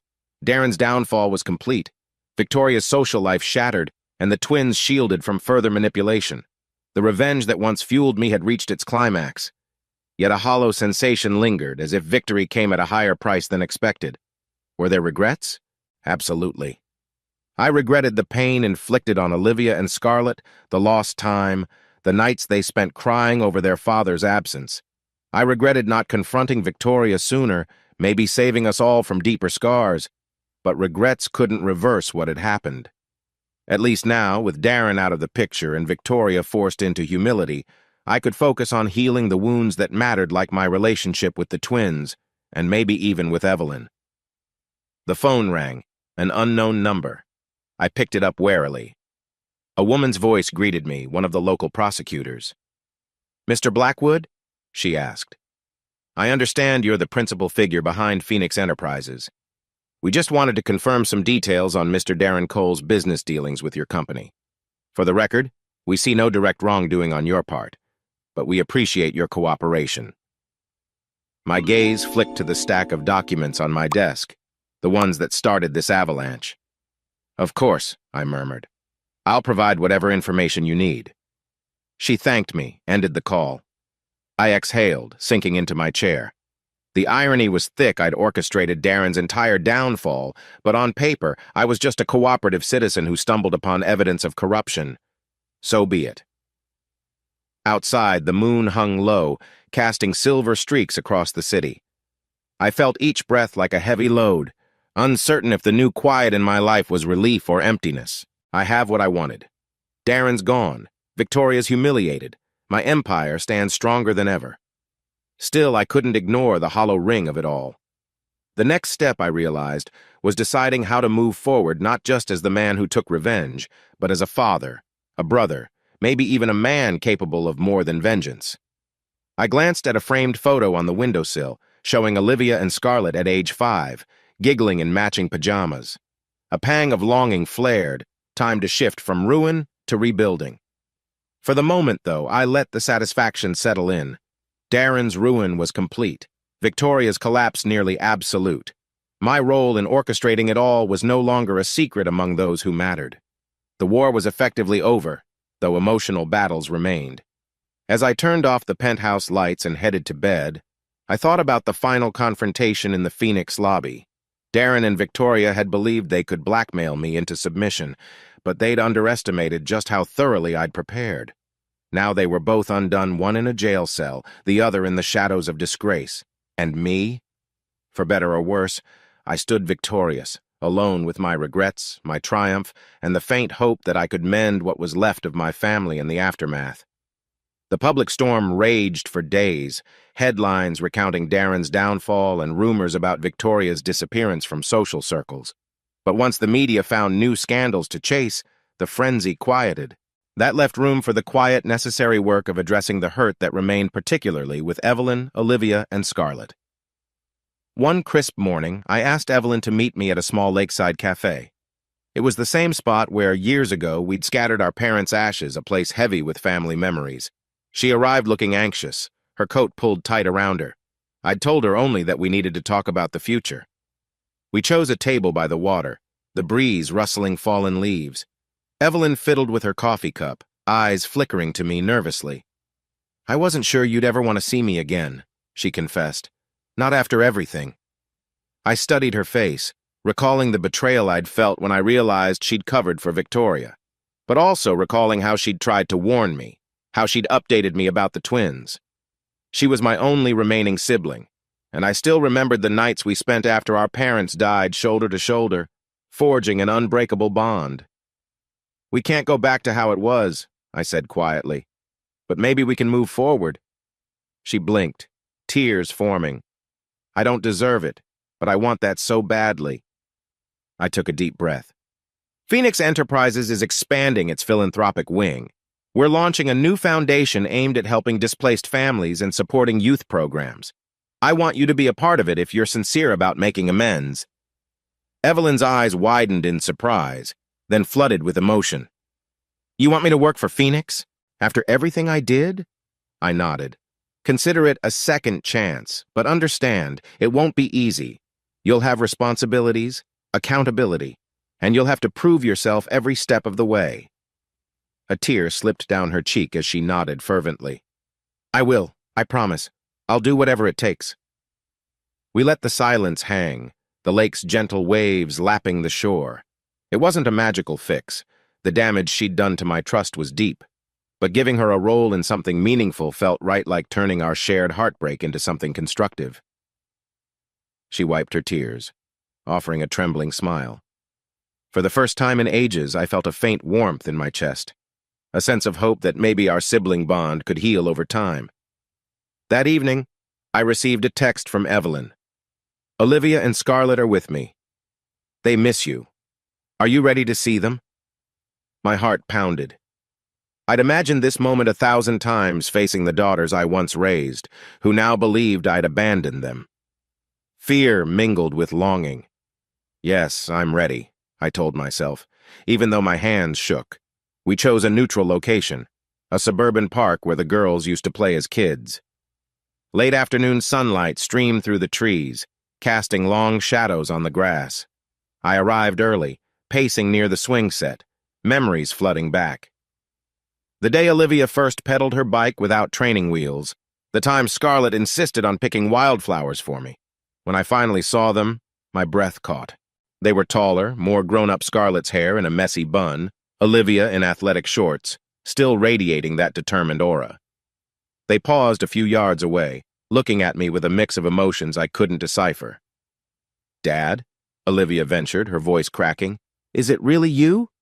I swallowed hard, tears pressing at the corners of my eyes. "It's me," I managed, stepping forward. "I'm sorry it's been so long." Scarlett's gaze darted between me and the ground. We thought you hated us." Mom said you left because you couldn't handle it. Then people said you disappeared to punish her. She folded her arms, trembling. I didn't know what to believe. My throat felt tight.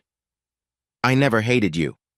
I left because the situation was toxic, and I had to sort out a lot of painful truths, but not a day went by that I didn't think of you two. Olivia wiped her eyes. Why didn't you come back sooner?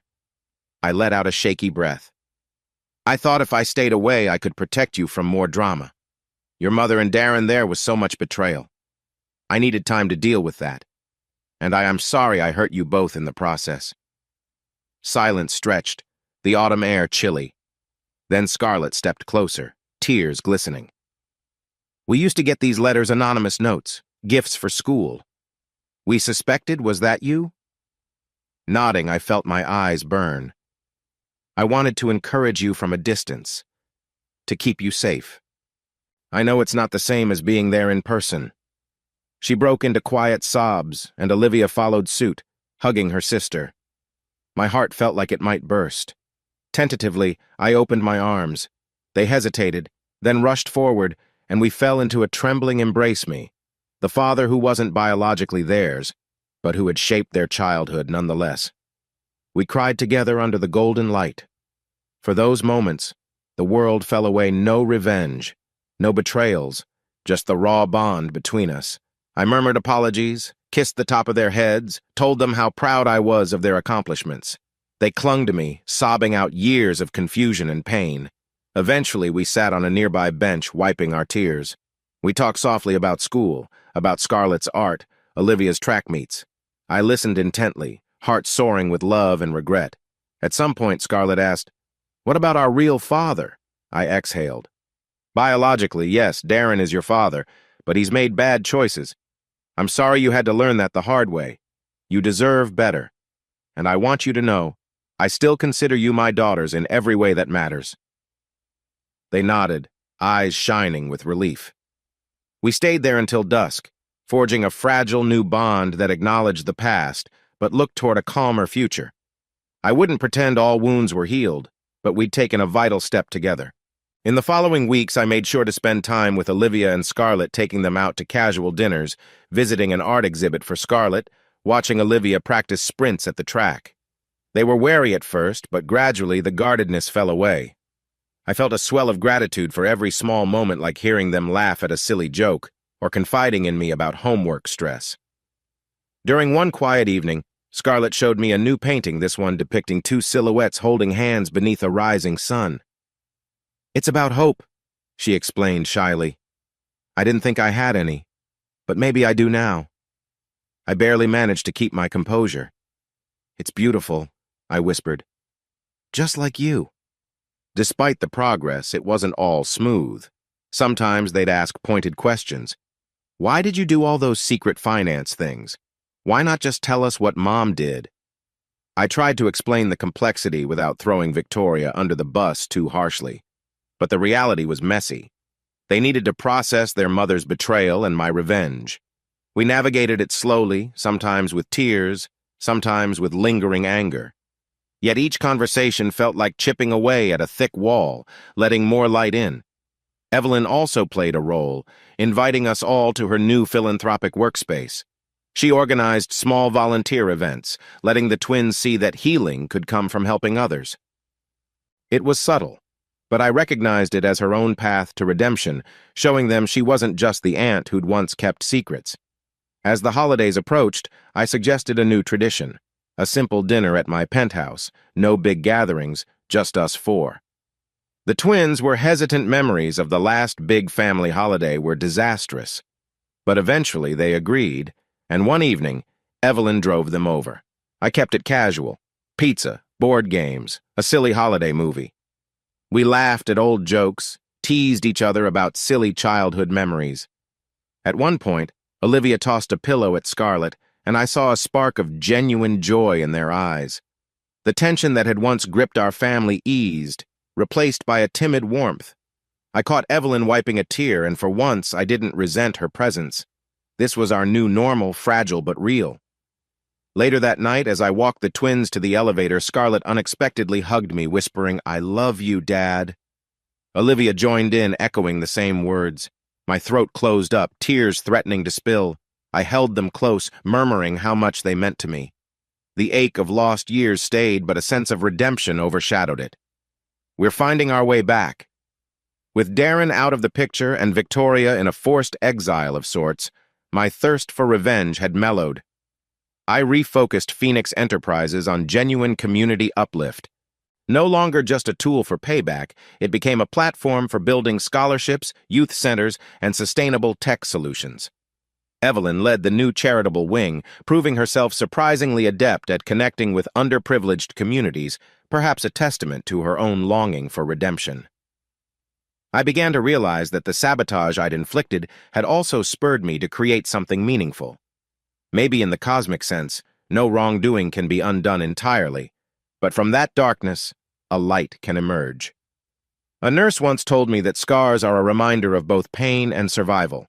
Phoenix Enterprises felt like that. Born from betrayal, now striving to heal. Over time, the girls peppered me with deeper questions. "Are you going to forgive Mom?" Olivia asked once, her voice cautious. "She's still our mother, even if she did horrible things." I hesitated. "I don't know if true forgiveness is possible, but I don't want to keep you from having a relationship with her. That's your choice. Just remember, trust has to be earned." Scarlett nodded. "I barely see her anyway. She's so wrapped in her own troubles." A pang of guilt surfaced. I'd orchestrated many of those troubles, but the fact remained. Victoria had chosen her path. "If she reaches out, be careful, but don't be cruel," I advised. "Don't let bitterness consume you like it almost consumed me." We also discussed their biological connection to Darren. Both of them expressed revulsion at the idea of visiting him in jail.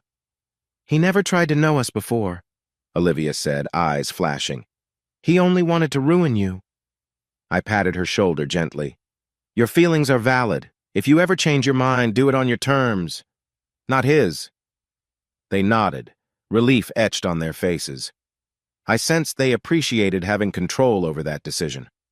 All I could do was promise them I'd stand by their side, no matter how they chose to handle the complexities of their parentage.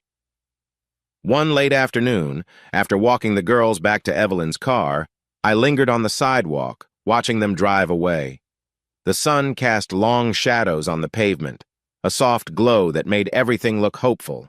I realized I felt at peace, more than I had in years. Darren was behind bars. Victoria was humbled, living in quiet desperation, but receiving just enough support to keep her from total ruin. Evelyn and I were cautiously rebuilding our sibling bond, and best of all, Olivia and Scarlett were back in my life, trusting me little by little. I remembered a time when I believed revenge alone would soothe my broken heart, but real solace came from seeing the people I loved safe and forging new connections. The heartbreak and betrayal were still there, but they no longer defined me. Instead, I was forging a legacy of growth and resilience. As I stood there, a gentle breeze brushed my face, carrying the faint laughter of children playing in a nearby park. My phone buzzed a text from Evelyn. "Thank you for tonight. The girls were so happy. Let's plan another dinner soon." I typed back a simple reply. "Yes, definitely." A smile tugged at my lips. Healing old wounds wasn't a one-time event. It was a process. We had a long road ahead, but at least we were on it together. I tucked my phone into my pocket, heart lighter than it had been in ages, and headed home under the deepening sky, thinking about the future we might finally share. Weeks turned into months, and the final vestiges of my revenge plan receded into memory. The city, once abuzz with Darren Cole's downfall and Victoria's scandal, moved on to new headlines. Phoenix Enterprises, however, continued to flourish both as a powerhouse in tech and philanthropy. And I, Ethan Blackwood, found a strange sense of calm in navigating this new life. I often woke before sunrise, sipping coffee by the penthouse windows, gazing at the city slowly stirring. Each dawn reminded me how far I'd come from a betrayed husband spiraling into vengeance, to a man rebuilding family ties and championing philanthropic causes. Sometimes I wondered if my parents would be proud, or if they'd question the methods I used to get here. Probably both. Evelyn proved her dedication by spearheading one charitable project after another: soup kitchens, youth mentorships, adult education programs. Whenever I saw her rally volunteers or connect with struggling families, I glimpsed the sister I once knew: caring, brave, unafraid to fight for a cause. The guilt over her past secrets would likely never vanish entirely, but she was forging a new path, and I respected that. Phoenix Enterprises evolved beyond its initial blueprint, expanding into green infrastructure and next-generation healthcare initiatives. We funded new educational grants across the region, ensuring that talented kids like Olivia and Scarlett once were wouldn't miss out on opportunities. City officials lauded our efforts, and the media stopped questioning the identity of our elusive backer. Over time, we publicly acknowledged my role, though the press only got the sanitized version: Ethan Blackwood, visionary investor. They never learned the full scope of the betrayal that birthed my empire. In my quieter moments, I reflected on how pain could forge purpose. It was a mantra I'd repeated to myself after every heartbreak, every sleepless night. The betrayal that once consumed me had given me the fire to build something new. Now that the fire had cooled, I realized it could also warm hearts, helping people who'd never heard my name, never known my personal story. One Saturday, I took the twins to the old family home.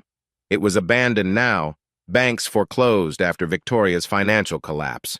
We got permission to walk the property, the same yard where they once played. Sunlight fell on the overgrown lawn. The paint peeled from shutters.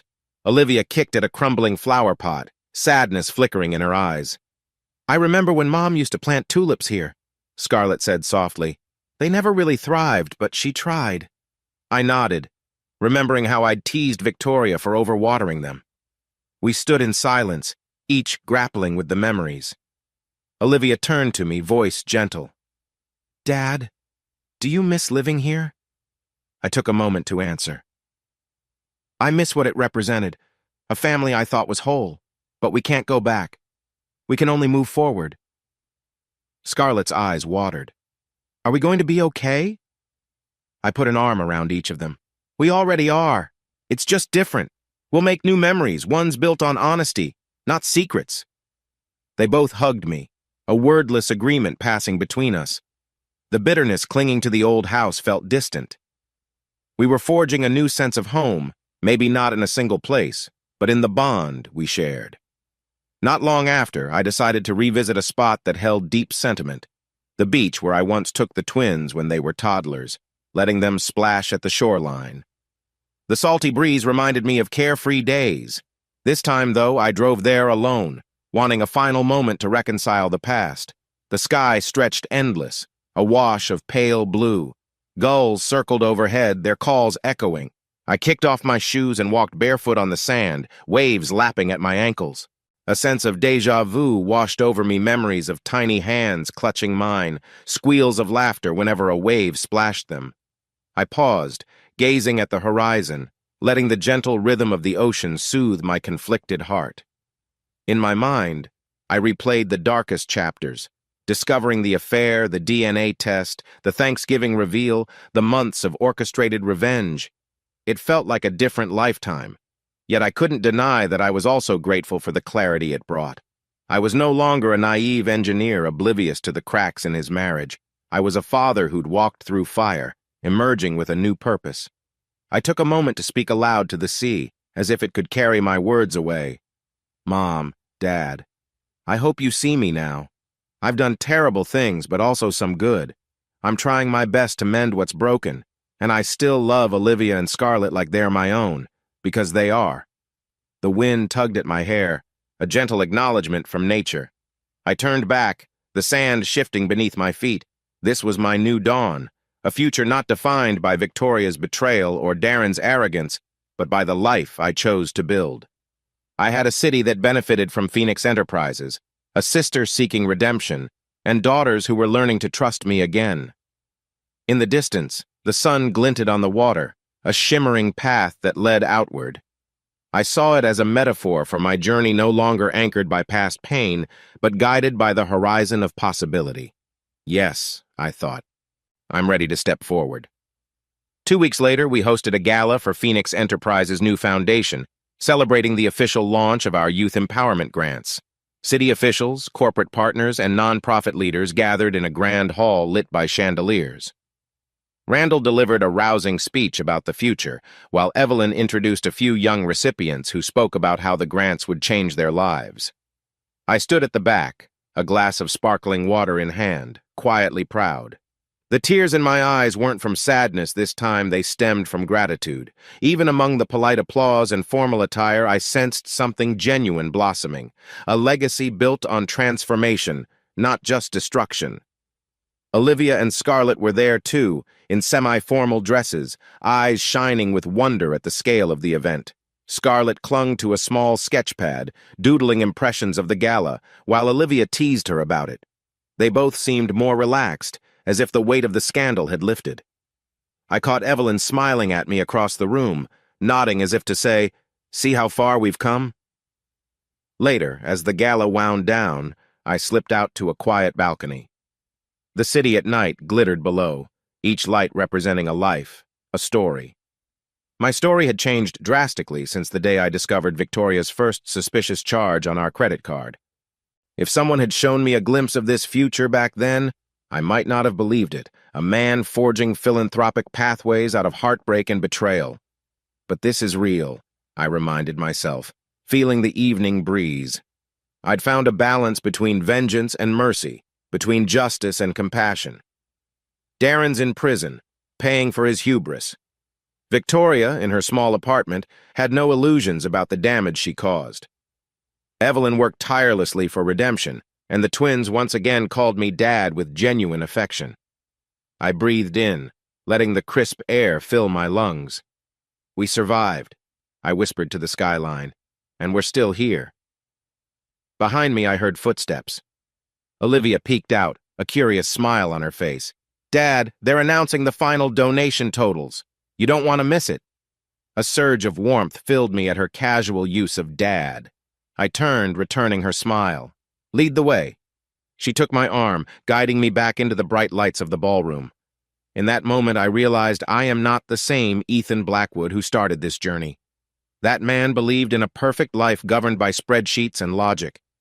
This new Ethan had walked through betrayal, heartbreak, and wrath, only to emerge committed to a greater good. And while the scars remained painful reminders of how illusions can shatter, they also illuminated how love, in its steadfast and imperfect forms, could rebuild a life from ashes.